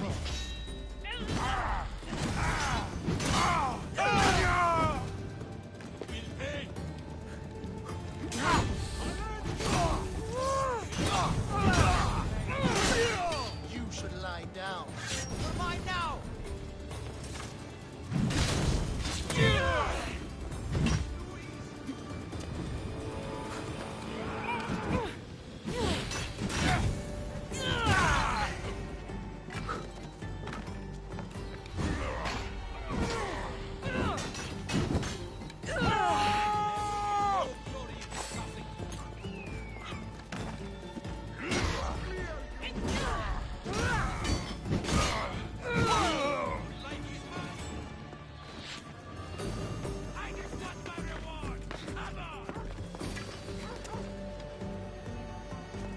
Plus, when the character literally gets fucking stuck on little fucking tiny pieces of the environment as well, in the middle of a fucking fight, and you can't do a fucking roll dive off of shit, that also fucking gets annoying. When you got 500 enemies on the fucking screen at once.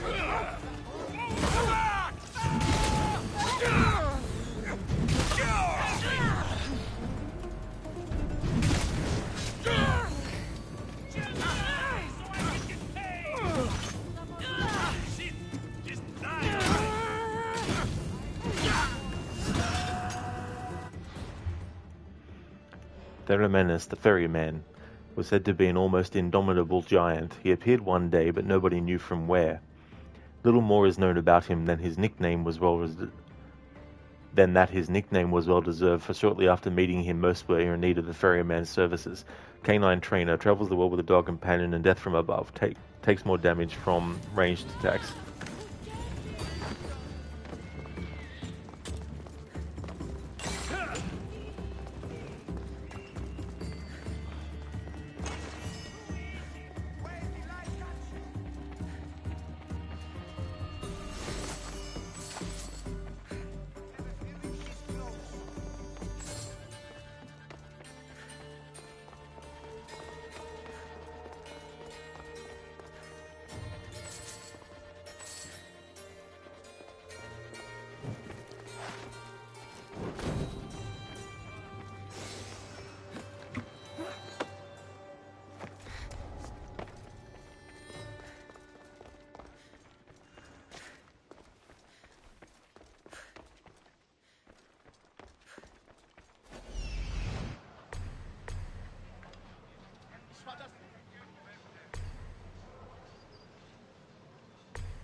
Athenians won't like that.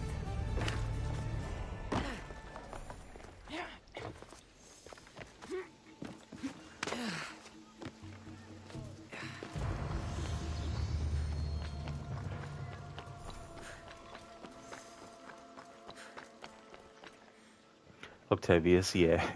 The freaking mercs as well. And getting caught on the environment, which is out of the player's control completely, because it can happen randomly. Arctic, the map is a body-blocking bitch. Exactly. Exactly, Arctic. That's the great way to put it. Code controls tend to try to go through shitty pipe dream occasionally. That is true as well. And there's also this thing where you might want to jump from one level platform that you're on to the one opposite. And sometimes the character will actually jump across and land on top of the thing. But randomly they'll also land, and as they jump, they land and miss, but then hang off their, with their hands randomly.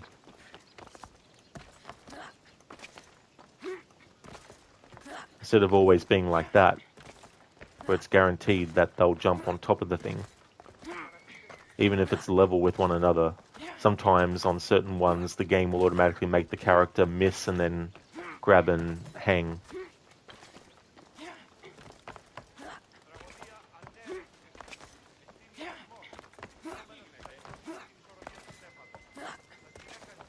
So it should do this every single time for every single thing that is level. Obviously distance plays a part, but even if something is the same distance apart, sometimes the character will randomly actually land on top of the thing or grab and hang. Like, obviously that is understandable because that is not the same height as this awning part.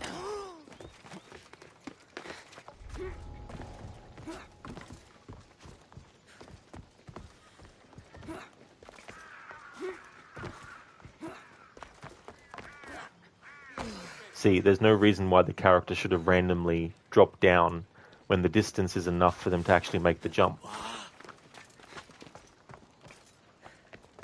See? I did nothing different. The two things were the same level, jumping from this side. See? Now randomly the character just did that.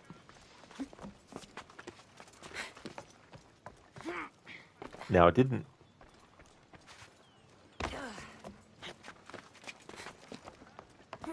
Now it didn't. That's understandable from that direction. Now it dropped down. See? It's just randomized. No consistency.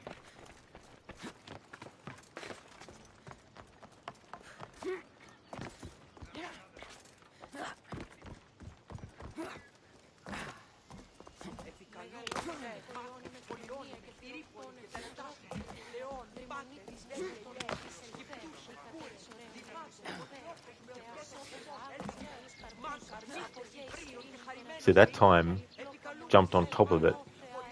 The last few times didn't. Now back to not.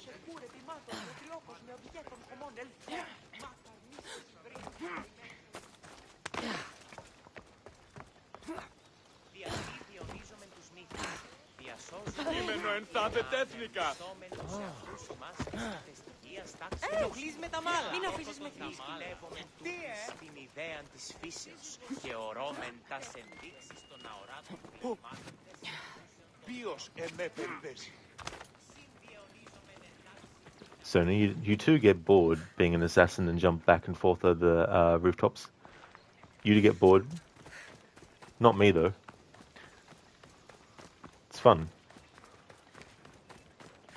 How's things going, Sona? Welcome back, Zereth, from your lurk. They see me jumping, they think, what is that Malaka doing? Exactly.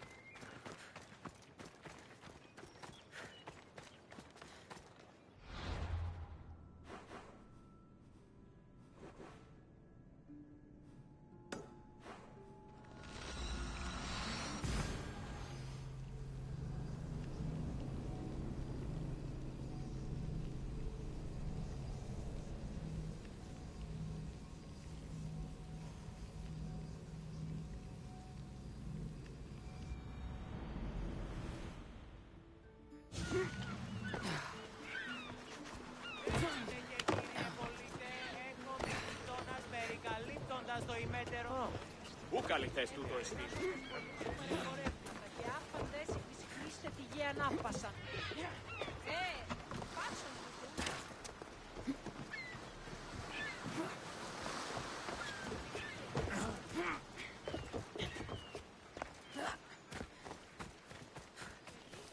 Zereth, this is Sparta. Wait, that wasn't an enemy? It wasn't, no. Hey there, Zomb. It's going well, thank you. Things are going good. How about you?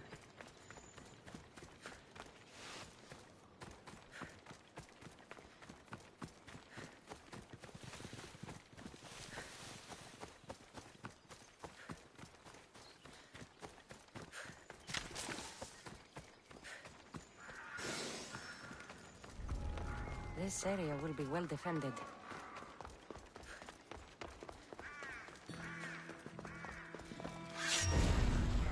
You will not walk away this time. Fight! No! I'm on fucking fire! Somebody get water! You will die here now!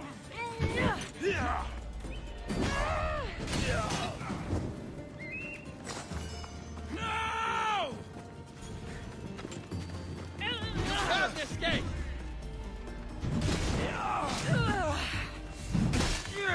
Malaka!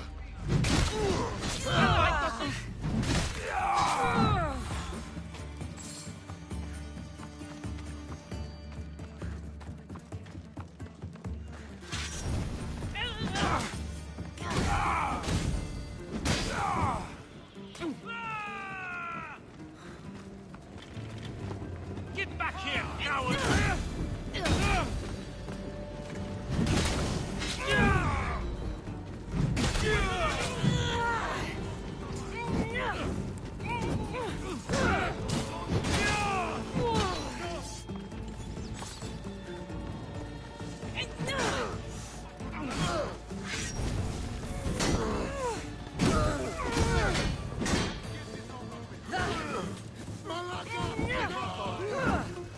I'm raising the alarm!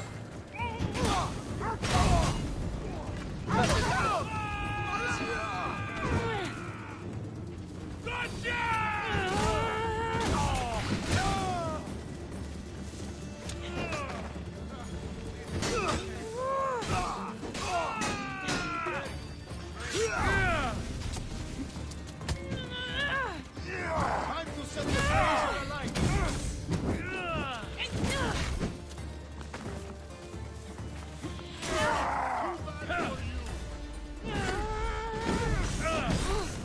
What? No! Get it out!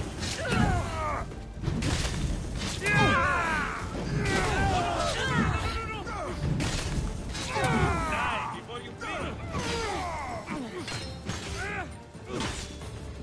Get it out!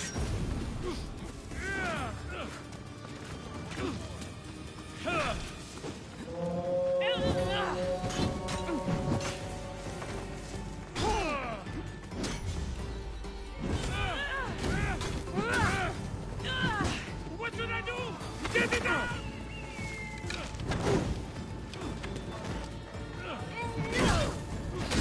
I will grind.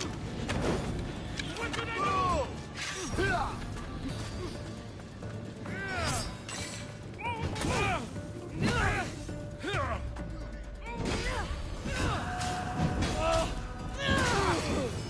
Shit, let's go!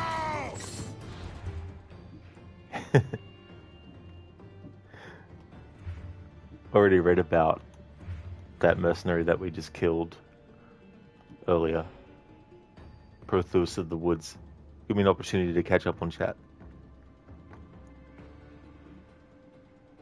Zom, you're fine. You had quite a mixed day on Expedition 33 the other day. Glad to hear that you're going fine, Zom. So what happened in the game? Dr. Darling, you're busy and Rod has farmed 30 Malakas. Rod is busy too. That's it. Killing all these enemies and everything. So 152 Malakas we've heard so far in this playthrough now. I mean, there's probably some that I missed and all that, but the ones that I've actually been able to hear and stuff, amongst all the other noises in the game.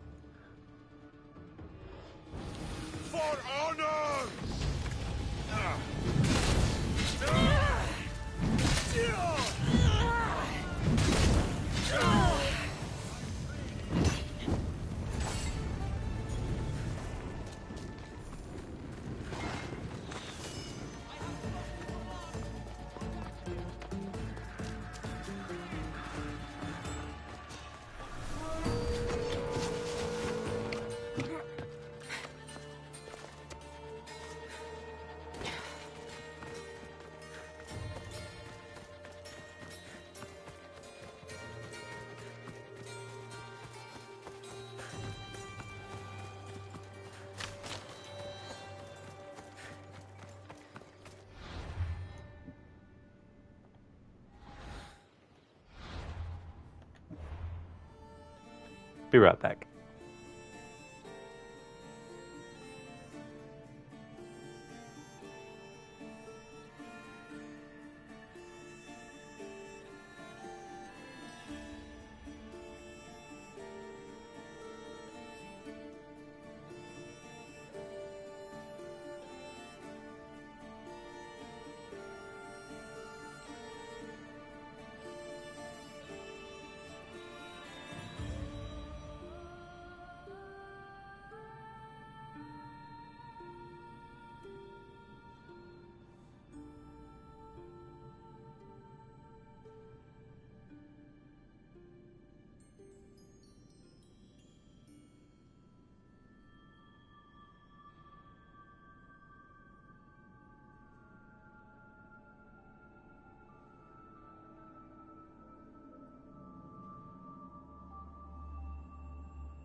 Alrighty then, I'm back.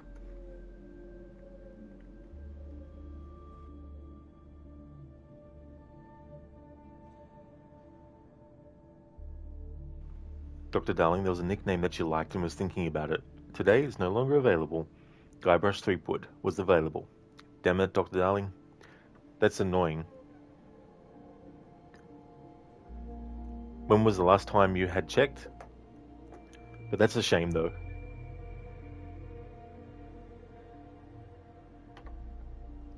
Zombie decided to reroute back towards the Act 2 region for the sake of getting more XP and abilities for one of your party members. Along the way you encountered a few bosses. One of them, Sprong, was difficult to whittle health down for and wiped out your party before you did the much damage. Maybe you might have a better chance later attempts, don't know when though. Oh yeah. Yeah, that can be tricky too, as well. And some enemies are just, damage sponges as well, which doesn't help. Hey there, Spectrum. It's going well, thank you. Things are going good. Just turning dawn here, nice and quiet time of day. Your quail are starting to peep. Their little squeaks are so cute. Well, that's cool, Spectrum, that your quail are going and, going strong as well. So, hope you can enjoy the nice and quiet as well. Last week, Dr. Darling, you checked last. Damn, that was quick, though, for someone to take it. Zereth Mancomb Seep Good. What kind of name is that, Zereth?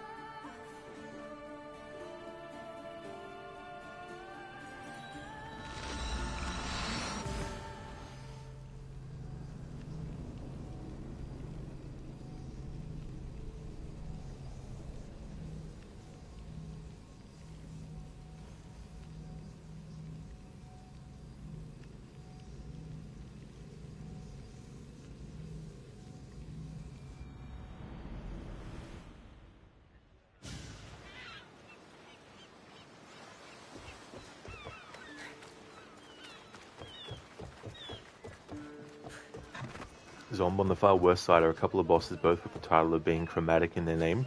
Chromatic, Hexka, and Velea, the prior of which has an ability to gain shields by stabbing itself. Huh. But also has an ability to cause a grim for your party, makes it where they automatically die in a set number of turns. The later of the chromatics has an ability to set your party's max health points to 1, leaving you on 1-1, with healing only increasing max health points, but still being on 1 health point. Geez, sounds like they're, damn brutal as well.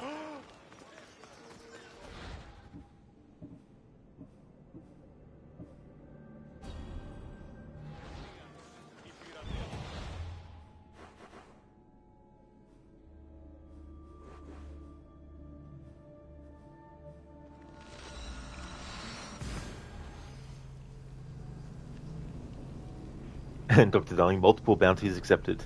That's true.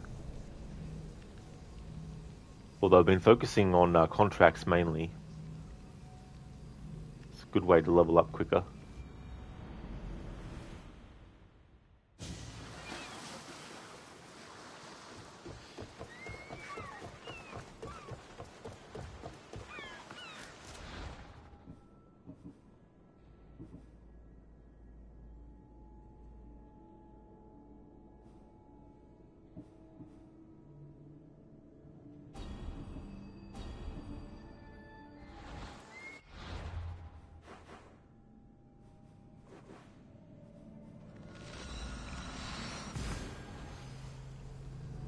Ah, Zereth, you changed your name.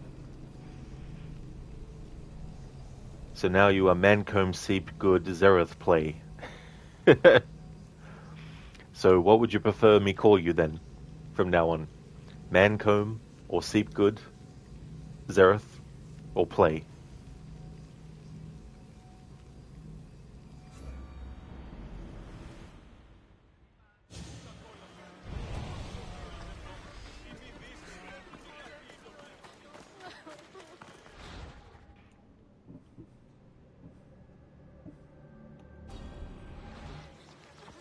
Mancomb up to you.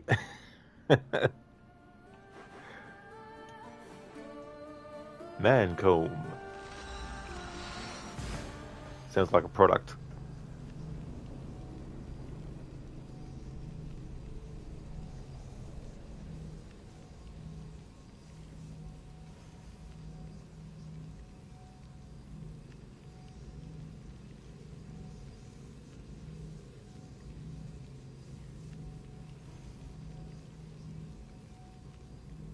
Mancomb, you ran out of letters, lol.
Yes, that would be very confusing.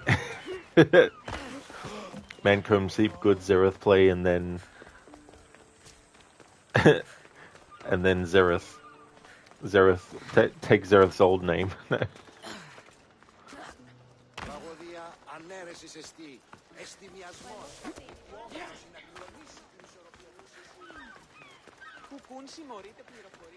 Ότι ούν επιθυμείτε ο άντρες και γυναίκες να με φέρει.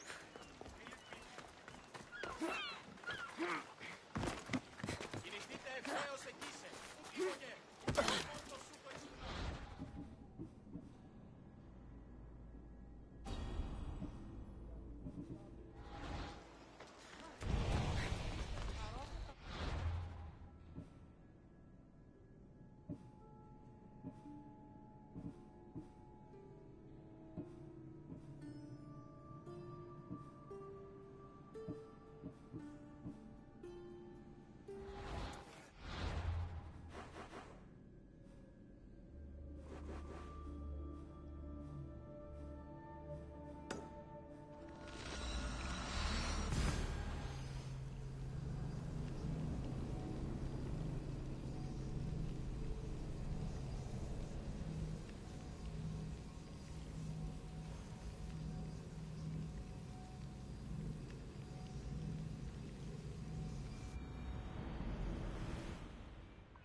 Αναζητήσατε εσύ τον Λέον.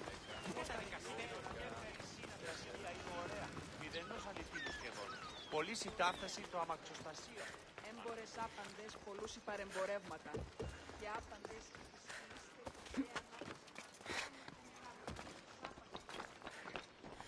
Mancomb, although would be left if you to take Dr. Darling 87 after. Yeah. But on the plus side, thanks to a species of friendly giants called the Grandis, who you found in an area you didn't expect to find anything more by the name of Monaco Station, you found a pretty cool new map area, pun intended, as was quite a winter wonderland. One of the Grandis was a trader that gave you a quest to what is perhaps your favorite dungeon in the game, Frozen Hearts. Well, that's good, though, that you found something like that as well. Sometimes you just find things in areas of games you didn't expect. Spectrum, then you could be Dr. Zareth. Nice one. Crooked, have you ever heard of the game Hellish Court? It's set in the 17th century by a former Witcher 3 dev, and is a fighting fencing game that's very realistic. Basically, one hit and you lose the round. You've been thinking about including it. That would actually be quite funny and quite frustrating as well. But that's an interesting kind of concept. And having a fencing kind of game, because then there's a lot of strategy involved. But that's cool, Crooked. So is it something that's coming out, or has it already been released?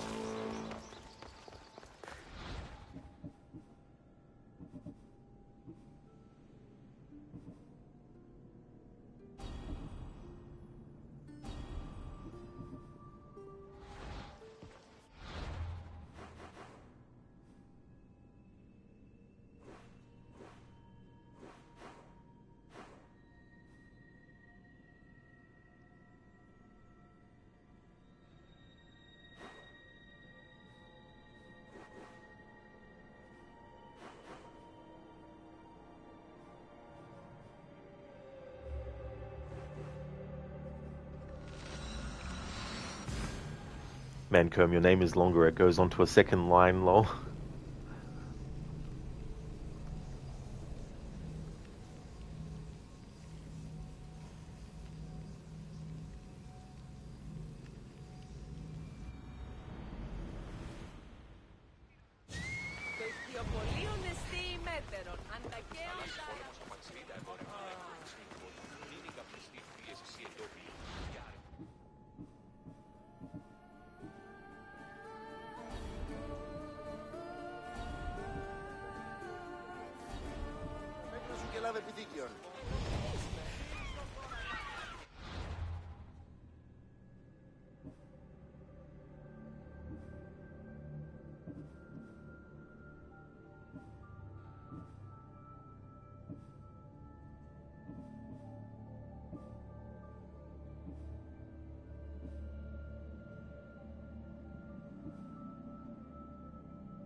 Alright, so what we've got here that I've been setting up is we have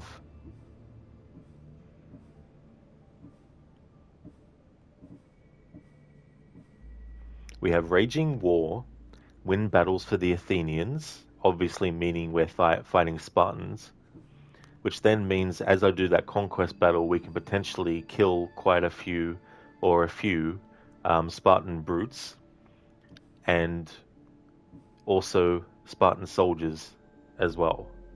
So we can potentially knock those out by doing that. And then we'll get all the XP.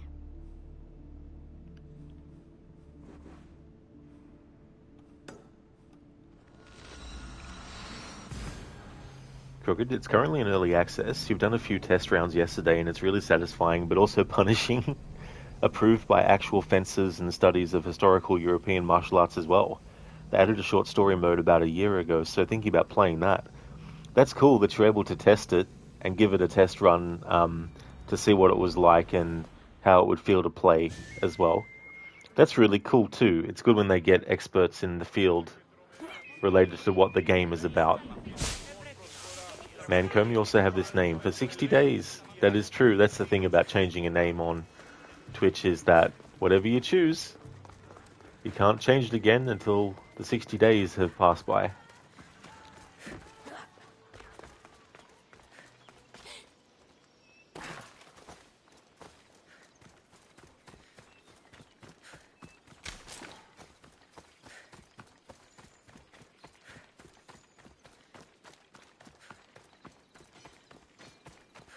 Your presence is a good omen, Eagle Bearer. It means Zeus is on our side. Only Zeus is on Zeus's side. We could certainly use your sword in battle. Will you help us send these Spartans home on their shields? Crooked, you also can't change back your old name either. Really? I didn't actually know that. Huh. My spear is yours. We'll make good use of it. Now, on to victory. Victory.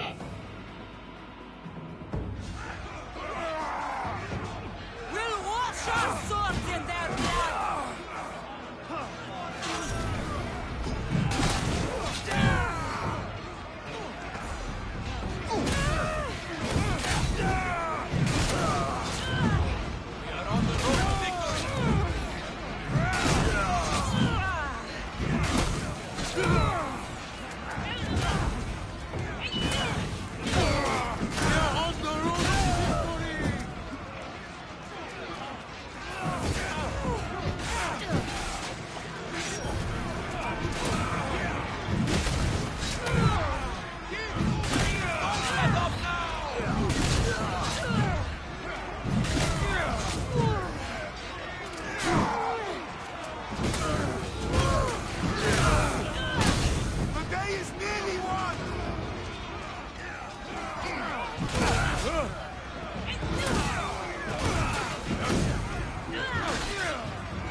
Very, very satisfying doing that overpower attack with the axe now that I had the spear upgraded to level 5 and could actually upgrade the overpower attack to its fullest level, because then I can chain 4 of those, and you can also go back and forth between 2 enemies as long as the other enemy you've already dealt with gets back up on their feet, of course. So that was very, very satisfying. So that's that done. Just need to do another conquest battle as well for the contract. Mancomb, to be fair, you are going to change some point. That's fair too as well. That's for sure. Crooked, yeah, once you change it, the old name won't be accessible for multiple months or even longer. Eventually it should become available again, but who knows when. You reckon it's so people don't impersonate a user that recently changed their name. That's definitely a good thing to put in place, because I definitely would see certain people wanting to take advantage of that if they could, you know. Hey there, Ogorki. Welcome on in. How's things going? Thank you for the GGs as well. Zomb in Frozen Hearts has a variety of regular NPCs, all with the ability to change between fire attacks and ice attacks, and they're quite beefy on the XP drops, with hundreds of thousands being dropped by the end of most any given fight with them. These enemies vary too, with one of the worst encounters involving a Stalact, which is a massive multiple attack comboing brute, and a couple of Pelagrims who can be annoying due to healing their allies. That is really friggin' annoying in games, when enemies can heal their allies. It's bad enough when they can heal themselves, of course. Mancomb, keep fighting. What do you think I'm doing? Exactly, it's kind of, weird to say that on a battlefield when someone's actually fighting. Glad to hear that you're going great, Ogorki. That's really good.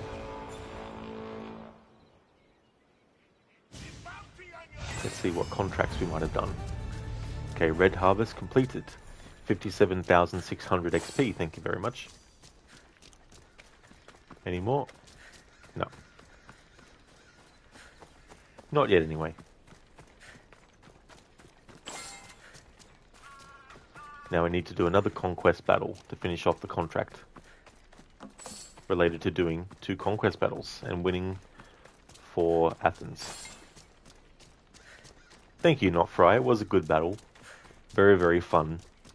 Love using the overpower attacks and the flame attacks, and it's good now that I've got the upgrade where there's no cooldown between using one flaming attack and then when it's finished to use it again.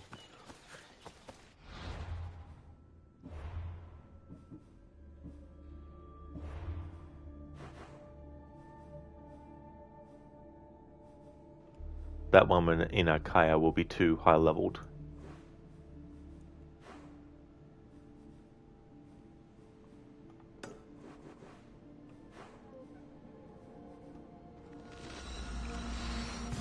Zom, on the better end, there's some fire and ice dancer types with some interesting elemental sweep attacks, but might pull a fast one with a gradient attack which requires a precise time-specific counter. There's also a fire and ice hammer wielding type that has some varying approaches type attacks, the worst of which has a first part that you can't take damage from, not take damage from, but also has an orb attack that deals easy to dodge elemental shots, but depending on elemental stance, the orbs can be shot and cause damage. Definitely a lot of things to keep in mind constantly as well. Which I don't mind in some games, for some things in the game, but if that's basically what the game is in gameplay, then that is when it gets a bit sort of like too much.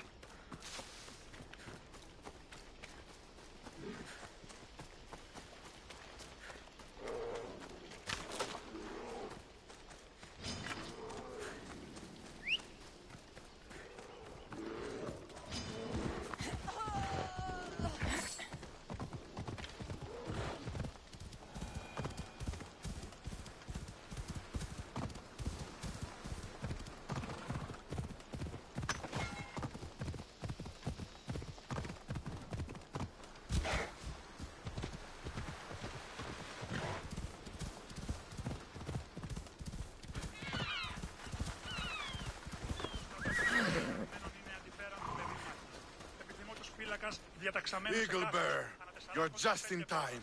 A battle's brewing, and we could use a mercenary of your strength to conquer Spartan borders today. All right, I'm in. Glad to hear it. Let's send those Spartans to Hades.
You, me, fighting. Let's do this.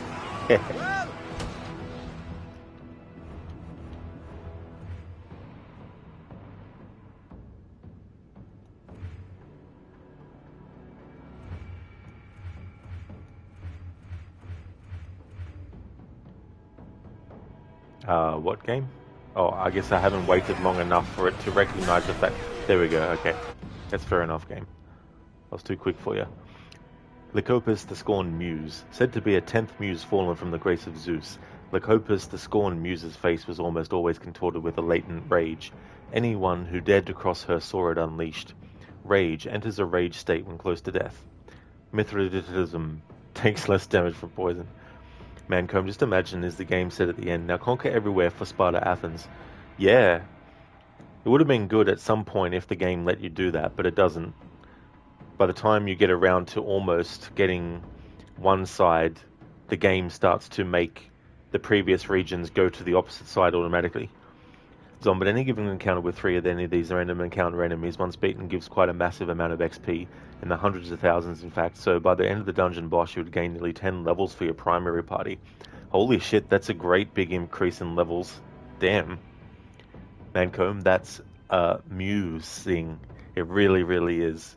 A good one.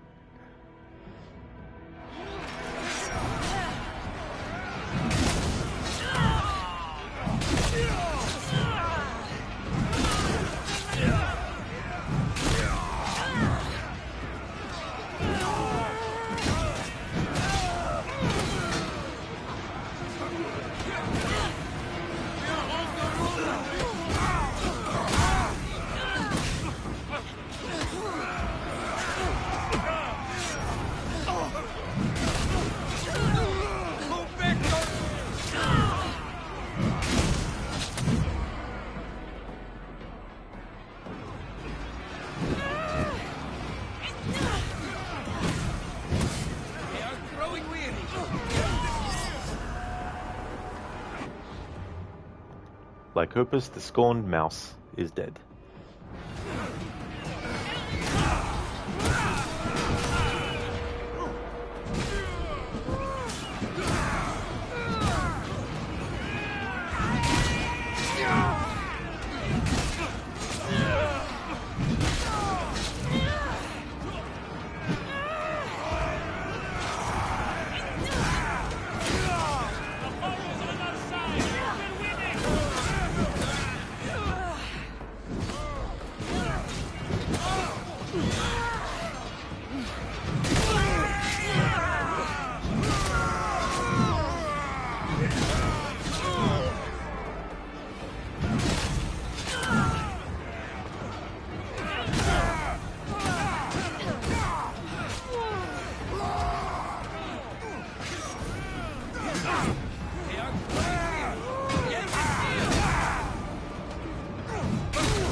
Dr. Darling, Mancomb Seepgood, Zereth play slots every Monday.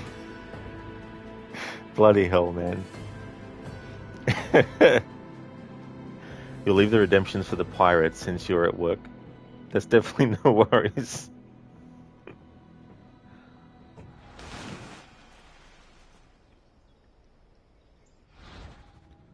Hephaestus' workshop, located northwest of Pandora's Cove in Malis, offers unique services. Visit this location to learn more about new engraving tiers. Contract completed. 86,400 XP, thank you very much.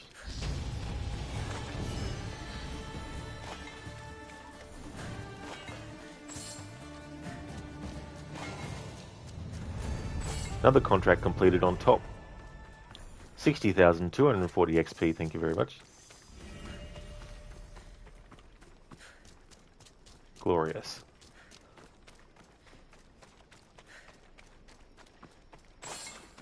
Zom, one of the chromatic bosses, the Velier, was in this dungeon too, so that was a downside, but near it was a portal to a manor that provided interesting lore in the way of showing the in-universe inspiration for the design of any given random encounter enemy in the game came because a character who lived there being into a Lovecraftian art style. So that was interesting. Also, on the way out of that pathway, you retread your steps further than anticipated and got more random encounters in areas you did. Well, that's good too as well, when you got more random encounters as well after all that. The Lovecraftian style. I like that style. But I've never read any of his stuff though. It's only been stuff that's been adapted or inspired by his stuff.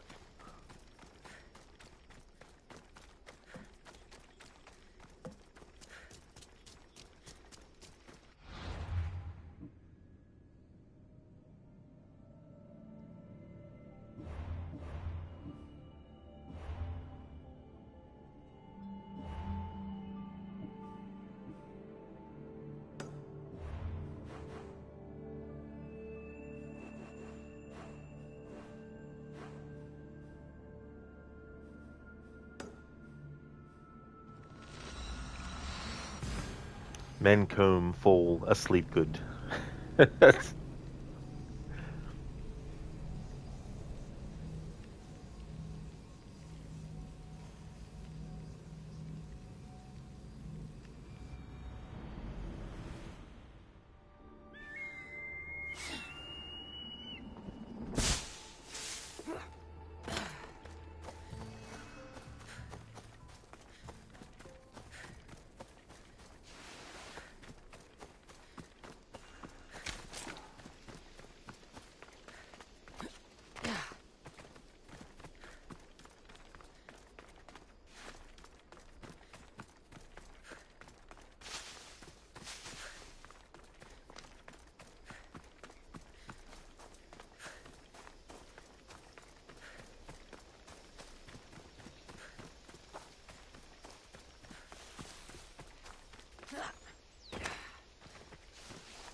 My step around here.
Amphit Amphitrite, the image fighter, was once a slave to a sword master. It said she spent much of her time watching him train.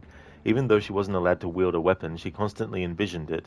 One night they came under attack and Amphitrite was forced to fight, so she did, killing her master in the process. Canine trainer, travels the world with a dog companion, and Mithridatism, takes less damage from poison. Even the gods would be impressed by this display. Any last...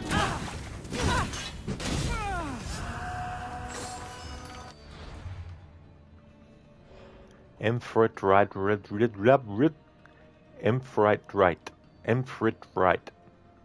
wrong.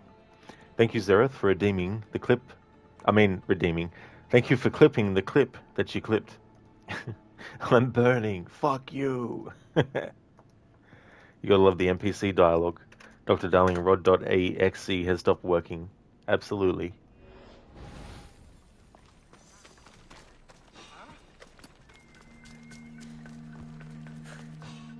We found a cultist clue as well, that's right. Who was it for? Dayanera. Yeah. Dayanera is a BOTN champion. So this is actually someone that you have to go after when you get to the Olympic questline. So I'm actually going to wait till we're in that questline before taking on Dayanera.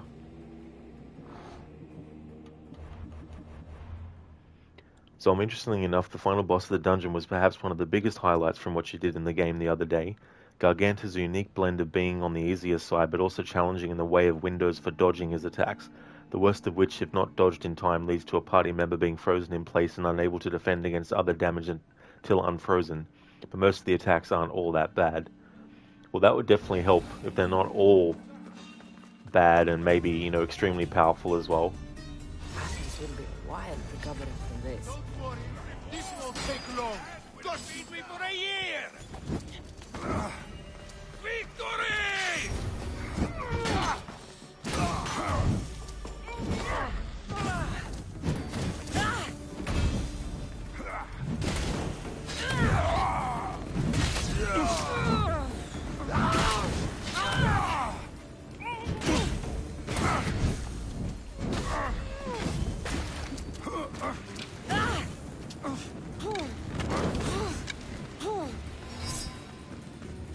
You're going to die here, coward.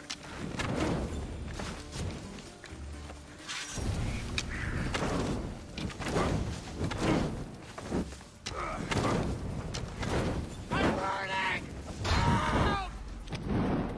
Oh, God! Put it out! Ah! Help me make my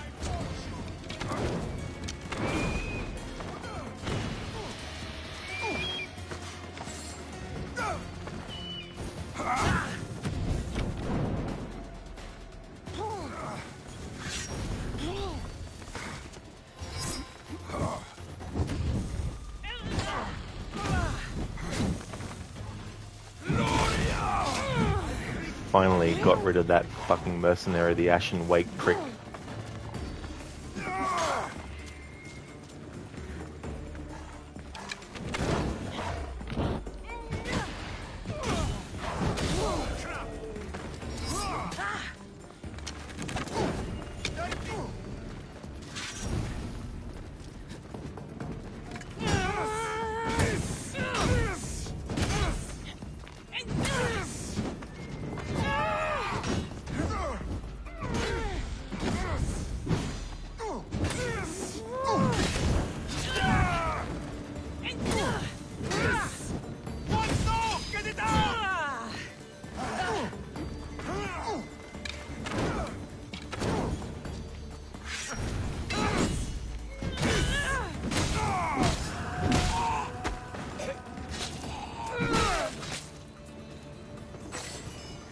Alright.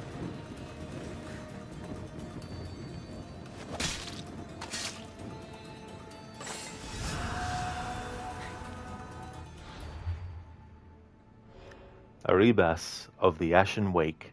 Many witnessed Erebus of the Ashen Wake in combat, few survived. A rumor said that he was far more skilled than his flaming bow than with any sword, but none had gotten close enough or wanted to find out. Pyromaniac uses fire attacks and Shellskin takes less damage from ranged attacks. Alright, so let's see, who was the other one that we just defeated? Tros the Wanderer. Almost all mercenaries travelled quite regularly, but they usually had a plan in mind, or a reason for where they were going next. Tros the Wanderer cared not for planning or the future. It said he only followed the nearest path, not knowing where it would take him. Death from above takes more damage from ranged attacks, and Wildbringer travels as well with a leopard companion.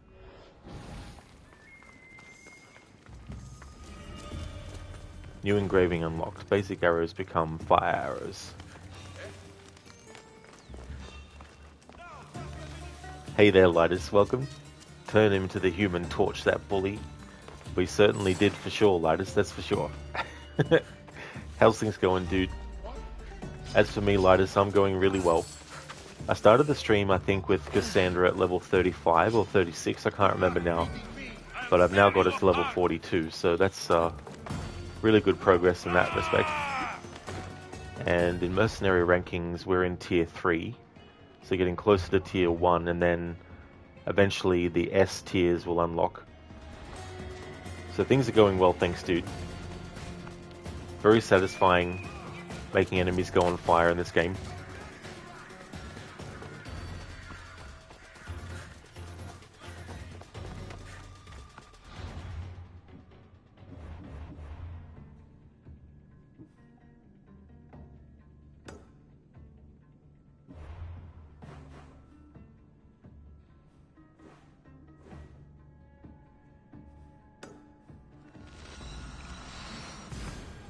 By the end of it in the dungeon, you got a quest item from a Grandis trader who gave you the mission to come to this dungeon in the first place. Returning the quest item to him unlocked more gear to purchase, including weapons that are sold at a level that are a few past the level needed for getting all 3 of the add-on stats, meaning each one of these weapons have all their own personal upgrades already available from the time of purchase. That's really good. It's good to have all that available to you instantly. That way, if you've got enough points, you can just keep on going until you get it. Lidus, you're well, man. Thank you, brother. You're always in lurk mode. Mostly sorry if you didn't chat most of the time. You didn't want to annoy you or chat, but real life was mostly in the way, so sorry. Dude, that's absolutely no trouble at all. Definitely don't need to apologize. That's for sure. You know, nothing to apologize for. It's totally understandable as well. And that goes for everyone. Like, I don't expect everyone to be able to, you know, even see a stream if they can't. You know, it's definitely understandable. Like, Ogoki? Is that what you call a Human Torch? Definitely. Quite a literal one, Ogoki, for sure. Got to be careful not to get spotted. Mystios. Here. Over here. It's me. Leandros. The friendly Minotaur. In the bushes. Thank you for redeeming that, Dr. Darling. That's a funny quest line. We'll definitely be doing that in this playthrough. Like, did you miss causing shenanigans in here? Shenanigans, I love that word.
Heracles' mace.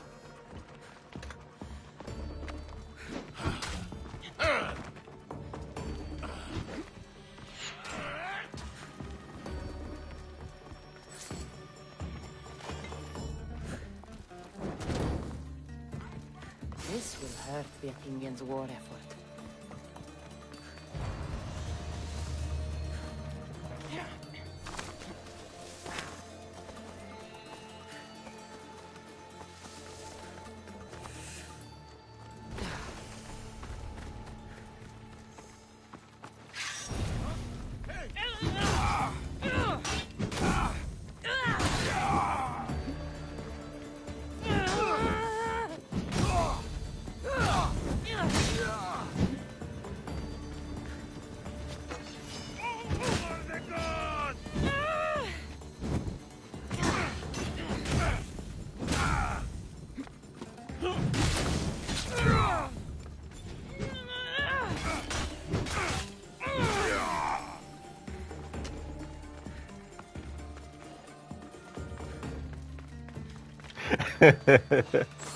Made him go flying at the camera. That was funny.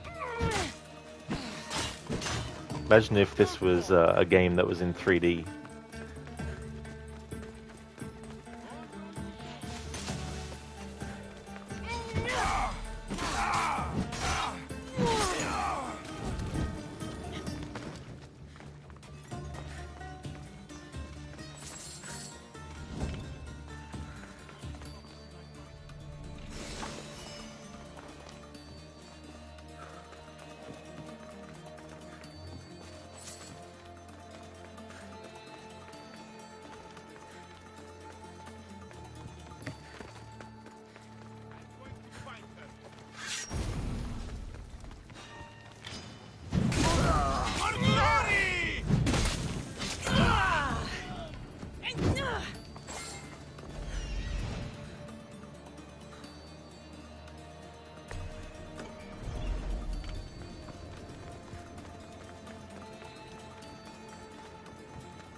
Zomb. Also, by the end of it, your primary party went from either level 49 or 50 all the way to level 60, and due to passive leveling up, your backup party members went from level 49 to somewhere mid-range in the 50s, and all of that just due to one optional dungeon. It's definitely good to do that kind of stuff in games, especially if you're going to get a major advantage from it.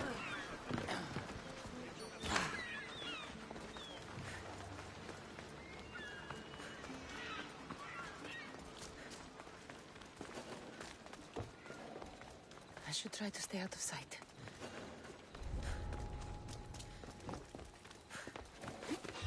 What? Can't wait!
that, Mistios?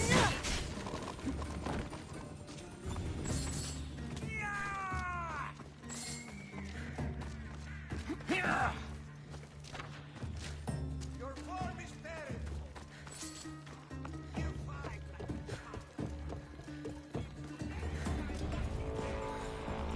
I like the signal!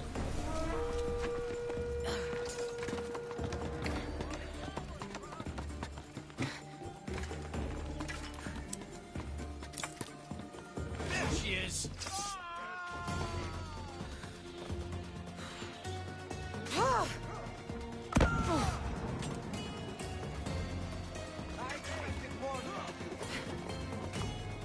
She's here!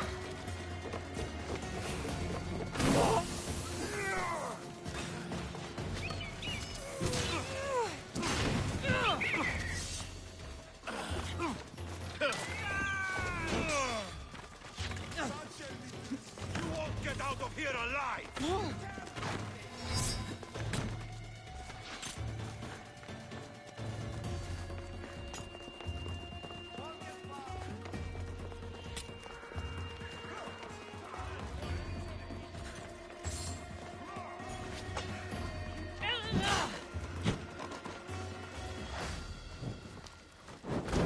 I see you, rabbit!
No! Put it down! Put it down!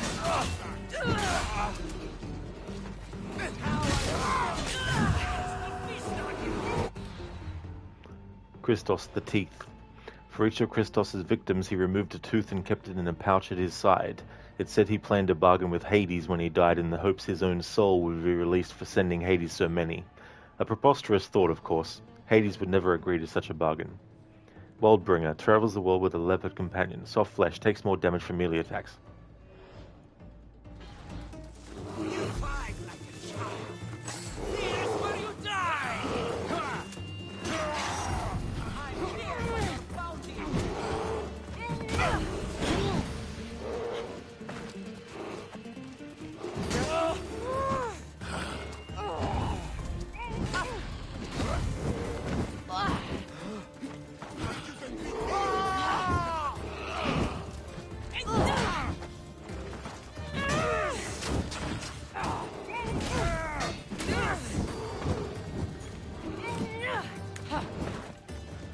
Is that all you've got?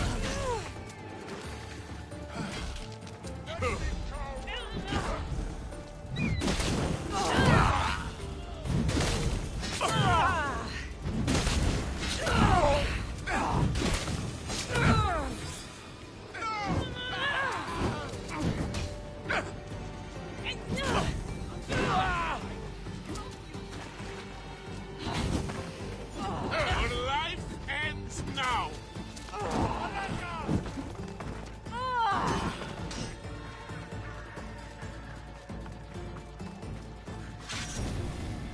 Let me cut that grin off your face.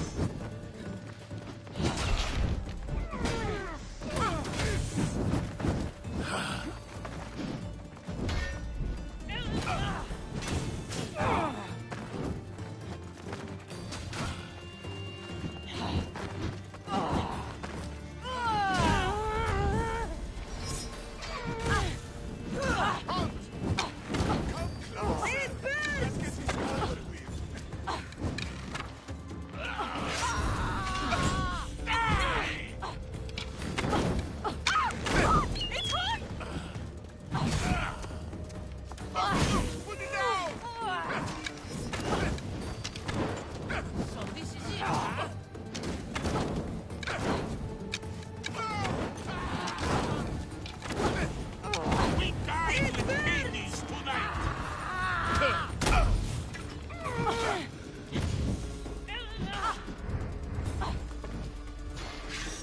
I drink to your death tonight. What do I do? You won't get far. Now come with me to Hades.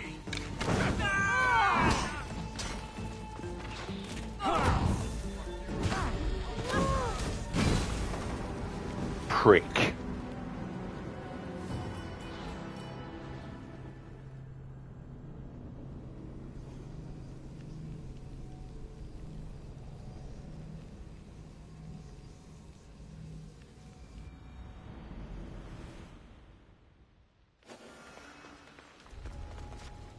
It'll be trouble if I'm spotted here.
There we go. Got one of the fucking mercs that was killing me before. Perdomos, the old youngling. Losing his hair at a very young age, Perdomos grew tired of others laughing at the old youngling. Even though he tried killing everyone who made fun of him, his nickname kept following him wherever he went. Heart condition, took more damage from assassinations than rage. Entered a rage state when close to death. So do I. It's burning! God, somebody help me! What? No! Get it out!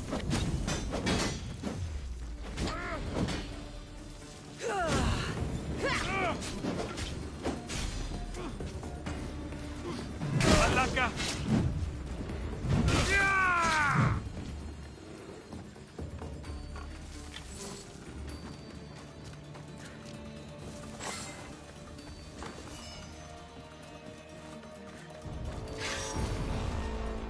I need that bounce! No! No! Put it down!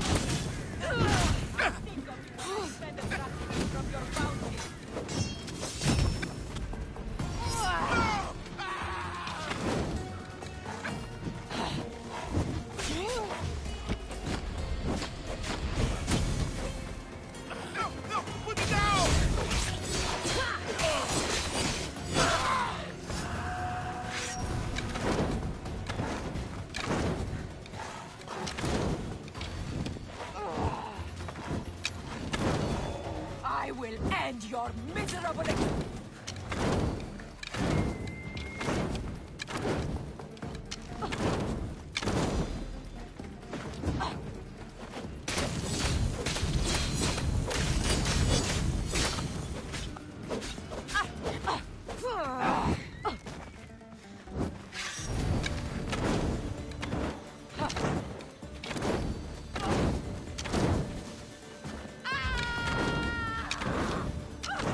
What do I do? These birds! It's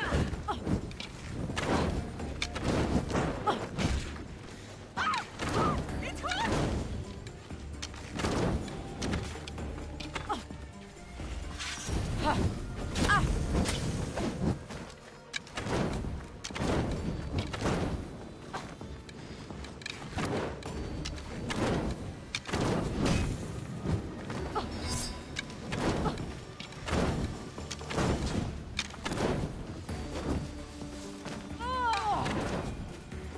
There we go, motherfucker. Stick that up your fucking ass.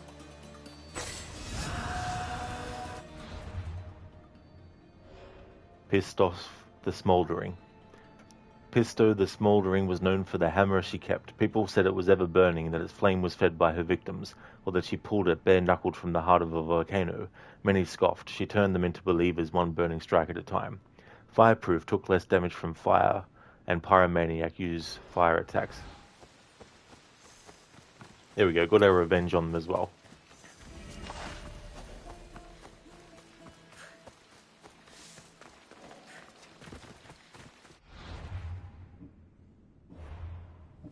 Nice, we've now reached tier 2 in the mercenary system.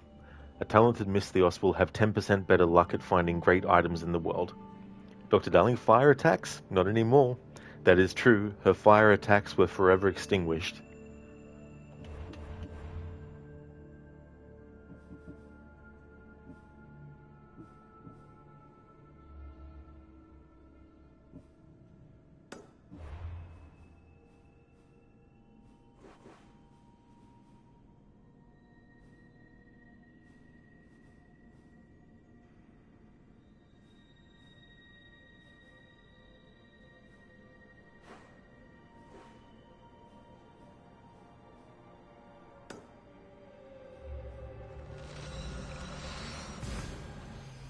So, I'm out of curiosity, how does Malaka's Creed rank for you among the rest of the franchise? When it comes to ranking stuff, it's very difficult for me to do, because there's some things where it's like hard to decide as well. As an Assassin's Creed game, it's really, really low. And as much as I don't like Rogue, as an Assassin's Creed game, even though you're playing as a Templar, and I know he was Assassin to begin with, but once you become a Templar, your previous life as an assassin, there's not. Well, I don't count it anymore. So as an Assassin's Creed game, Rogue is far superior. But I don't like Rogue because I hate the story and I hate the character of Shay and I hate the fact that Outer Wily gets killed off.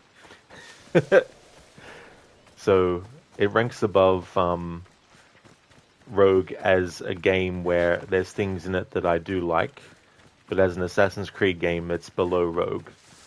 And that's the best praise I could give Rogue. So overall, I'd probably say this ranks low in the entire series as well.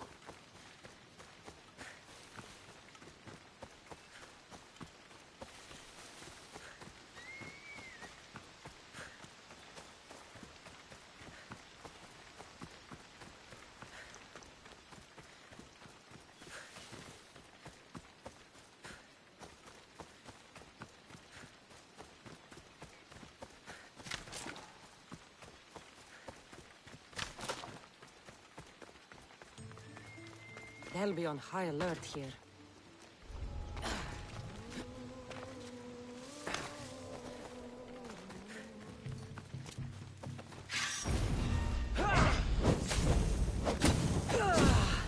Somebody get water!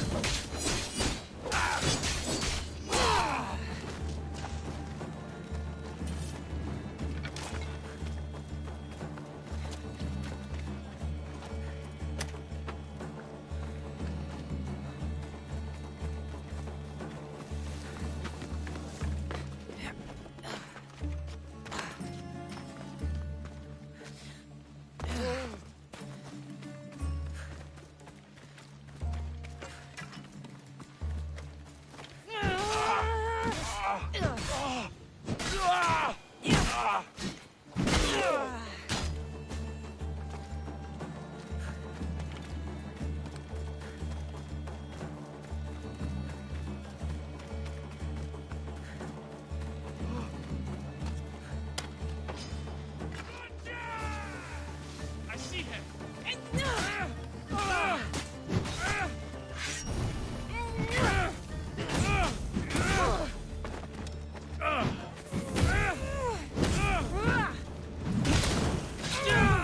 Oh no! Oh no! No! No! No! No!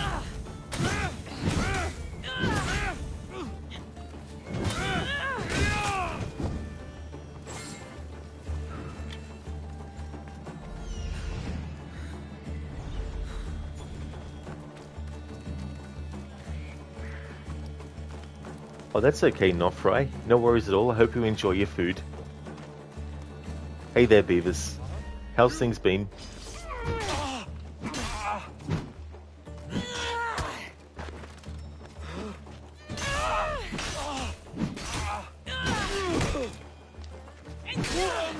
How would I rate Odyssey if it weren't an AC game?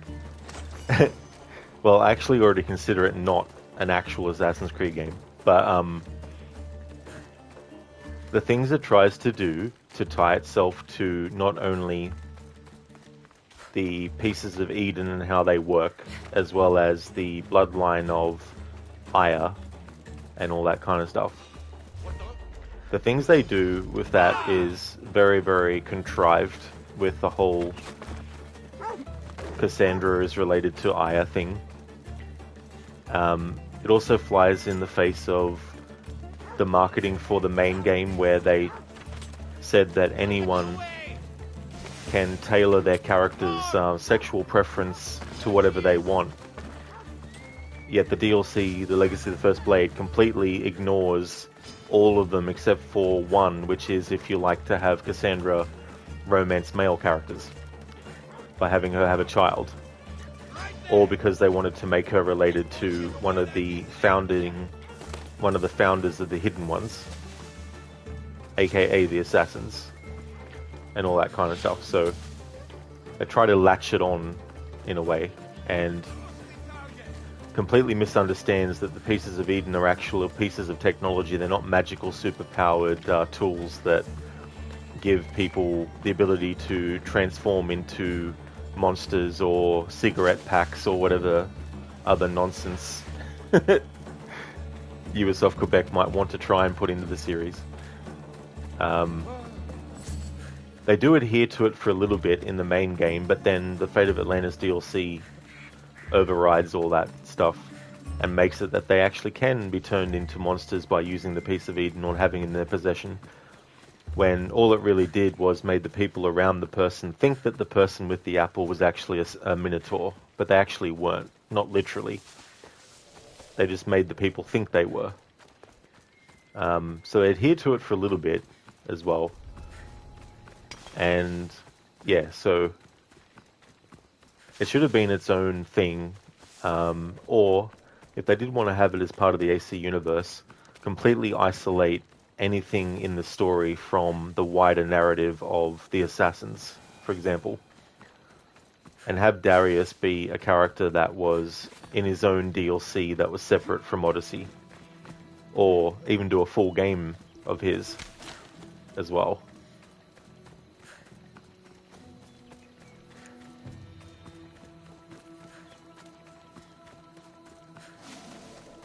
Oh, that's great, Beavis. That's awesome to hear. As for me, things are going well, working on this playthrough. It's been quite a few hours worth already. Last time I checked it was 30 hours, but I don't know what it'd be now.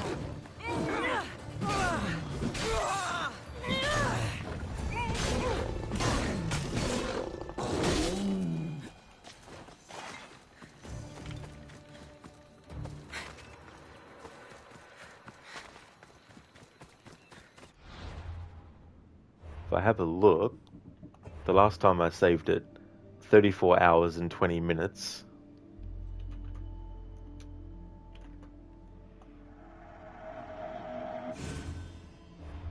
$43 hours and 36 minutes now, so far.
Come on.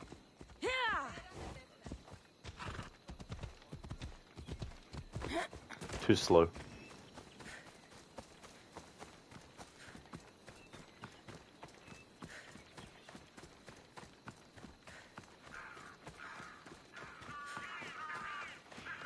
Oh, thank you, Dr. Darling, for redeeming the This is Sparta. You forgot about it. Thanks for redeeming it.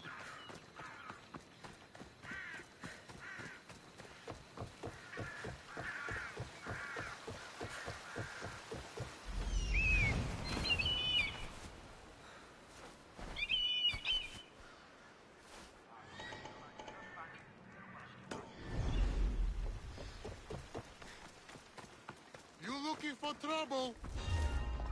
They'll keep a sharp watch here.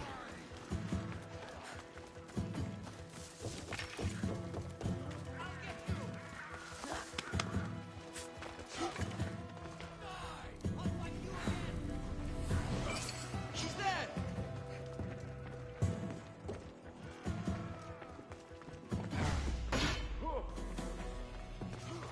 I'll catch you yet!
This is Sparta!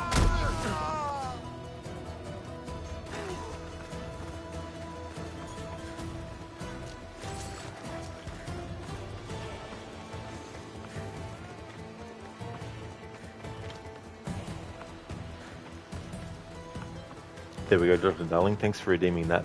And you were near a hostile fort. How convenient. It really, really was. That worked out well, the timing. You're not wrong there. Hey there, Lucinda. Good morning. Welcome on in. How's things? Odyssey is coming along really well. I think I was level 35 or level 36 at the start of the stream, but now we're level 43. In the Mercenary ranking system, we're now in Tier 2. Tier 1 at the moment is the highest, but then once we actually get into that, we can then get into the S tiers as well. So that's been working out well, and I haven't done any more story yet, so we're still up to the point where Kassandra and Marini have returned to Sparta, and they find out that they have to basically win their home back. So yeah, making really good progress. I'm going to be jumping back into the story soon. But yeah, I'm very happy with that, and it's been about a 43-hour playthrough so far. Zom, you yourself have only played one RPG AC game to the end of the game, and that's Mirage. So you guess while overall the RPG entries don't appeal to you to get into overall, in fact, the more you think about it, the more you're glad you didn't waste nearly as much time as could be spent on Valhalla. You're curious to see how someone who's more inclined to playing through them would say about them. Oh yeah, I still think that the best game that they've done since Origins is Origins. They haven't actually gotten past that for me. The tricky thing with Valhalla is that because Odyssey was so successful, it then meant that any game that followed had to follow the same kind of thing. But at the same time, Odyssey takes several lore elements and adds confusion, which then had to be tidied up for Valhalla, but in the process, it didn't end up being as smooth as it could have been, but still, given what they had to work with. But then at the same time too, the way that they structure these games now is they've structured it so that there is no linear one way to play through the game story-wise. They want the player to be able to pick and choose when they drop off certain story points and go to do other ones. And they're so afraid of actually allowing players who do want to actually play things in chronological order to actually know what that is. But they want people to be able to just go, I'm sick of this storyline now, let's go and do more towards this other storyline. And that includes the DLC as well, where it's like, we want the player to be able to not have to play the main story to play the DLC. And that's okay, but the best way to do that is to make sure that the DLC is very clearly its own standalone thing, so that you're giving the characters a new story, and if players haven't played the main game yet, it might entice them, because they might be like, oh, I wonder how the character got to this point. So there are ways to do it in a good way. Mirage tried to go back to a smaller scale thing, but even it is still bound by the difficulties that the games have now, where you have the lack of the ability for them to get away from the RPG elements, because while they're not explicitly the same in Mirage, because it's built on the same game engine and all that kind of stuff, they don't really do anything that different, really, in honesty. Like, there's like an assassin ranking system, and that will allow you to then access certain, you know, or have certain things that you didn't have earlier, which is essentially a leveling up system, even though there's no numbers to tell you. And then you've got like the quest structure as well. They're not called quests like they are in the RPG games, but they're still structured in a very similar way. There's a lot of making things longer than they need to be, and the pacing is all over the place, and it feels like you're dragging, and the story is dragging as well, because they want people to spend more time in the game world, but they do it in a way that forces players to do it, not making them want to actually do it. And they add all these contrived things into the gameplay to prevent people from actually being able to do certain things because they don't want them to do those things too quickly. They want to make sure that they spend heaps of hours in the game world going around grinding for materials and resources and all that kind of stuff. And instead of doing their own side series of games in the same universe that were RPG, they've obviously decided to do that and combine it with games that actually take place in the same timelines and try to adhere to the lore of the series. But it's just all over the place, and I won't spoil anything with Shadows, but that doesn't help anything either, that game. So it's like a hole that they keep on wanting to dig themselves in, and then they wonder why they're still digging the same hole and getting deeper and deeper. But I think things are too far gone now anyway, because it's just become too mainstream commercialized, which some could argue the series became that, years and years and years ago. Anyway, rant over. Dr. Darling, you think he died? I think so. I mean, he might just be sleeping. Yeah, Lucinda, it's good to make great progress like that.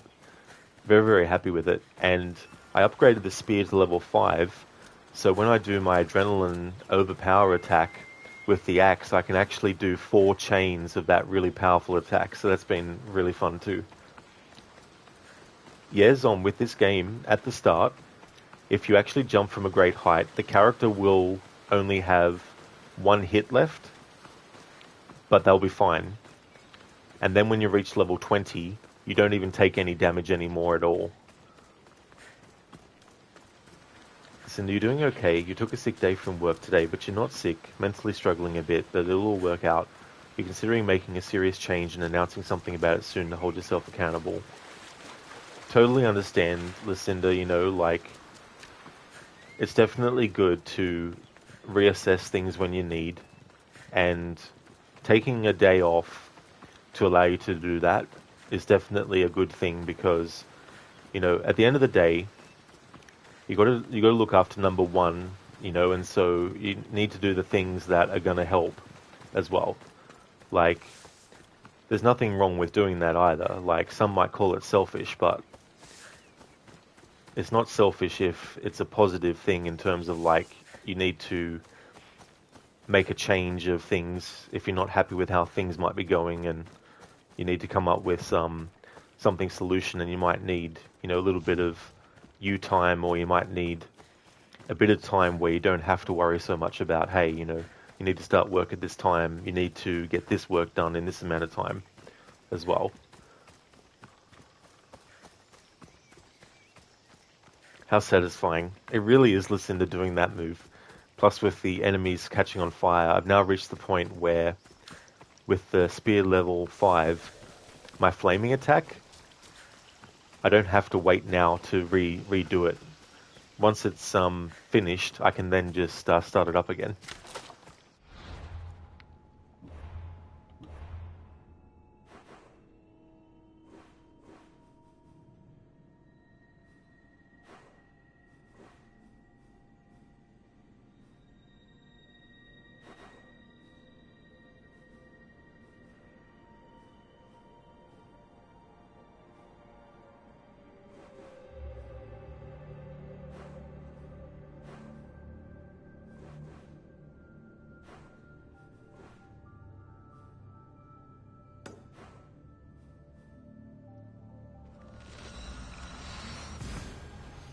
Zombie, think the way stealth works in Mirage helped balance things out between the RPG elements and the OGAC style, far more than any of the other RPG entries.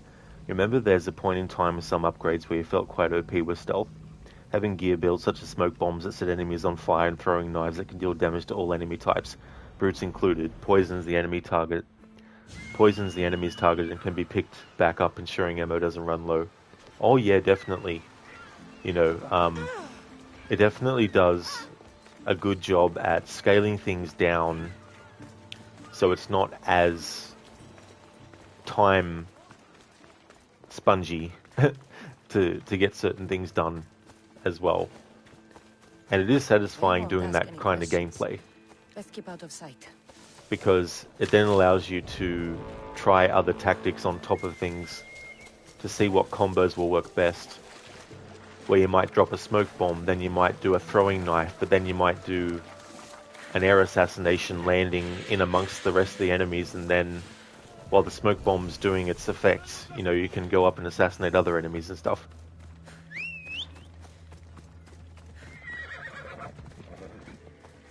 Let's go.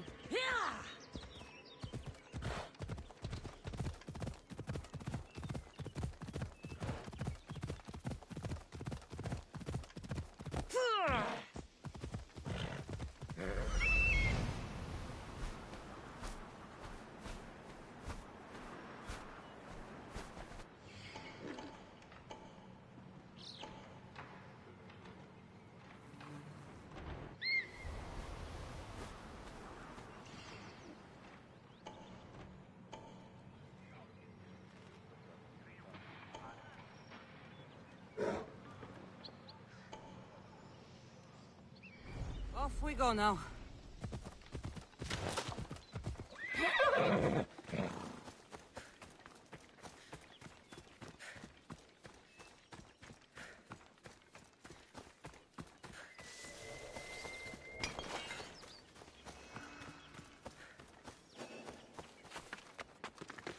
I don't want to be spotted here.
Zom, by the time you got to a loadout like that, you found yourself loot grinding on the central wall for the round city, taking whatever loot you came across as well as any offered by the recently deceased goons that happened to be chilling in, throwing nice shot of you earlier, making multiple loops around the wall just to have more trinkets to sell. Yeah, that can be fun too, like in this game, the Wall of Athens. If you just run along it, and you can basically spam one-hit kills with the spear if you have, things upgraded enough, of course. Which is also good for contracts, where you might have to kill a certain amount of Athenian soldiers or Athenian archers as well. Dr. Darling, you're almost pissed. The trackball mouse you bought for €130 2 months ago was lagging. Turns out all you had to do was clear the area below the ball. Never owned a mouse like that before. Oh, yeah. Yeah, that was the annoying thing about having mouses like that. Having to take that out and pull it apart a bit and get rid of all the sort of like... I think it's the friction between the two pieces. It's like with control sticks and stuff.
Dr. Darling, use it both at work and at home. It's very comfortable.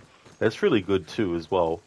That can be hard to find sometimes, something that is comfortable, especially long periods of use as well.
Zomb, have you decided if you're going to play AC Shadows?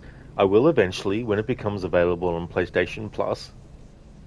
And then when it does, because I already know what happens in the story and everything, it'll be the first game in the series ever that I've only actually wanted to play it for the gameplay alone. Because I really do like the look of a lot of the stealth stuff that you can do in it. And I'd play as Yasuke as well.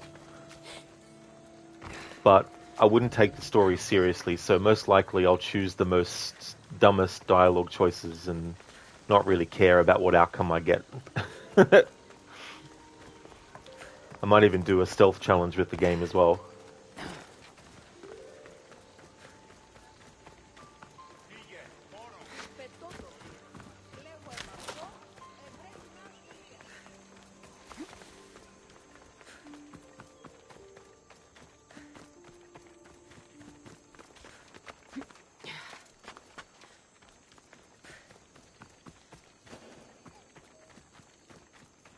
I should watch my step around here.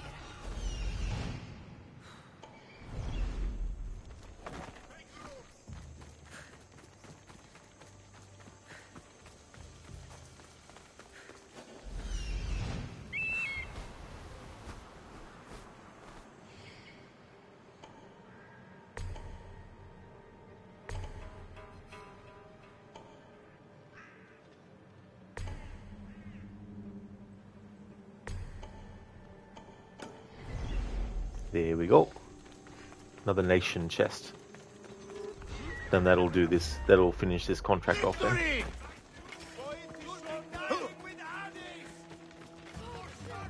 I'll leave you in pieces!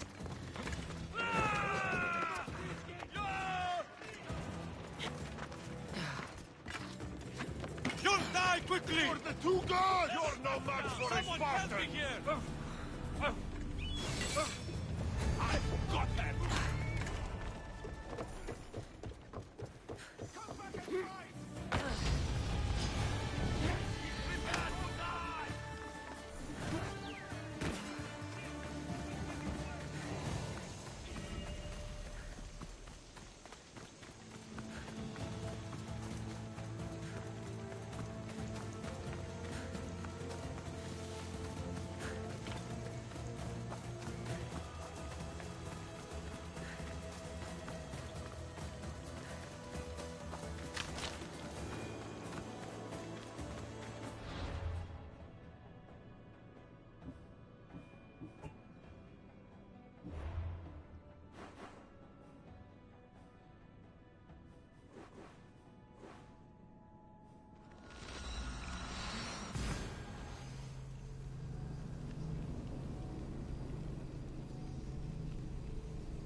Stealth gameplay is no way seems to be one of the only things that game has going for it, at least when it comes to options, but it still seems unrefined at times due to how big a gap between your level and a random goon's level may be mixed with the classic bit for RPG entries of you can only hope to slowly whittle down a health bar even in stealth.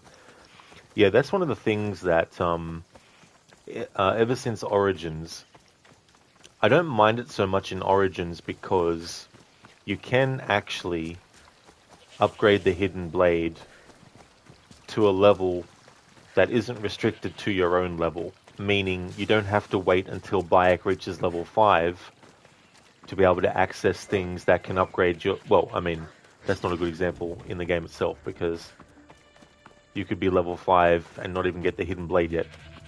But anyway, let's say you get the Hidden Blade in that point in the story.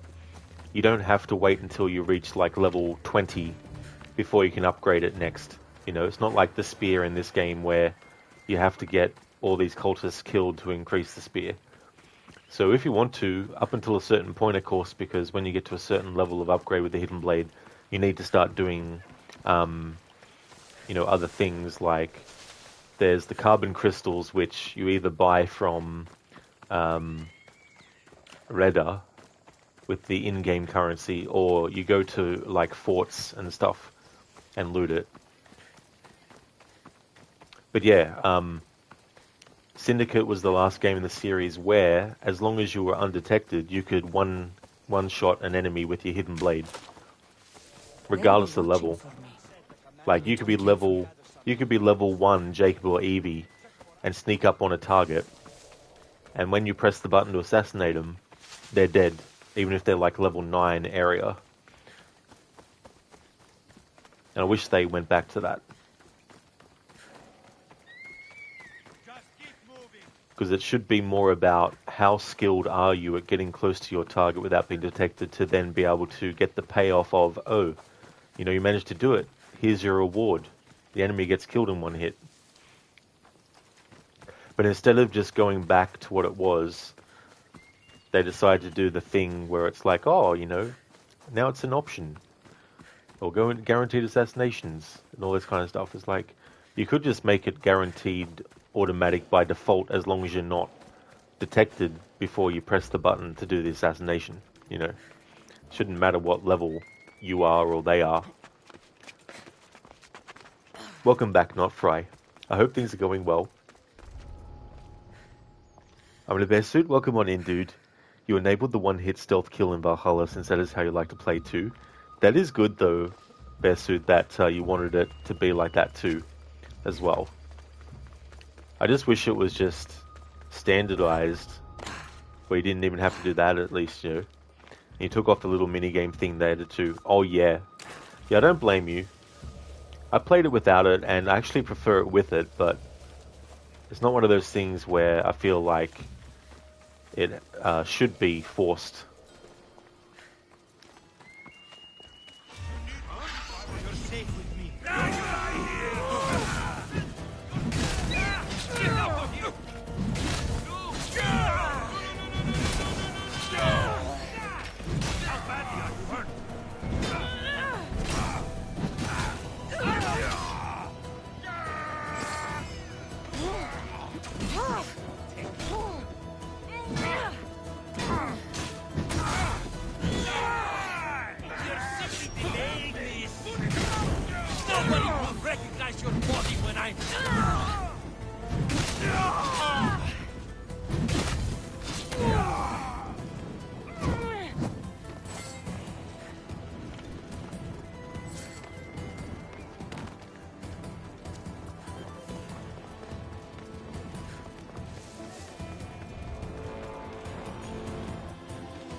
extra careful.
If I can get to level 45, that'll be good, because then I can upgrade everything to level 45.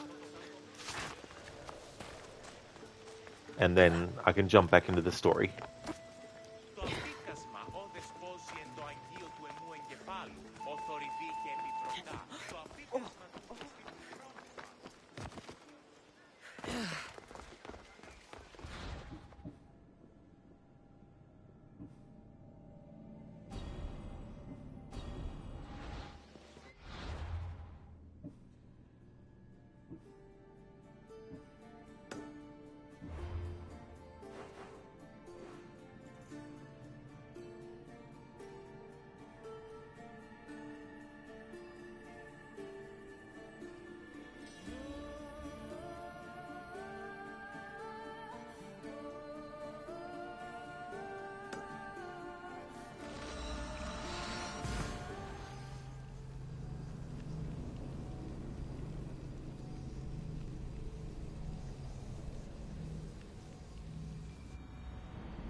I should stay hidden if I don't want to fight.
morto su dois schloss. Udisto su to adinamos esti. Ekerto se foi tak.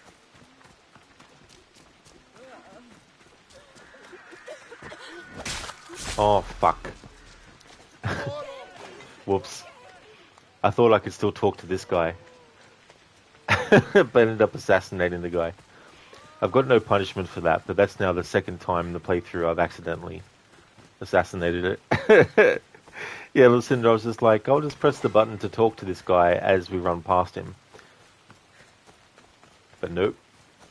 Killed the archer instead.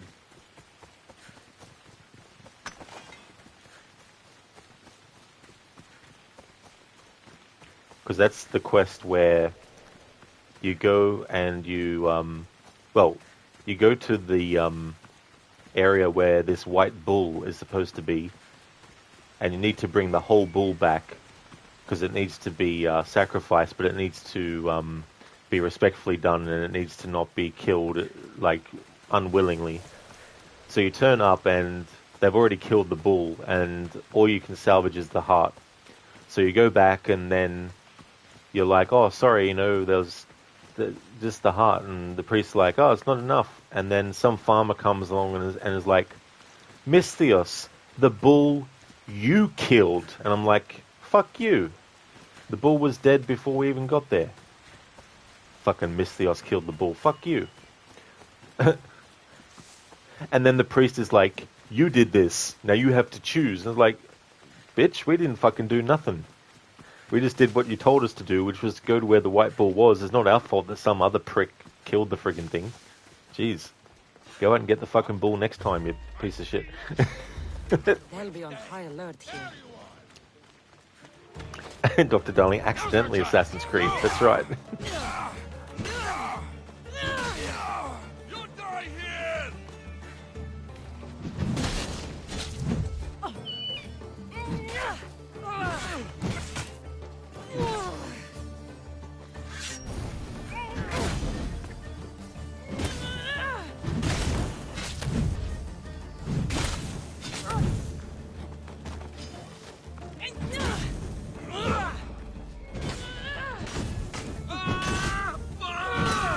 Why won't you die?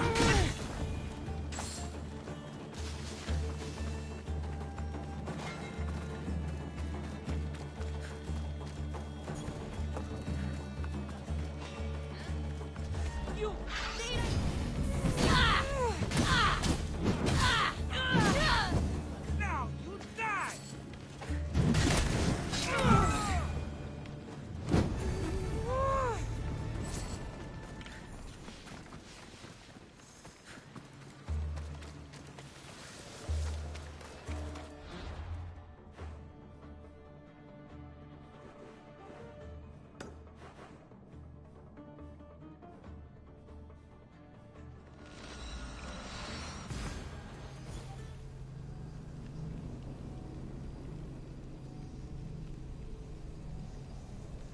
I'm Ori TTV. Thank you so much for the follow.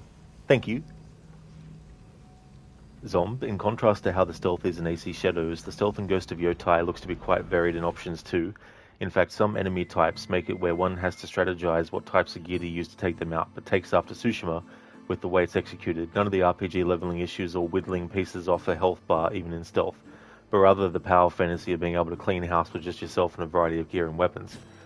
That's true too, as well, because that kind of thing can be very satisfying when you actually pull it off. Hey there, Hipsuit. Welcome, how's your day going? Doing this conquest battle against Sparta and killing the amount of Spartan soldiers that one of the contracts wanted should get me over to level 45.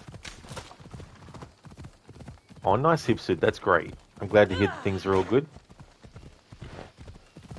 Just about to jump into the story soon. I think I was level 35 or 36 when I started the stream. Now we're level 44, almost 45. And mercenary ranking in tier 2 now, I think it was. Or was it 3? No, it was 2, that's right. Yeah, so we're in tier 2 now.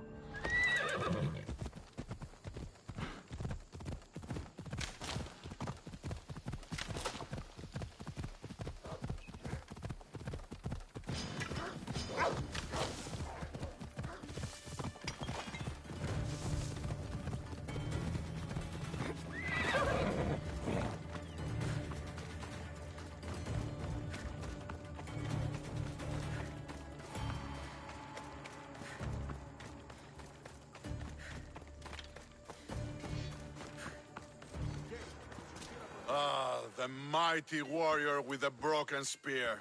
Maybe you'd like to join us in decimating those filthy Spartans' front lines. My spear is yours.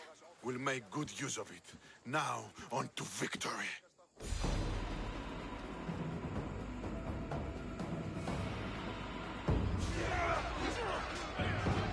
For Athens! For glory!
Today the eagle bearer dies by my hand.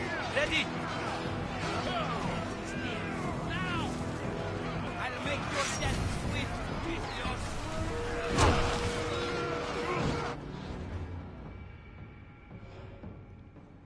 Thyestes the Multi-Faced. It was difficult to find much on Thyestes, as he seemed to change his name every time he went to a new city. Even though that was the case, the fancy gear he loved to wear and his pet lion made him easy to track. As for whether anything he said was real, no one will ever know. Especially after this battle. Plains Traveler travels the world with a lion companion. Awareness takes less damage from assassinations.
Zomb, essentially Ghost of Yotai's way to do stealth is exactly how it was in Ghost of Tsushima, but now you have even more types of gear and more weapons than a katana to use for combat parts, making for an improvement in gameplay while not straying from how amazing it already was in the previous entry. And this can be seen in gameplay showcasing videos that have released ahead of the October release date. Yeah, that's the thing too as well. Like, I mean, it made sense that he would have a sword as his main weapon because he was still a samurai, you know, and he was still sort of like struggling with that part of himself, you know, throughout the story as well. So he'd still keep it, you know. But, well, I'm assuming that the main character in Ghost of Yotai isn't actually a samurai. They're a Ronin, right? So they'd probably be more inclined to use a lot more different weapons, I guess. Hey there, Biko. Welcome back. Doctor didn't phone, lol. Infuriating what, you're all on Earth and not the Doctor's fault if she is overwhelmed. It's just the catch-22s of Earth. Someone is late, but the doctor has to see them, so that sets back 10 people. Not just you, but the patient is very unwell, so the doctor has to see them late. Why did you come to a catch-22 world of Earth like that? Yeah, that's the other thing too, you know, like, because, like, there might be emergency situations too that mean that person gets priority because it's a life or death thing for them. While for some it might just be, you know, that they need some kind of care, but it's not at that extreme level. Ogorki, you were playing this part of the game one day. You came online and saw a guy come flying at the screen. That actually happened earlier, Ogorki, when I was at a fort and made someone fly through at the camera. Okay, so we should get the XP from finishing the Conquest battle. We got the Contract XP, which was 65,520 XP. Well and truly in level 45. So that worked out well.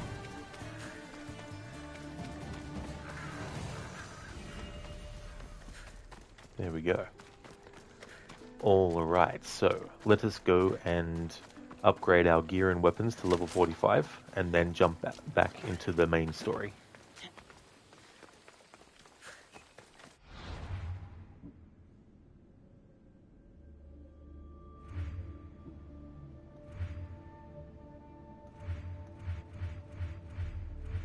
Oh, and that mercenary was Thyestes the Multi-Faced that we defeated in that conquest battle.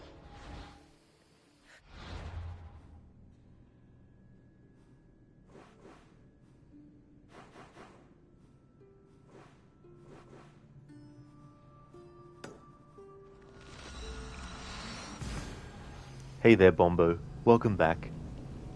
Biko, how can you be angry here? Your voice and tone, what you say, Susan relieves you. You should be my doctor and therapist, lol. Does anyone else find Rod relaxing, or is it just me? Well, I mean, to be a therapist and everything, you'd have to have the right training as well.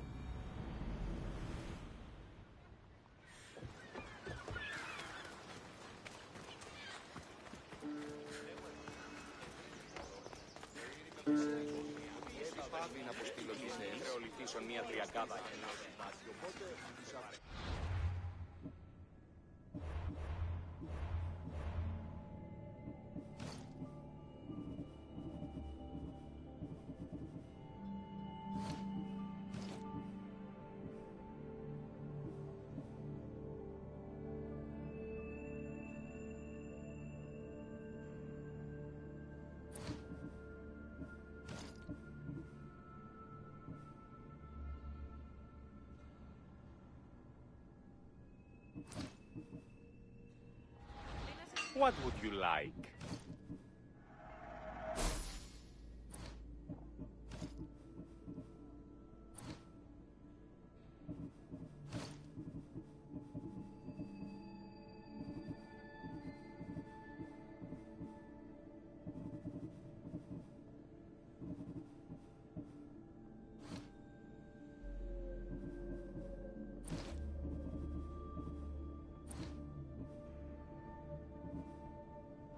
Alright, so for the Mercenary Breastplate we had 15% crit damage, now I can get it to 20%.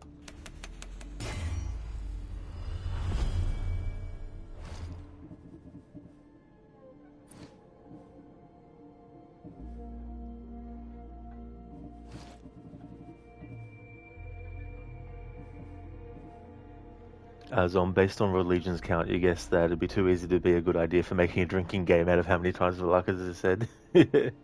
Well, sometimes the frequency at which that word is said in the game is definitely very, very few and far between. Crooked Rage can be calming too, right? I guess it could be, yeah. Yeah, there's definitely a lot of that on this channel as well. Bombo, you're doing well, 8 hours. Yeah, I'm probably not going to do as much story progression in this stream. But yeah, I'll probably stream for another hour and a half and then do whatever story I can. Crooked, that's why you listen to death metal before you go to bed. Why stop there? Actually have it playing while you're asleep.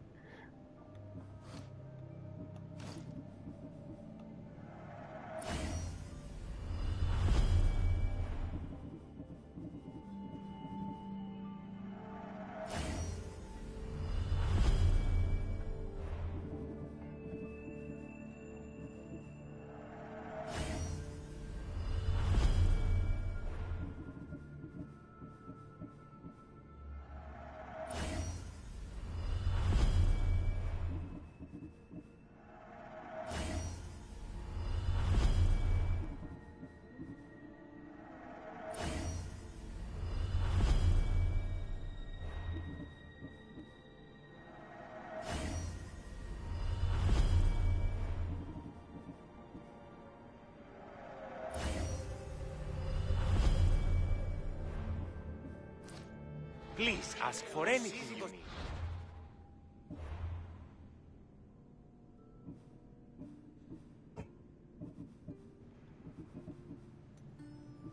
Okay, so we've reached the point in the story where Kassandra and Marini have returned to Sparta, but their house is actually not theirs anymore legally, so they need to get that back. And so there's 2 kings of Sparta, but one of them is actually a cultist. So the story arc here is to try and figure out who it is. Kings of Sparta. To regain her and her mother's citizenship and reclaim their home, Kassandra had to convince Sparta's kings. No one forgot that night on Mount Taygetos, and forgiveness came at an incredible cost. And then you have these optional objectives. Well, they're not optional. You have to do them. So we'll go and do this. One bad Spartan spoils the bunch. Spartan traitors were fueling a rebellion by arming Helotes with weapons. Brasidas sent Kassandra to deal with these traitorous polemarchs to gain favor with the Spartan king, Archidamos.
Ella.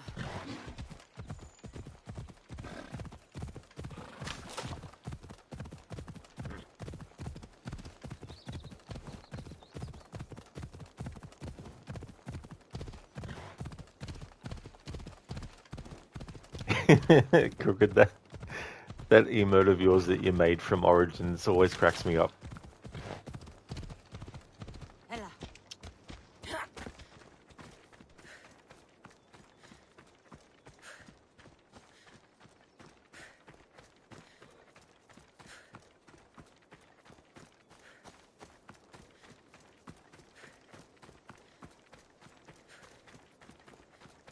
Crooked, same here. You gotta love stupid movement bugs like that. Oh yeah, they can be a lot of fun.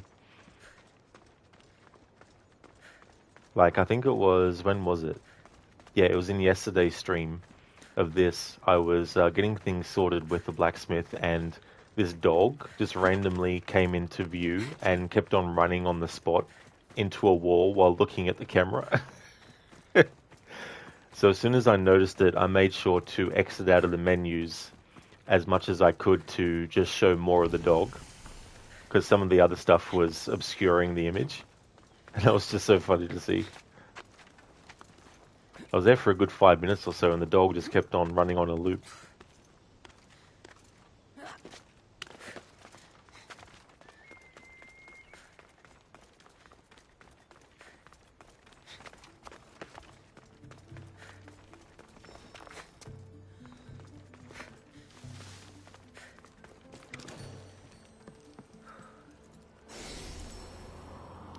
Crooked sounds familiar.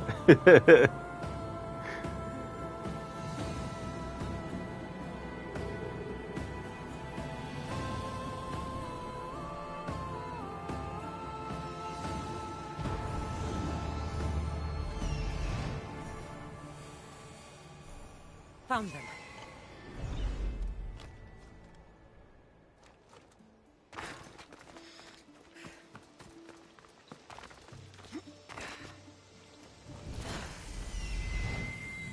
Found him.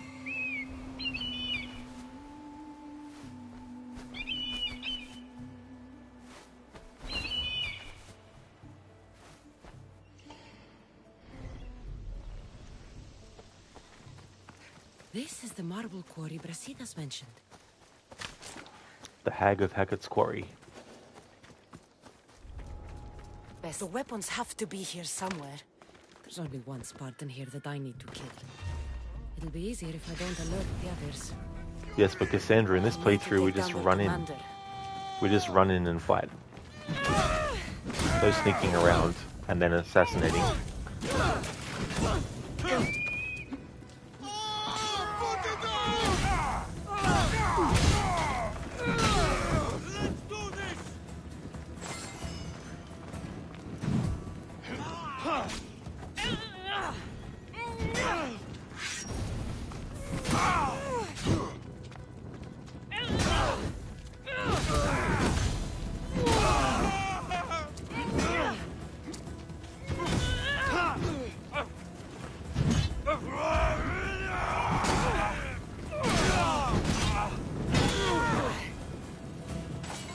Usually if they're close enough, when you do that move, Kassandra will actually leap towards them. I will enjoy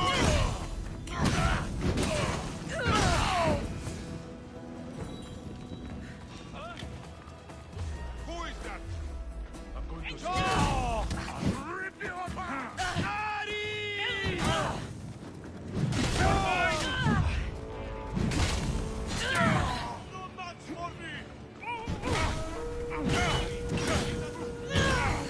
Malaka! Someone help! God!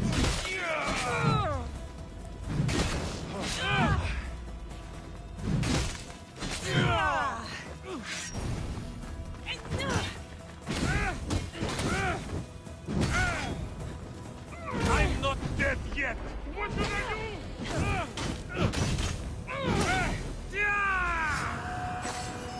You're dead now.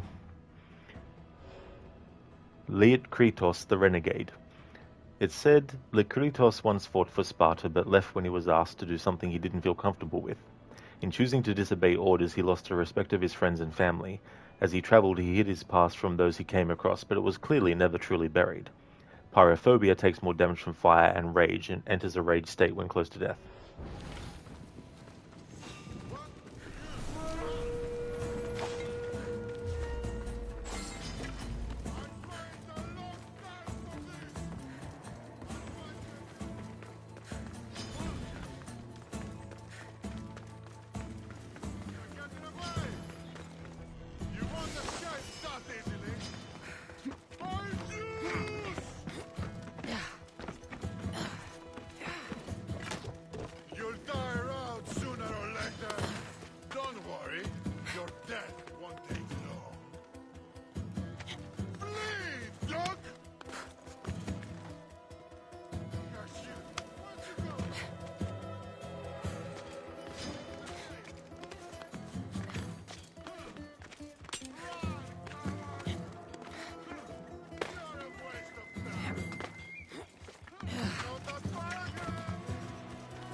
One down, 4 to go.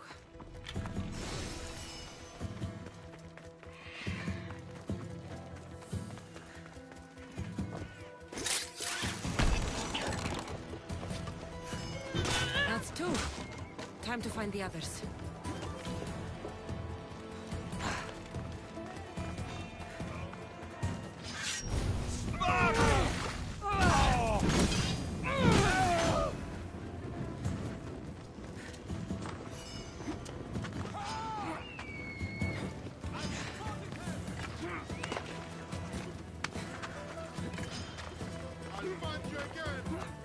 I've spotted you!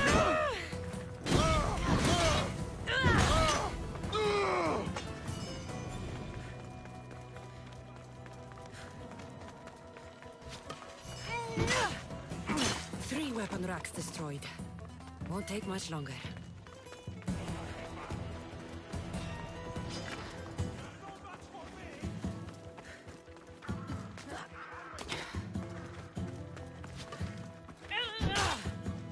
Only 1 more to go.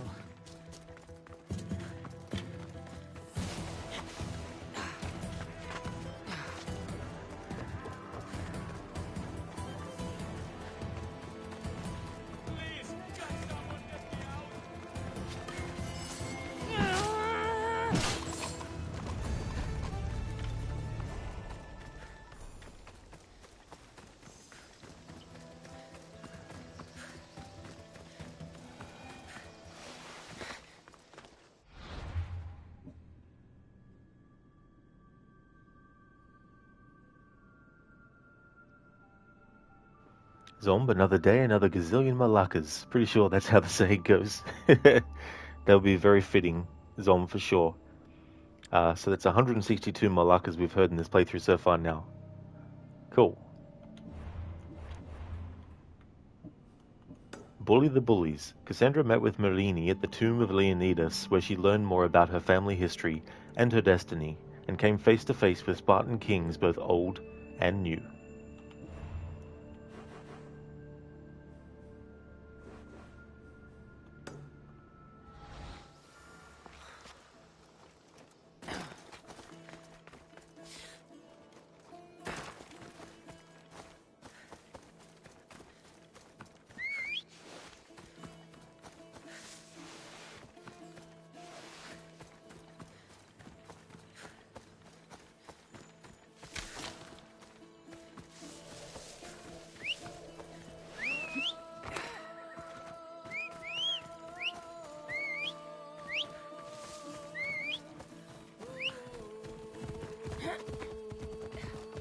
Zomb 162, yeah, good call not making a drinking game. Definitely not, no.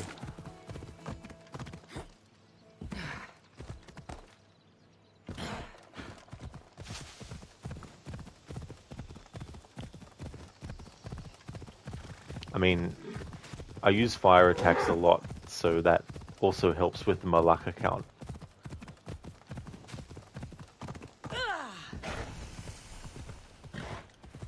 Before I go to that quest marker, I want to synchronize this viewpoint because there's something else that we'll need to do that we haven't been given the quest for yet. And I'd rather have the fast travel point there available.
Grandfather was a true hero. Maybe one day they'll sculpt a statue of me.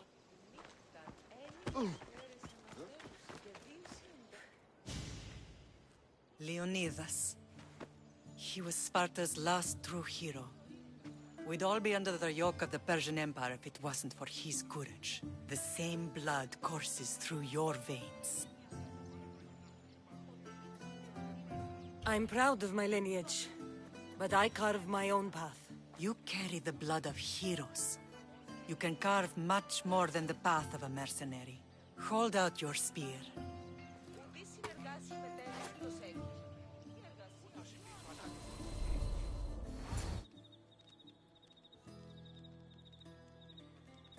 All of this talk of the Pythia, I do not care what she says. Enough! We have grown tired of your insolent tongue. Sparta will not go to war. The Pythia has spoken. Pythia says what you tell her to say. She has been your puppet for far too long. The time has come to cut her strings. Oh, Leonidas, the days of heroes are over. You think your blood makes you special? If we opened your veins, it would spill to the ground and disappear through the cracks. You are no one. You are more than welcome to find out. Your fate is sealed, son of the lion. Xerxes will unite us. He will bring order to chaos. Divide the Pythia and everyone you love. Everything you stand for will perish.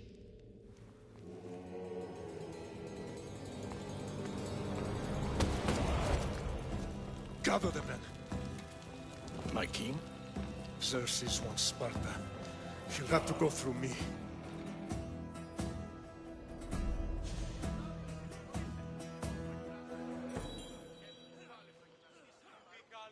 Incredible!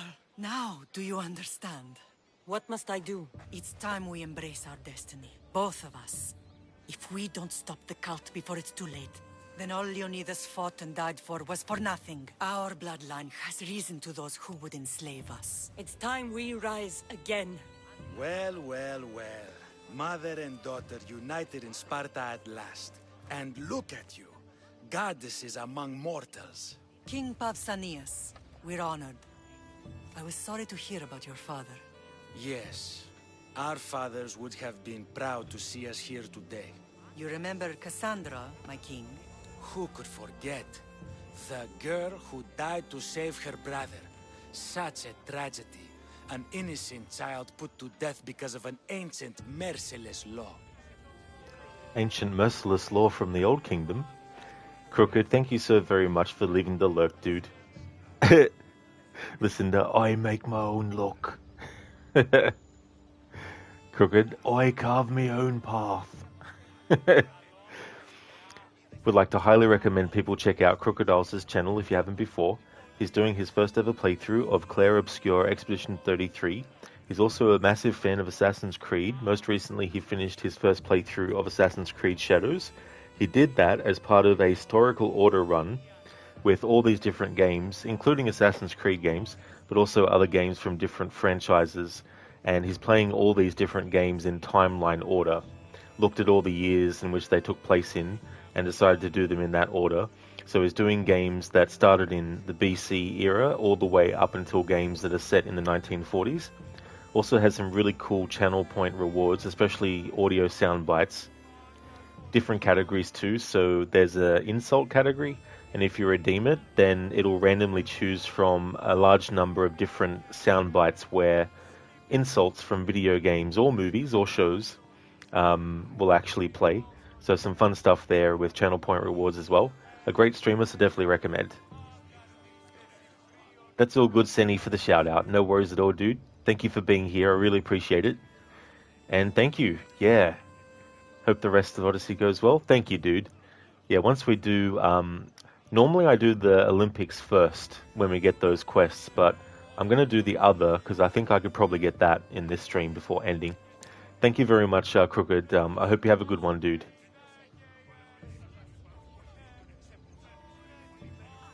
Two innocent children were put to their deaths that day. Kassandra, enough. Apologies, my king.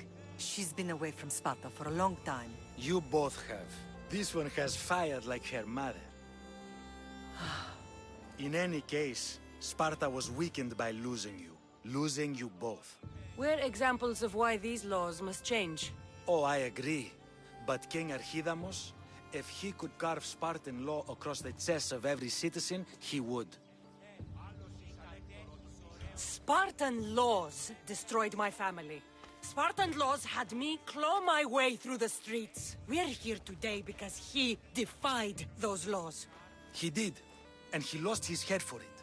But we're not here to talk about the dead, are we? We know Sparta reclaimed our house after what happened to my father in Megaris.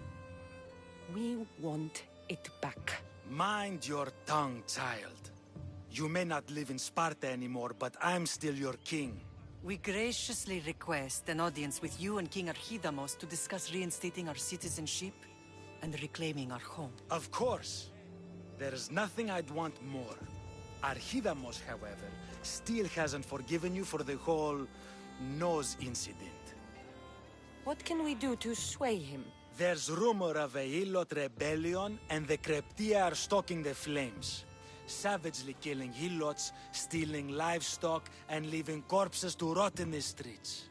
The Kreptia represents Sparta's ultimate achievement in military training. Their discipline and fearlessness make Sparta's army the most feared in the world. Once. But the Kreptia have become corrupt and bloodthirsty. And training boys to kill unarmed peasants is nothing to be proud of. Do you want your home back or not? Good. So the Ilots will no longer support the senseless slaughtering of their people. Is there anything I should know about King Archidamos? Traditional, brutal, boring. Archidamos values the old ways over the welfare of his people. He sided with the elders that day on Mount Taygetos. If killing Kriptia will get our home back, I'll do it. Pausanias gave you a task. Spartan kings aren't known for their patience. Pausanias gave you a task. Spartan kings aren't known. Too bad we can't kill the cultist king Pausanias right here. Just walk away. You shouldn't waste any time. The Kriptia must be killed.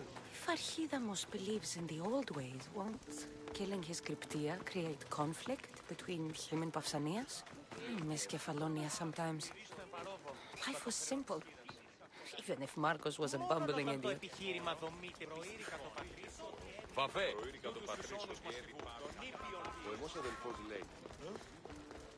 Ενθάδες μεν.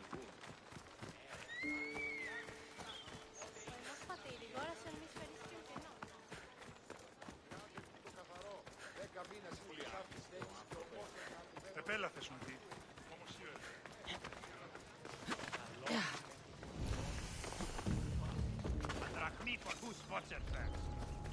I don't want to be spotted here.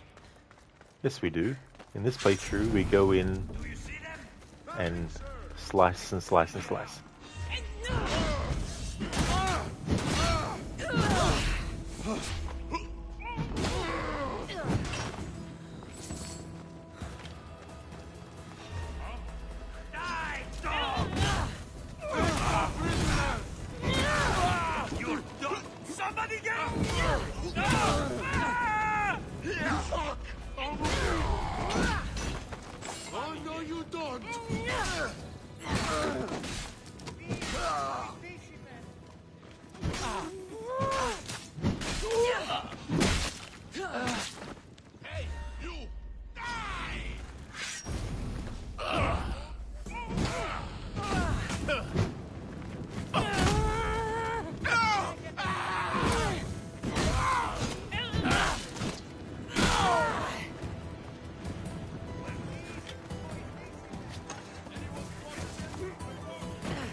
Zom, you have a similar reaction pertaining to Earl from LA Noire. Unfortunately, he has more plot armor than even your character.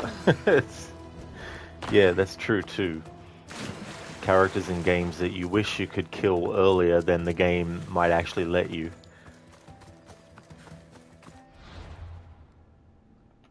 Oh, I forgot to read what this quest was about. Not that I've been reading every single quest. Oh, not, I already read it. The text hasn't changed from when we started the quest.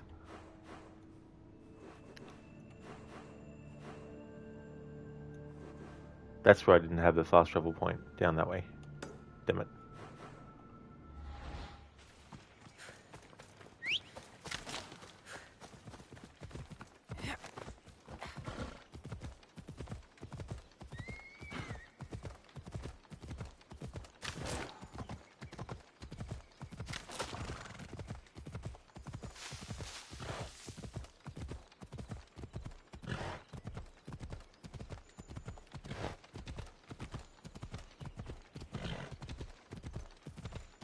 Look at all this open space, and yet the game makes us go this slow on purpose on the horse.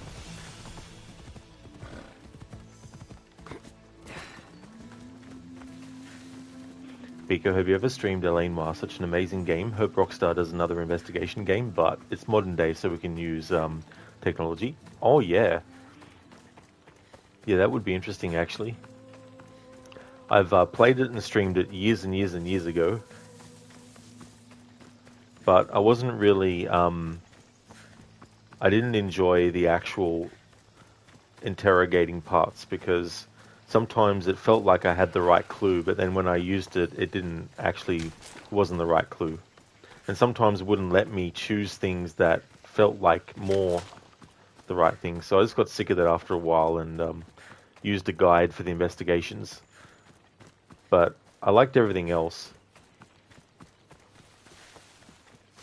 And the story was intriguing, but I kind of lost interest with whatever happened to the past to the character once it got to that point. I think I got sort of like bored of that storyline.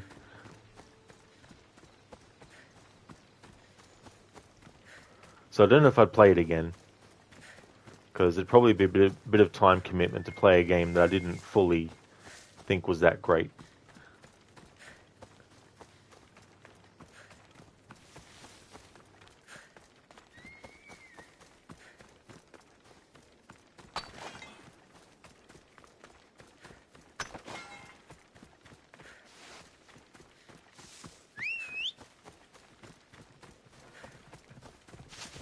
Away!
The watch will be vigilant here.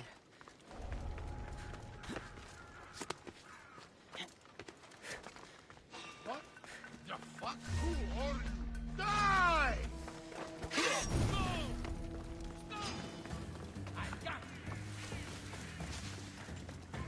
What?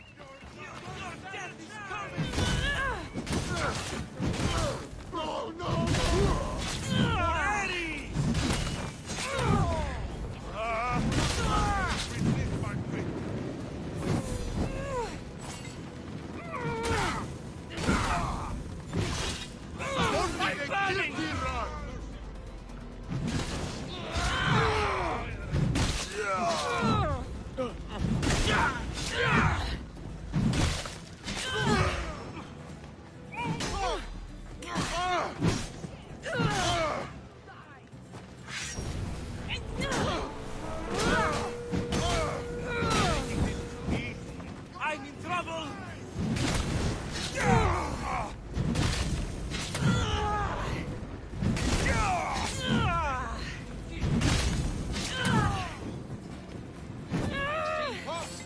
faster than you.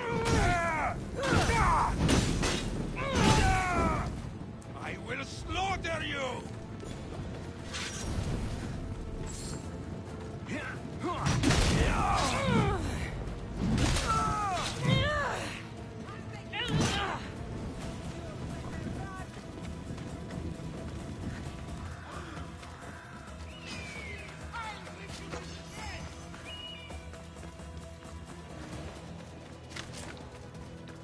Zombie actually can't kill Earl. He outlives your character and even was chosen to give a eulogy for him.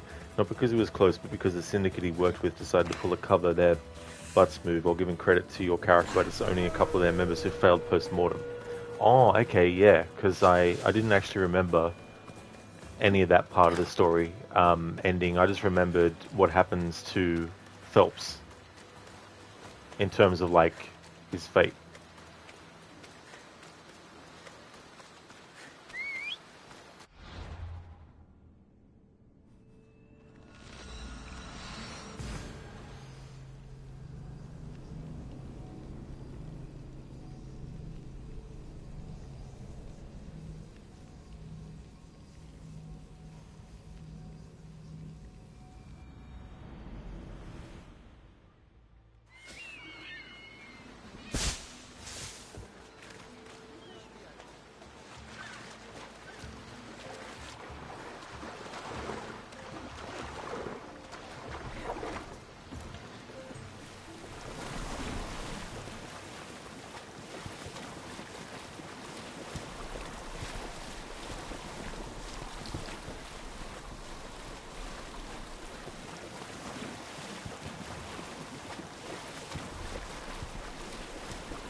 The Cryptia.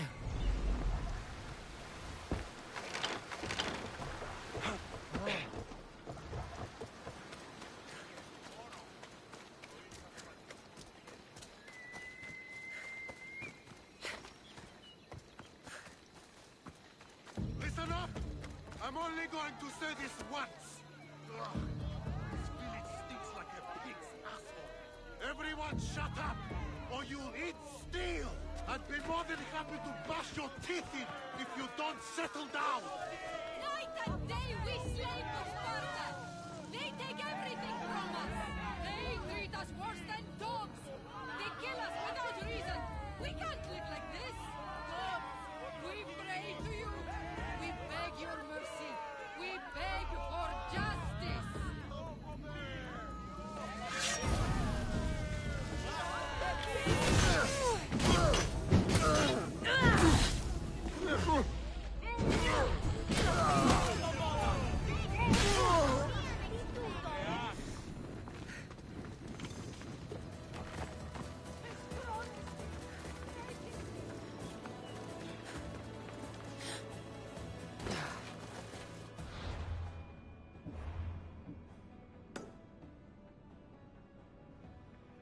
Kings of Sparta. To regain her and her mother's citizenship and reclaim their home, Kassandra had to convince Sparta's kings. No one forgot that night on Mount Taygetos, and forgiveness came at an incredible cost.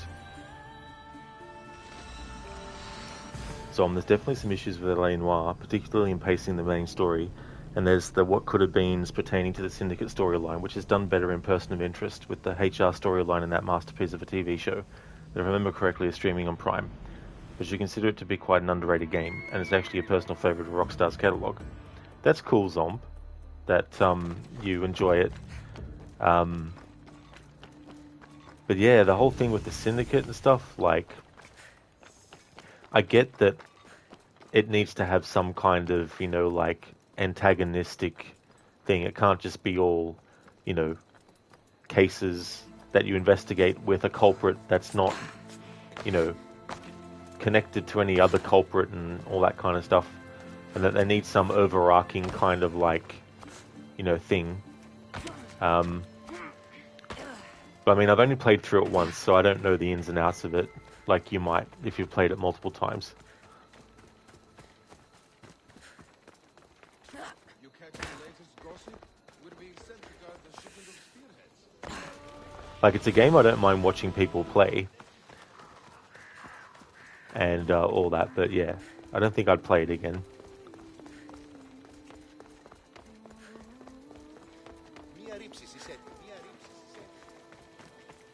So we'll get 2 quests from each king. Usually I do the Olympic quest line first because, to be honest, it's not... I never thought I'd find myself back in Sparta. It looks so peaceful, despite the war raging elsewhere. It's not one of the most enjoyable parts of the story for me. I'd rather get it over and done with quickly. However, given what time it currently is for me, I think it will be better to do the other quest first, because at least I've got a chance of finishing that quest before ending the stream.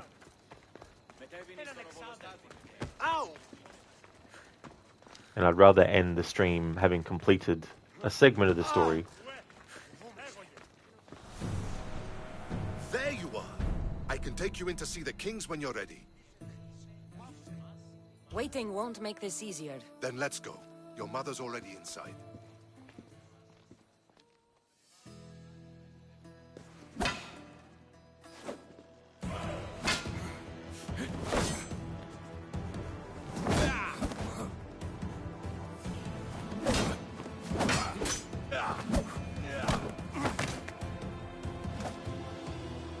Where are the kings?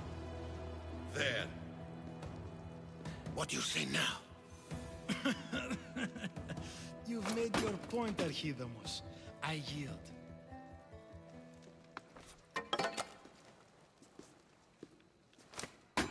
Another 2 squadrons to Viatir, then.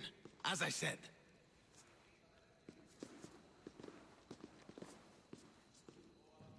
Is that how they solve arguments? Sometimes.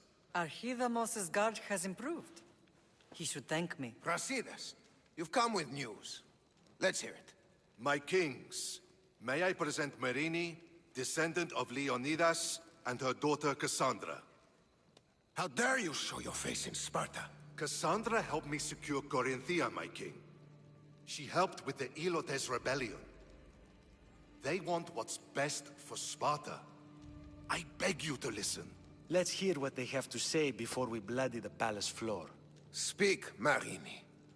Why are you here? I have returned to reclaim my Spartan citizenship. To reclaim our home. You exiled yourself. Your daughter killed an elder and ran. Not to mention the crooked nose she gave you. My family was betrayed, my king. Sparta was betrayed. We've come to expose these traitors. You haven't cared for Sparta for many years. Your elders had both her children thrown off a cliff. They tore our family apart. Kassandra, not here. But the minute she thought Sparta was in danger, she came back. She brought us both back to help. How dare you accuse her of not caring? I've heard your grandfather couldn't control his temper either. Marini has made her intentions known. What are yours?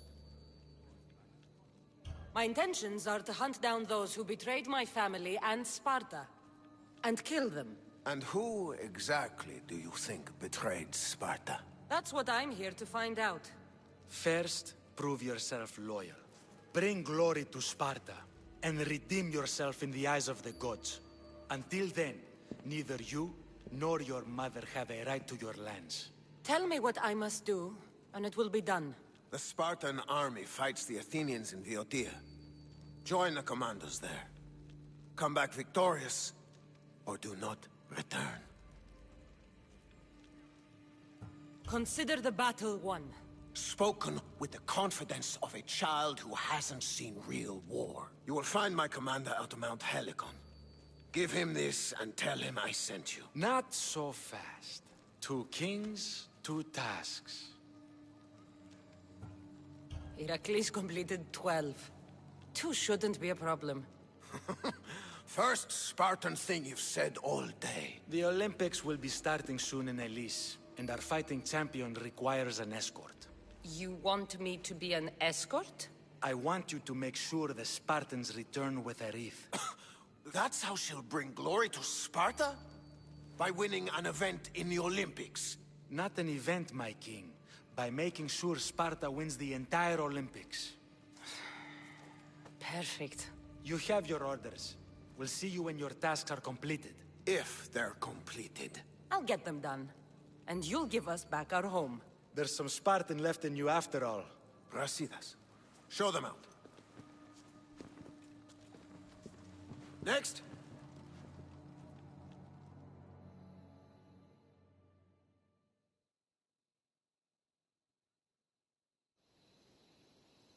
That went well. Considering you still have your head on your shoulders, yes, I'd say it went very well. The kings were generous to give us a second chance. And all I have to do is win the Olympics. And a war. Is there anything you need to know before setting off? One of the kings is a cultist. So one of these tasks is surely a trap. But which one? Brasidas? Wouldn't say that within earshot of the palace. But I fought with both of them. I can't believe either is a traitor. We need to find proof before we make any accusations. Keep your eyes open. I think I'm ready. And you?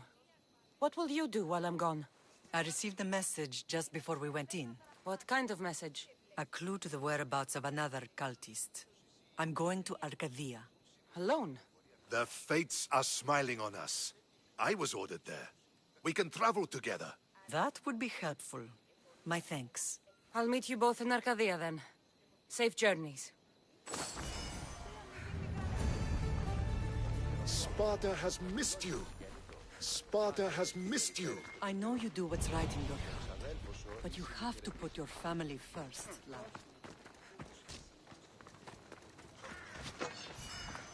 Zom, interestingly enough, the homicide desk, which is the best position in the game, builds up far better to an overarching antagonist for its part.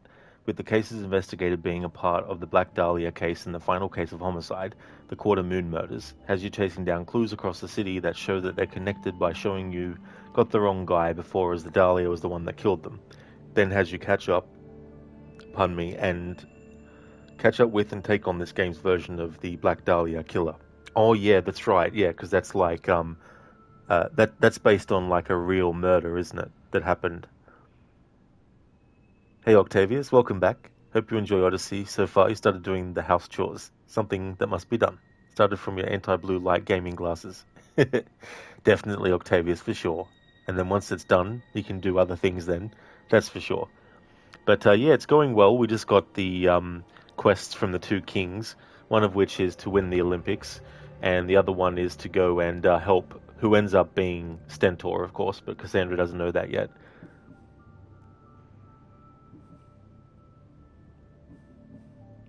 So yeah, we'll be doing the Conqueror. With the king's edict in one hand and her spear in the other, Kassandra was tasked with conquering Boeotia for Sparta, making sure the Athenians didn't get there first.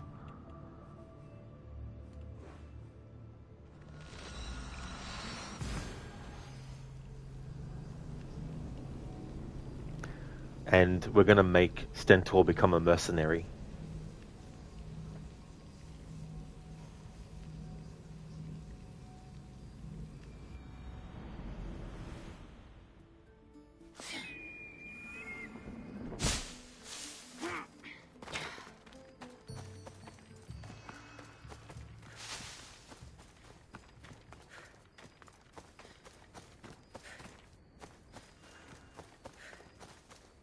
Octavia, so nice, lovely.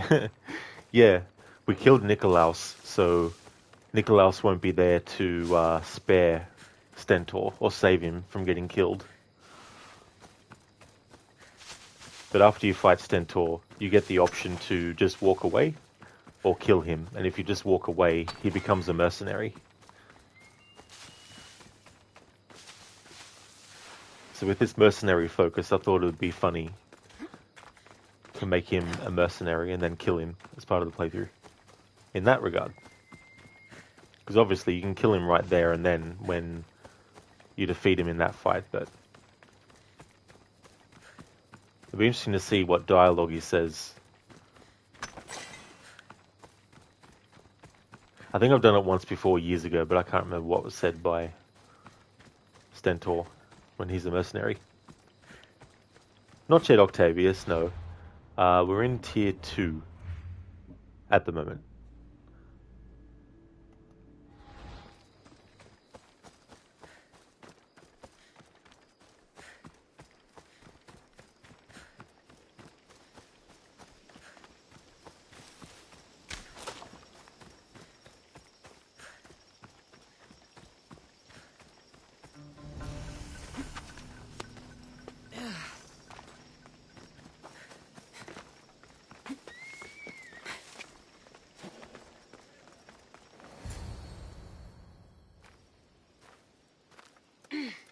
I'm looking for...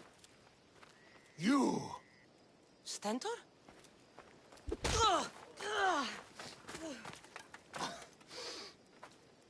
Malacas!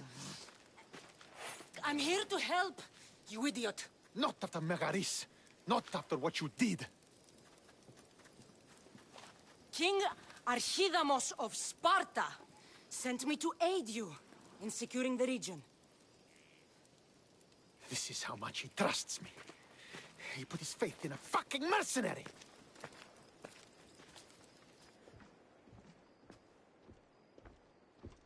The gods are punishing me with your presence. If I was your punishment, you'd already be dead. Why have the king sent you?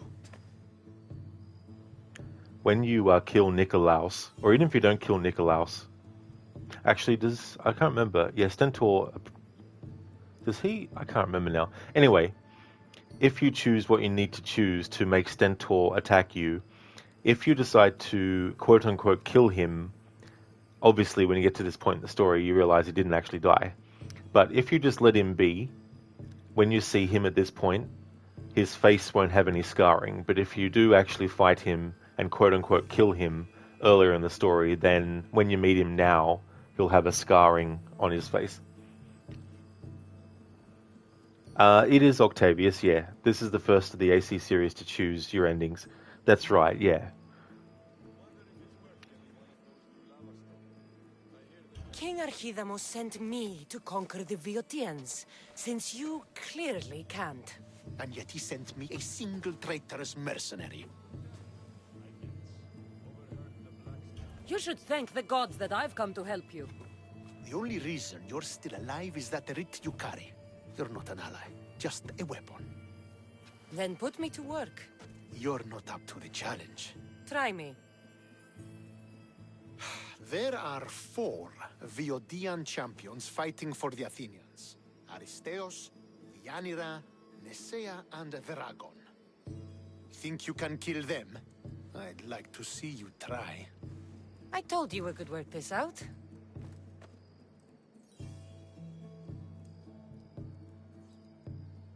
All right then. I'll find these champions and put an end to them. I doubt it will be as easy as you think. But I'm relieved to see you can follow orders. Zomb, to steal your glory seems like a funny option. Oh yeah, absolutely, Zomb.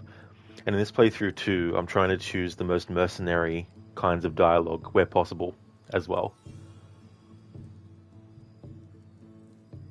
The sooner I get this done, the sooner we take Viotia for Sparta.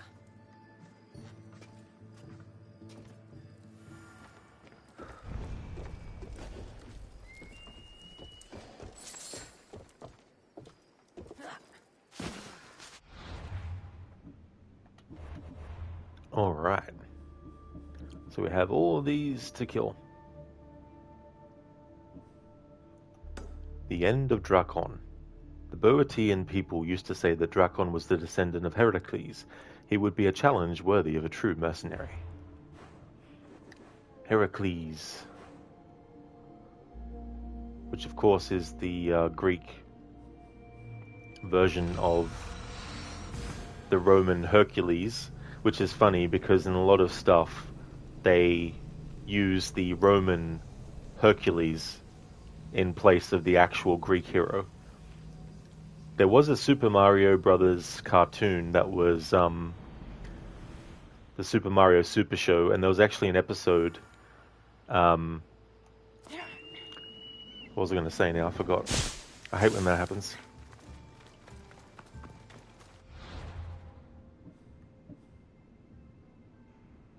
Yeah, Hercules, that's right. Yeah, in an episode of the Super Mario Super Show, they actually used the Heracles version instead of Hercules. But yeah, mainly they just used the Roman Hercules for the Greek Heracles.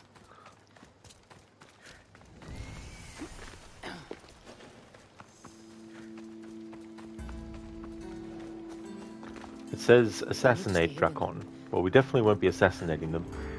We'll be challenging them to open combat.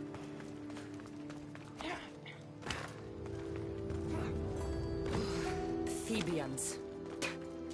Cowards that surrendered to Xerxes.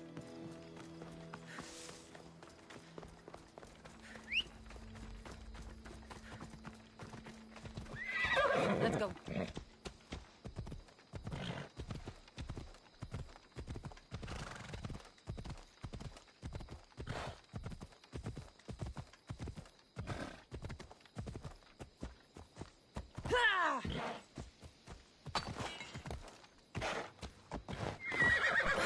Too slow.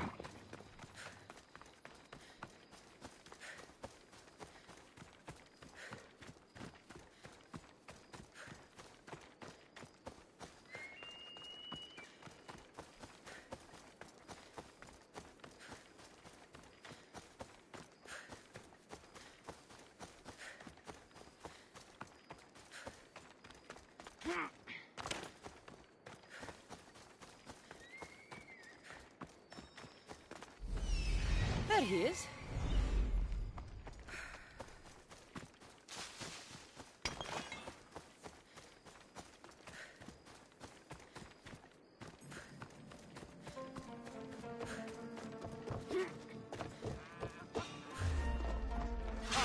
Come, little one.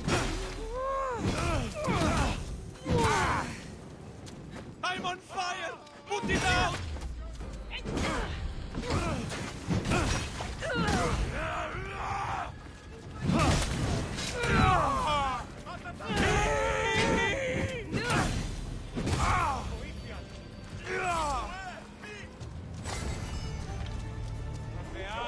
There we go, that's Drakon taken care of.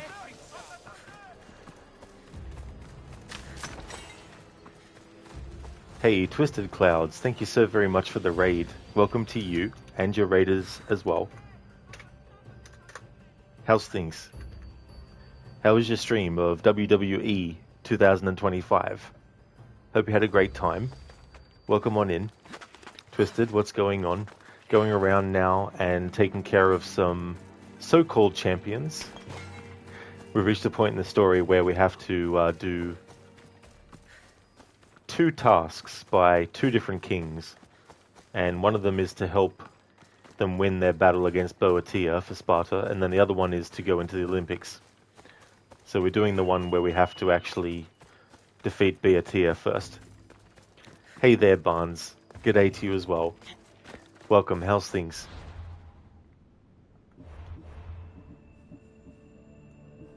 The fall of Deianira. As one of the champions of Boeotia, Deianira was in Kassandra's way and had to be dealt with, but she was not to be taken lightly.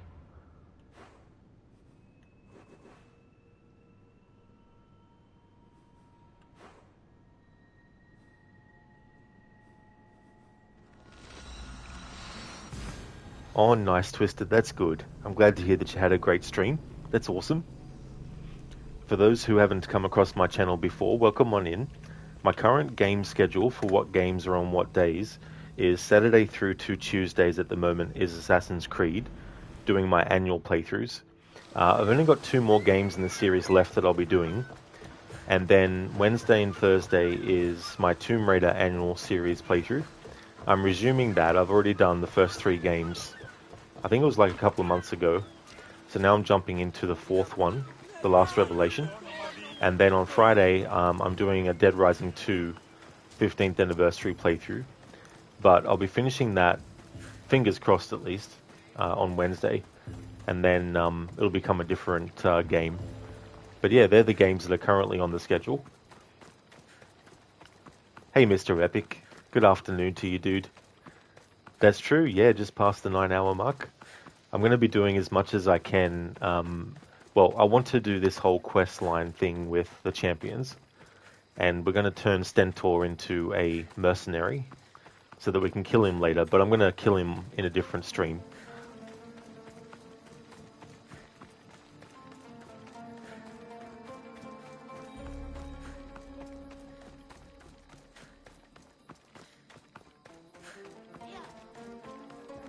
And Daenerys is actually a cultist as well.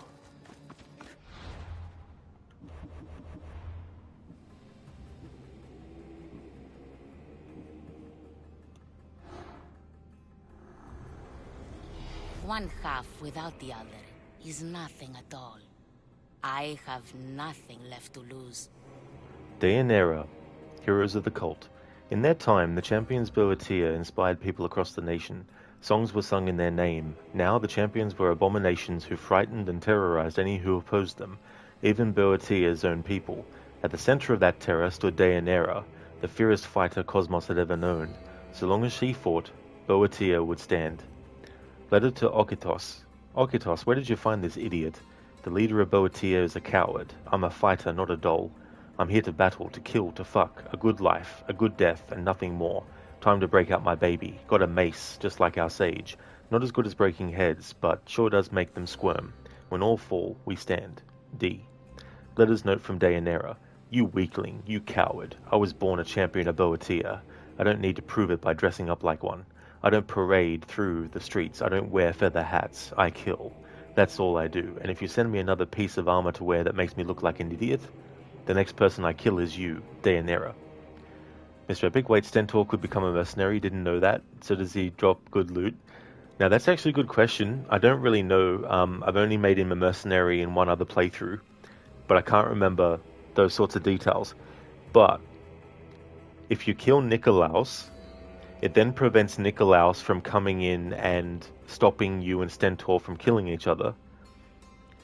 So if you kill Nikolaos, Stentor will challenge you to a fight at this point in the story, and then you get an option to either kill him right then and there, or you can walk off. And if you walk off, he actually becomes a mercenary. To be fair, you only completed this game once and you only played the good guy. Oh, well that's probably, yeah, you might not have killed Nikolaos then as well. I mean, even if you spare Nikolaos, you can tell him to leave Stentor, and you can tell him to piss off basically. But if you don't, he'll actually come and stop you fighting Stentor. But yeah, since I've killed Nikolaos, Stentor and Kassandra will fight, and then we get a choice to either kill him right then and there or walk off.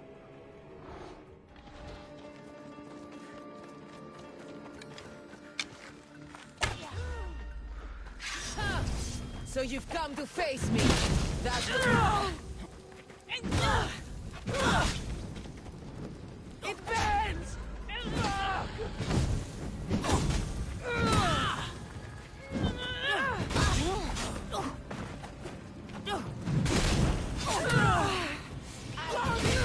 Make my cousin proud. You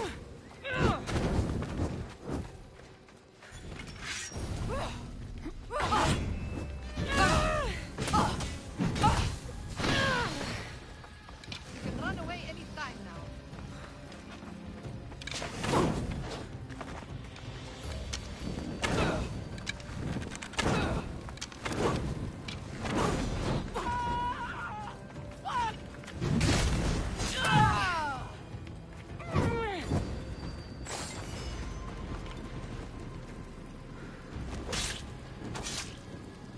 Well, I enjoyed that.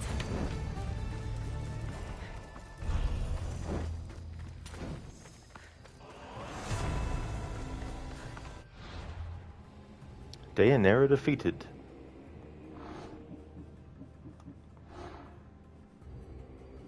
Etching on Daenerys' leg plate. The cultist Daenerys had roughly etched the image of a typhoon inside her leg plate, perhaps a tribute to something she respected, or perhaps an image of her next victim. Mr. Epic, yeah, the whole family was alive in your ending. Yeah, that was, I think that was the ending that I got my first playthrough. I could be wrong though, because it was back in 2018 when I first played it. I've played it every year since then, at least once, and some extra playthroughs too along the way. But you can actually get all of them killed, including Marini, if you make the right choices. Demos will actually kill Marini. Last fight of Aristeos. Kassandra had to face Aristeos, a skilled warrior and smart tactician. Despite his skill, his devotion to Boeotia was always going to get him killed. This is the guy that's actually on an island.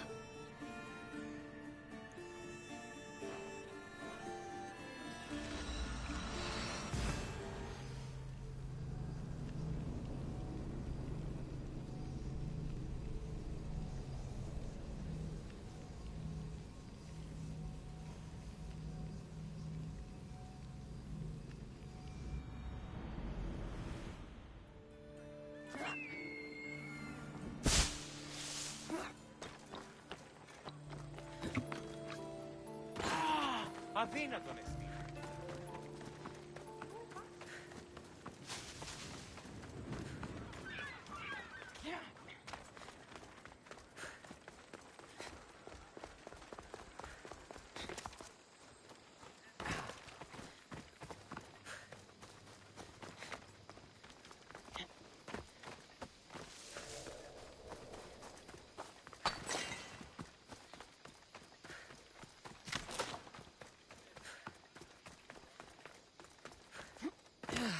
This is the champion as well, that if you actually have Nikolaos alive, you'll see Nikolaos fighting Aristeos, and I think Nikolaos kills them.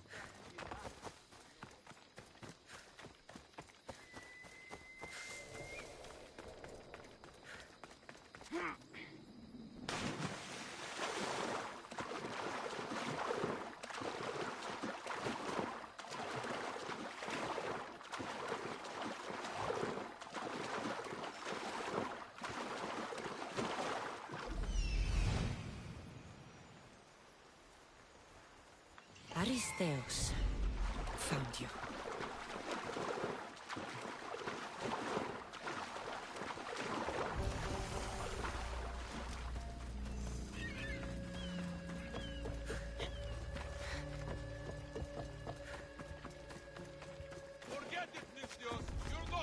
This area will be well defended.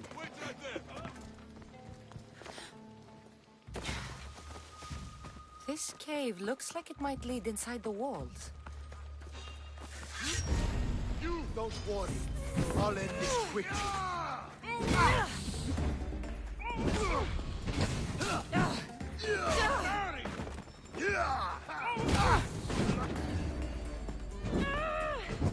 Get it down! Malaka!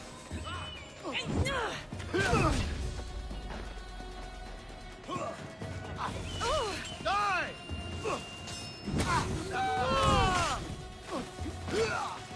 This is almost full.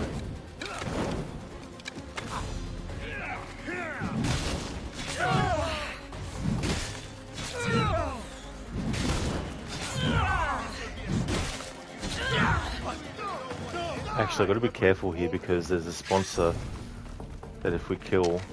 I mean, there's no punishment in the playthrough of killing one, but... I'm trying not to as part of this playthrough. Because killing them reduces your bounty.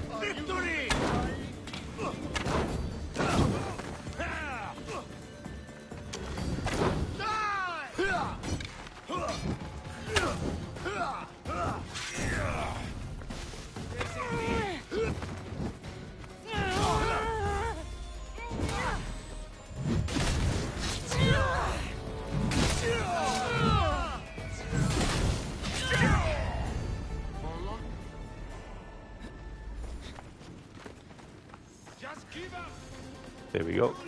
That's him taken care of.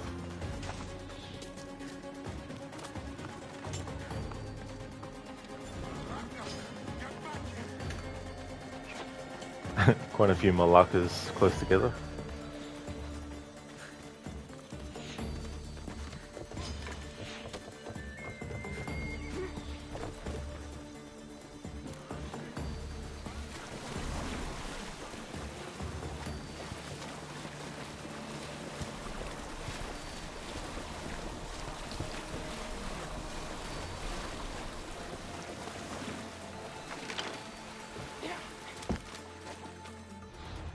And one more champion left.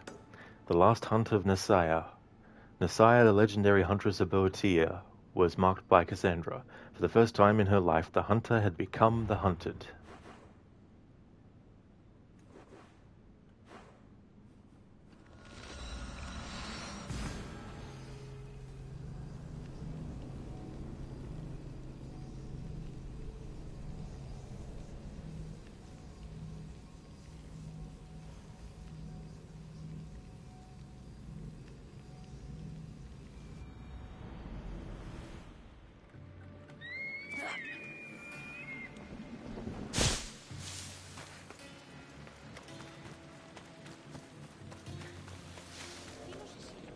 Σύνελθε.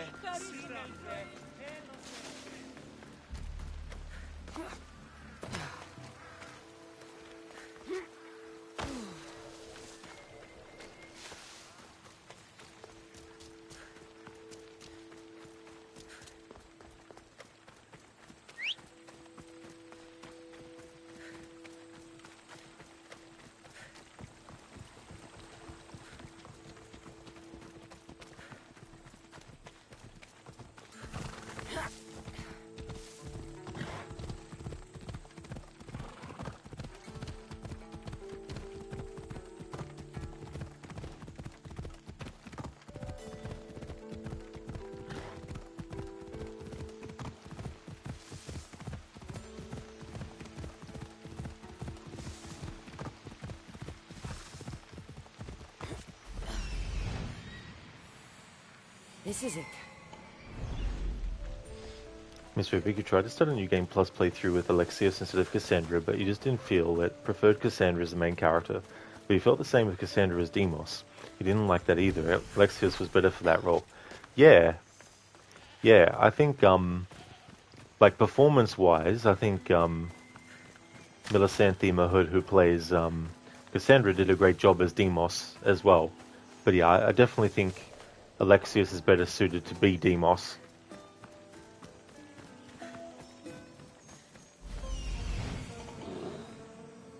There stalks the mighty hunter.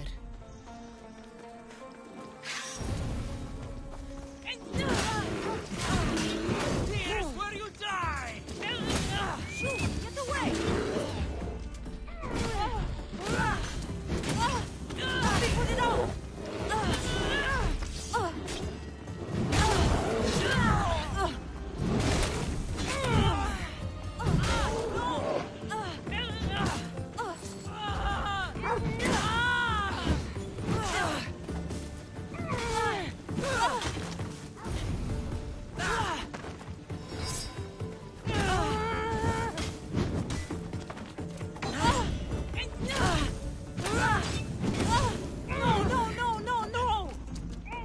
Put it out!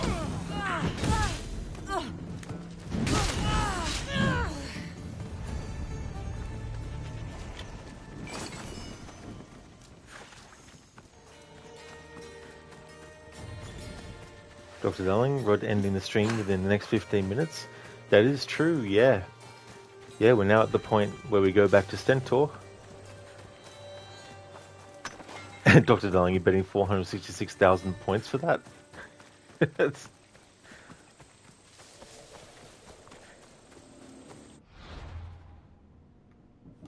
The Conqueror. Now it's time to go back to face sour-faced Stentor. That's one of the reasons I chose this quest instead of the Olympics one, because I knew that I could get this part of the story done before ending this stream. Whereas the Olympics one would take a lot longer. I just don't feel like doing it.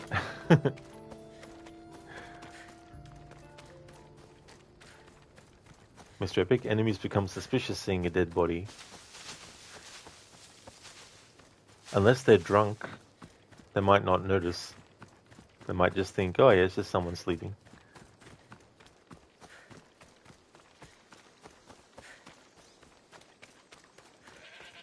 I've actually decided, instead of waiting for another stream to kill Stentor when he's a mercenary, I want to actually do that in this stream. So we'll fight Stentor, and then we'll walk off and spare him, and then he'll become a mercenary.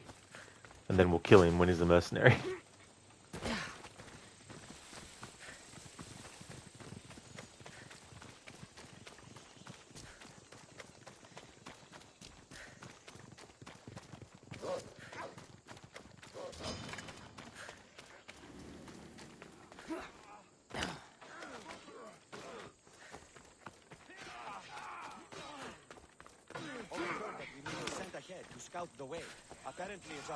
Oh, that's right. We need to do a conquest battle first, and then we fight Stentor. You're back. The champions have been dealt with. You should be dead. You seem disappointed. The gods are punishing me.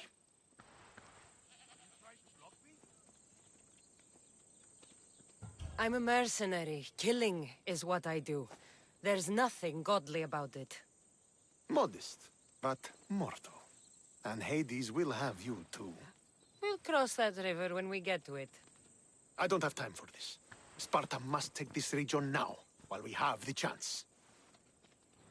What's interesting is the actor who plays Stentor also actually plays Hades in the Fate of Atlantis DLC. Mr. Epic, yeah, do it. Kind of curious what loot you get from him. Oh yeah, absolutely. It'd be cool to see. Octavius, you also love astronomy and space, so you play as well Universe Sandbox 2, Space Engine, and Kerbal Space Program. That's cool, Octavius. I haven't actually heard of those before. I do like, stories and stuff which are set in space or use space as a backdrop and all that kind of stuff. Fantasy-wise, it would have been, Star Wars, but IRL-wise, it would have been the movie Apollo 13 with Tom Hanks when I saw that when it came out. Made me become interested in, that kind of stuff. Not to the point where I've studied it or researched or anything, but just I have an interest in that when there's movies and stuff about it. Melisanthe Mahud is the Greek voice actor, by the way. Absolutely, Octavius, yep. She was also quite a lot of different characters in Origins as well. Hey there, Mancomb Seepgood. Welcome back. Let's get this over with. I couldn't agree more. The sooner I'm rid of you, the better.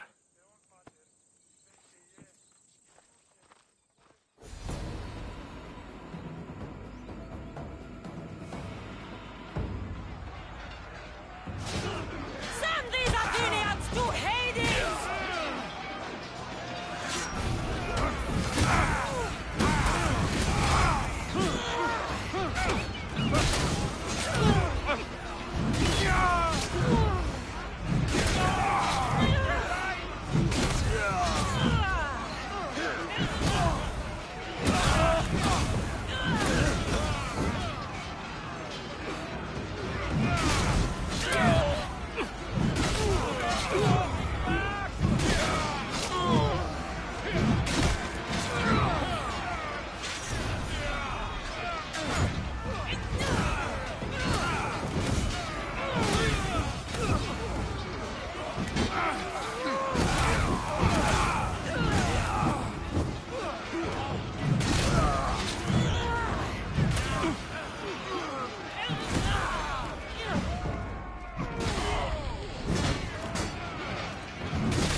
This is your last day on Earth!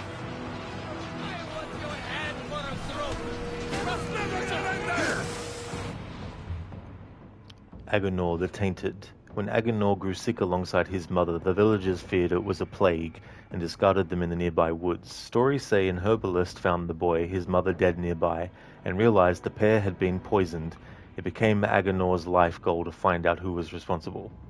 Mithridatism takes less damage from poison, and venom can drain stamina with certain attacks.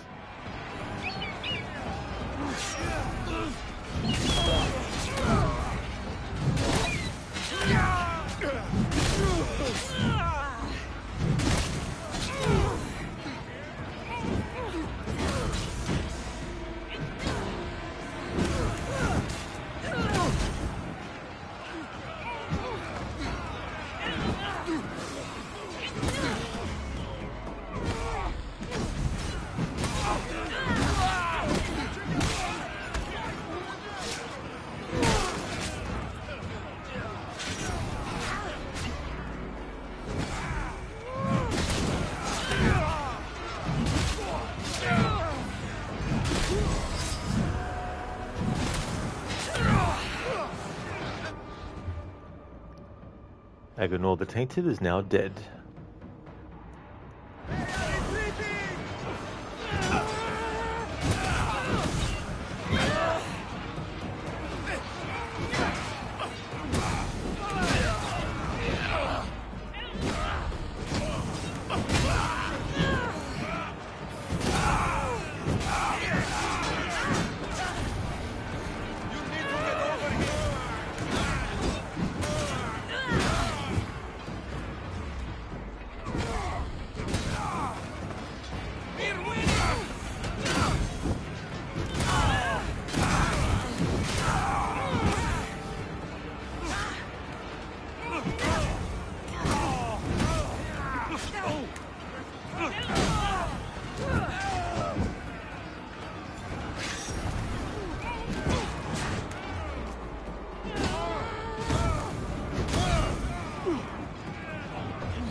Kick their fucking ass.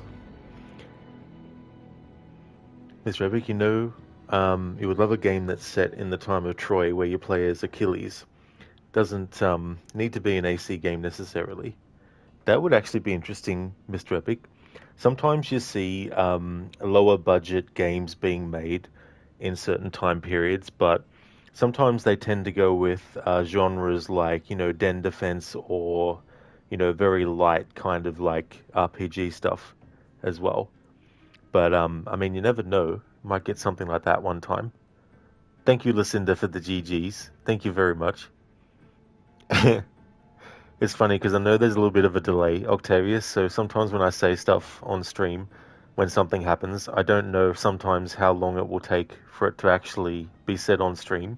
So sometimes I like to try and say what I want to say ahead of time when I can. So I don't know if that timed right. Talking about Troy, you're also playing Total War Troy.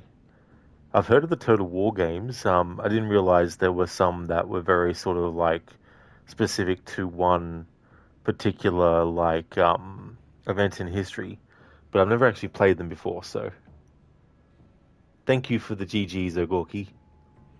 Now it's time to fight Stentor, and then we'll walk off to make him a mercenary, and then we'll kill him when he's a mercenary.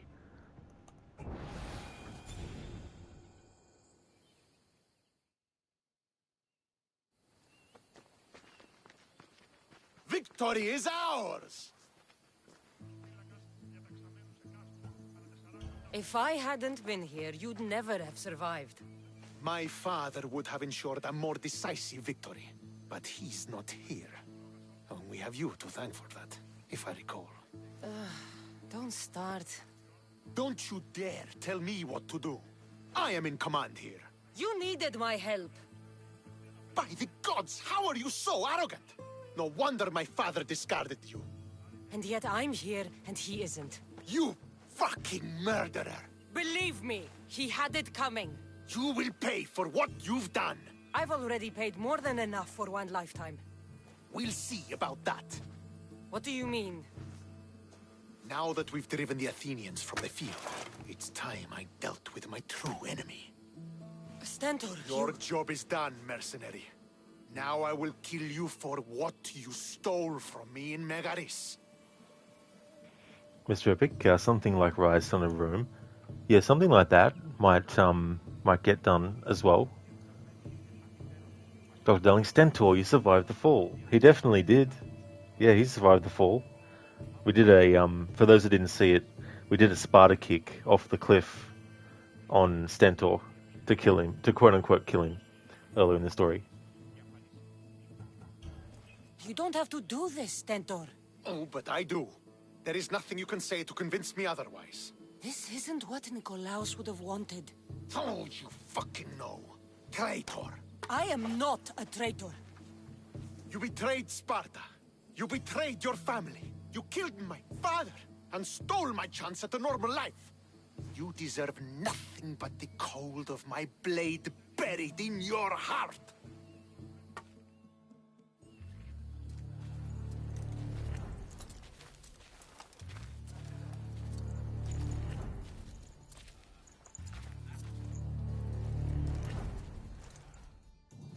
You really want me to embarrass you in front of your troops, brother? I am not your brother! Stand down, Stentor. I'm not going easy. No, because I won't give you the chance!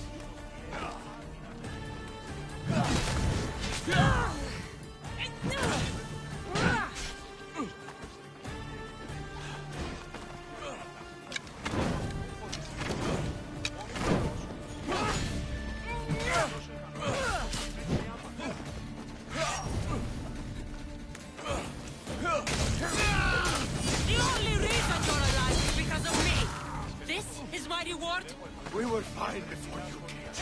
Viodia was mine!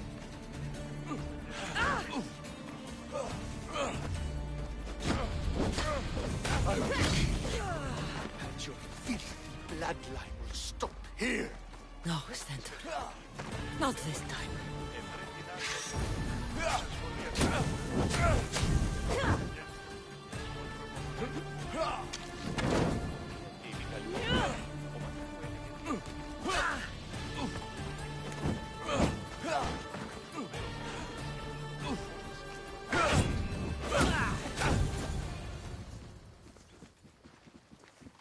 You've proven your point.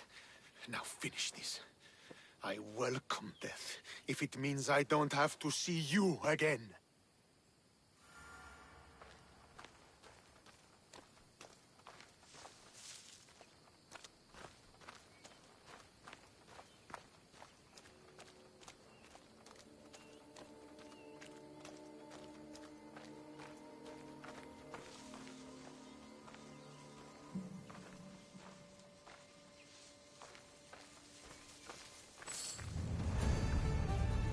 There we go. So, because we walked away, we spared Stentor, and he'll become a mercenary as a result of that.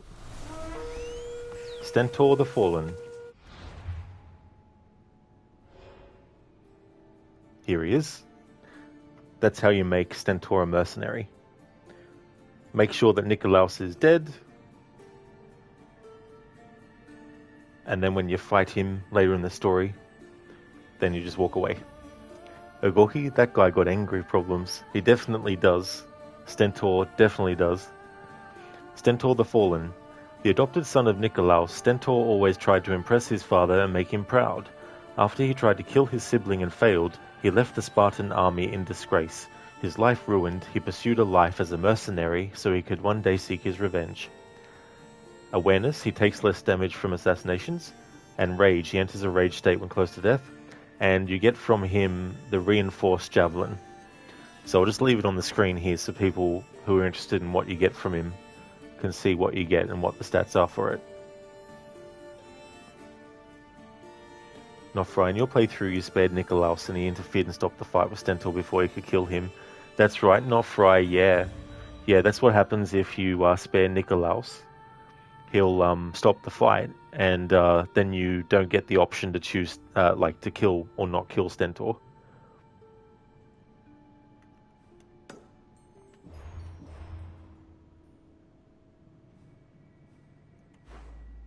That's interesting. He's been teleported over to this side. Exactly, Dr. Darling. Track, kill, kill, kill. And that's what I'll do to end the playthrough. End the stream with. I mean, not the playthrough. Jeez, Rod. Still got heaps of story left.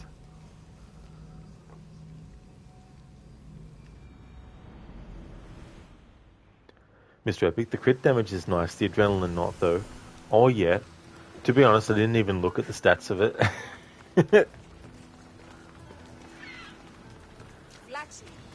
Not Fry, you low-key wanted to kill Stentor. He was an asshole, laughed my ass off. Yeah. Yeah, it's definitely understandable.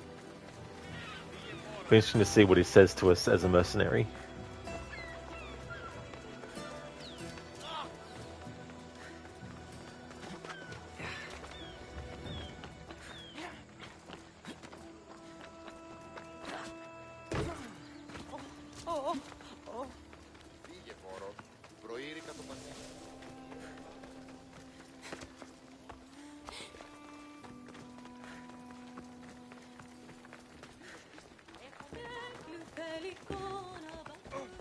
I'm watching you and thinking about that bounty. Get away from me, Mistios. What happened to his voice? One last chance. They give him a different...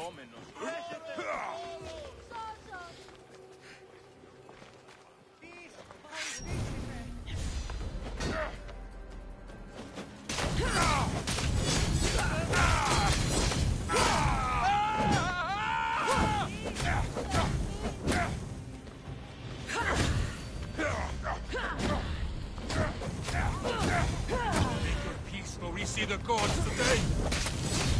Malaka, help me! I will bury you, such a coward.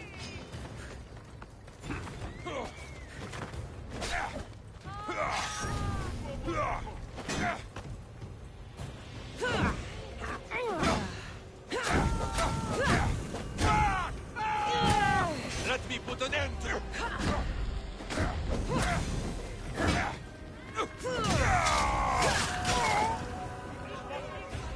And there we go. Defeated Stentor as a mercenary in my Mercenary Focus playthrough.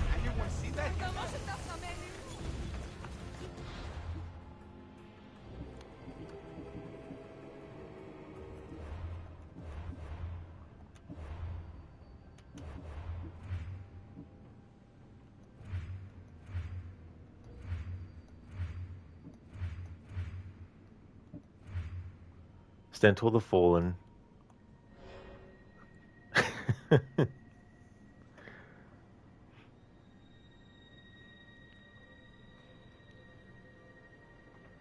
Zereth, now to find the secret of Monkey Island.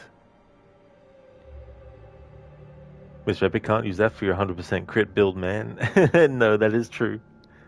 That is true. Listen to standard NPC energy. Definitely, it's so funny when that happens. They gave him a completely different voice. Dr. Darling, that bounce. Lucinda, he bounced. It is so funny, the ragdoll physics when the enemies do that as well. And they flail their arms or they fly through the air.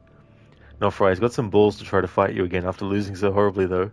That's right, Nofry, and, on 2 different occasions. Rest in peace indeed, Lucinda, to Stentor the Fallen. And now he has fallen forever. So I don't know what clue he had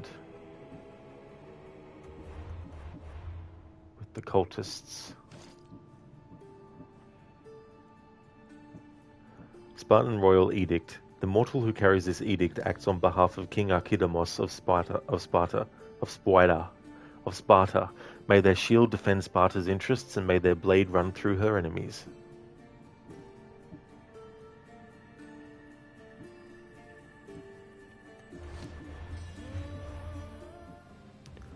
I don't know which cultist the letter was associated with.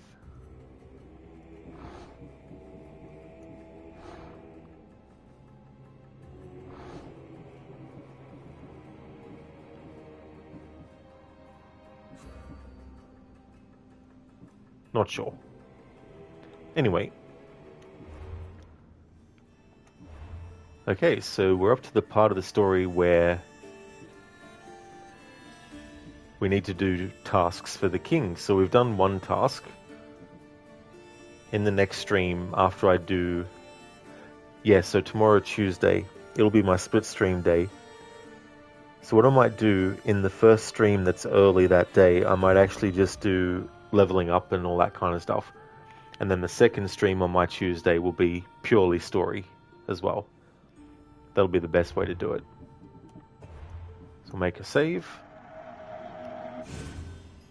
We've now reached the 46-hour mark in the playthrough.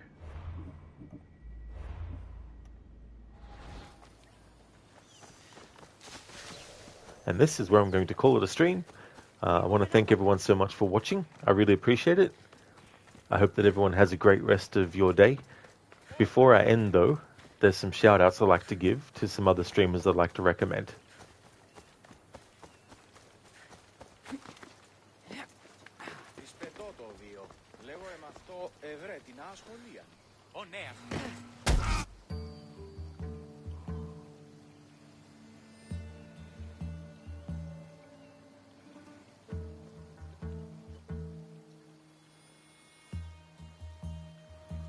Mr. Epic, now that I look at his shield, you remember something we never got in this game which kind of pissed you off because you wanted it. We never got the Sparta logo sails, even though we did get the Boeotian one.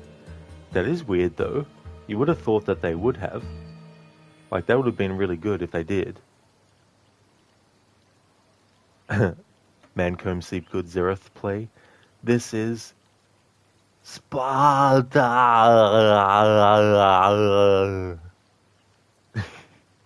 Thanks for redeeming that as an Arnie impression. Thank you for the GGs, Mr. Epic. Thank you very, very much. Until next time, thank you for the W stream, Nofry. Thank you very much. See you later, Sona. Hope you have a good one too. And thank you, Nofry. I definitely will have a good rest of my day. I hope you do as well. Biko, that's no trouble at all. Yeah, Lucinda's like a bit of a gargle with his...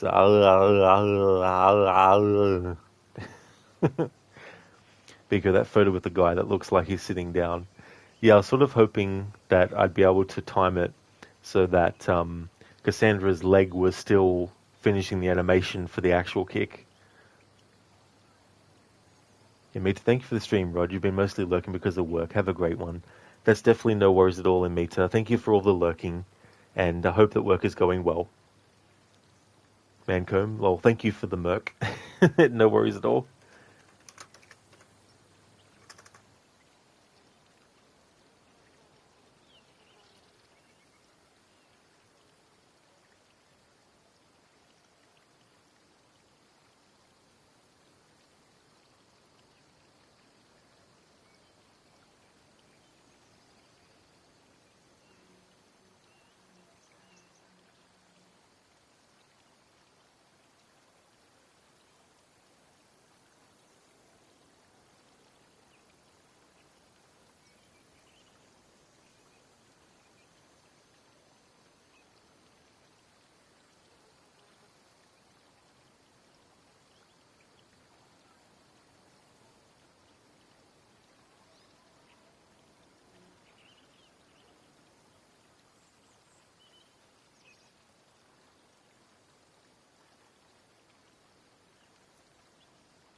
would definitely like to recommend people check out the following streamers: AC, who's been doing some Ark Survival Ascended, Arctic Smash, who does a lot of PUBG Battlegrounds, and Mita, who's doing his first ever playthrough of Cyberpunk 2077, GS Barnes, who's been doing some Gin Rummy, Hipsuit, who's been playing The Wandering Village, I'm in a Bear Suit, who's been doing some Resident Evil 2 Remake, Crocodiles, who's doing his first ever playthrough of Clair Obscur Expedition 33, Lidus, who is a big fan of a lot of retro franchises, especially fighting game ones like Mortal Kombat. Lucinda is doing her first ever playthrough of the game called The Altars. Shaky is doing Fallout New Vegas. Shin the Ninja Penguin is doing Assassin's Creed Valhalla. And Twisted Clouds has been doing WWE 2025. So definitely recommend checking out those streamers if you haven't before.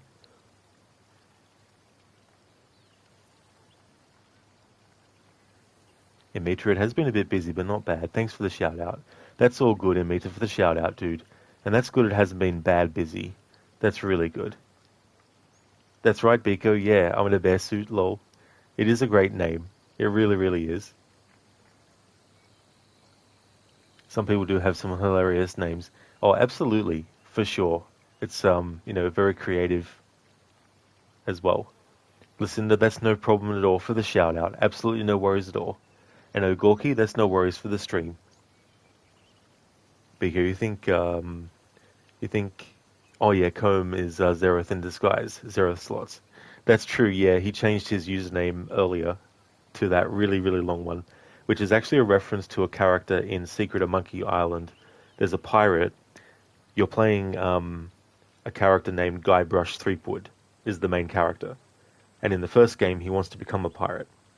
So one of the pirates you can talk to in the Scum Bar is a pirate that makes fun of Guybrush Threepwood's name.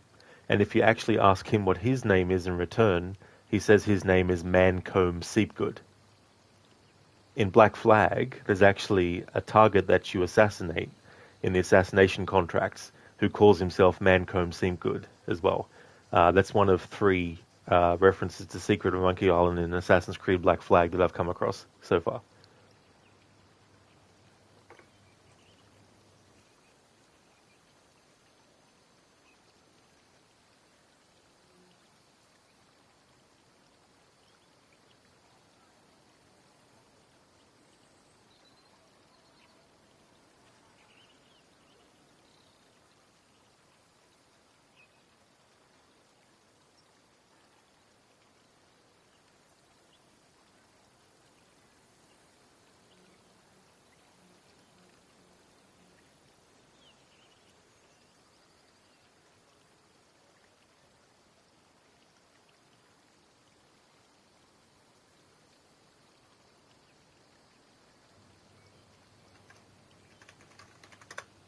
So the next stream you'll see from me will be this again.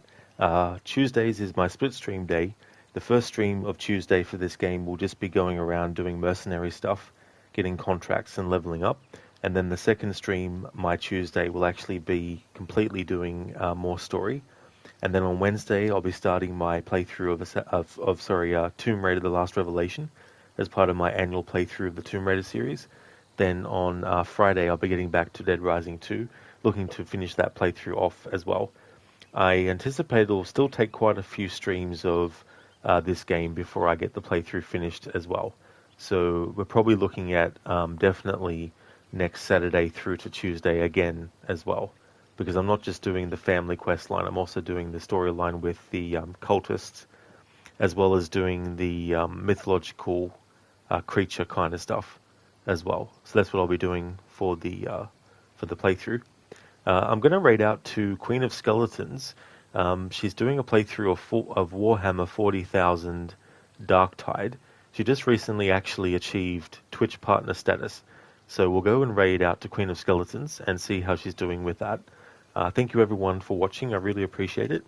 Here's a general raid message that everyone can feel free to copy and paste.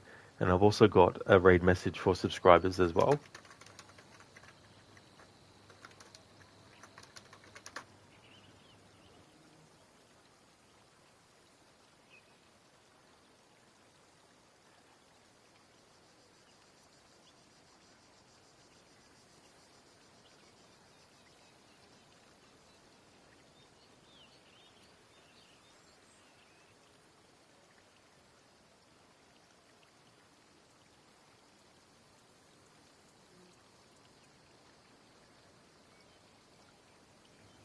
Thank you once again, everyone, for watching. I hope you all have a great rest of your day. Catch you next time. No worries, Biko. Definitely see you again soon. Thanks for watching, everyone.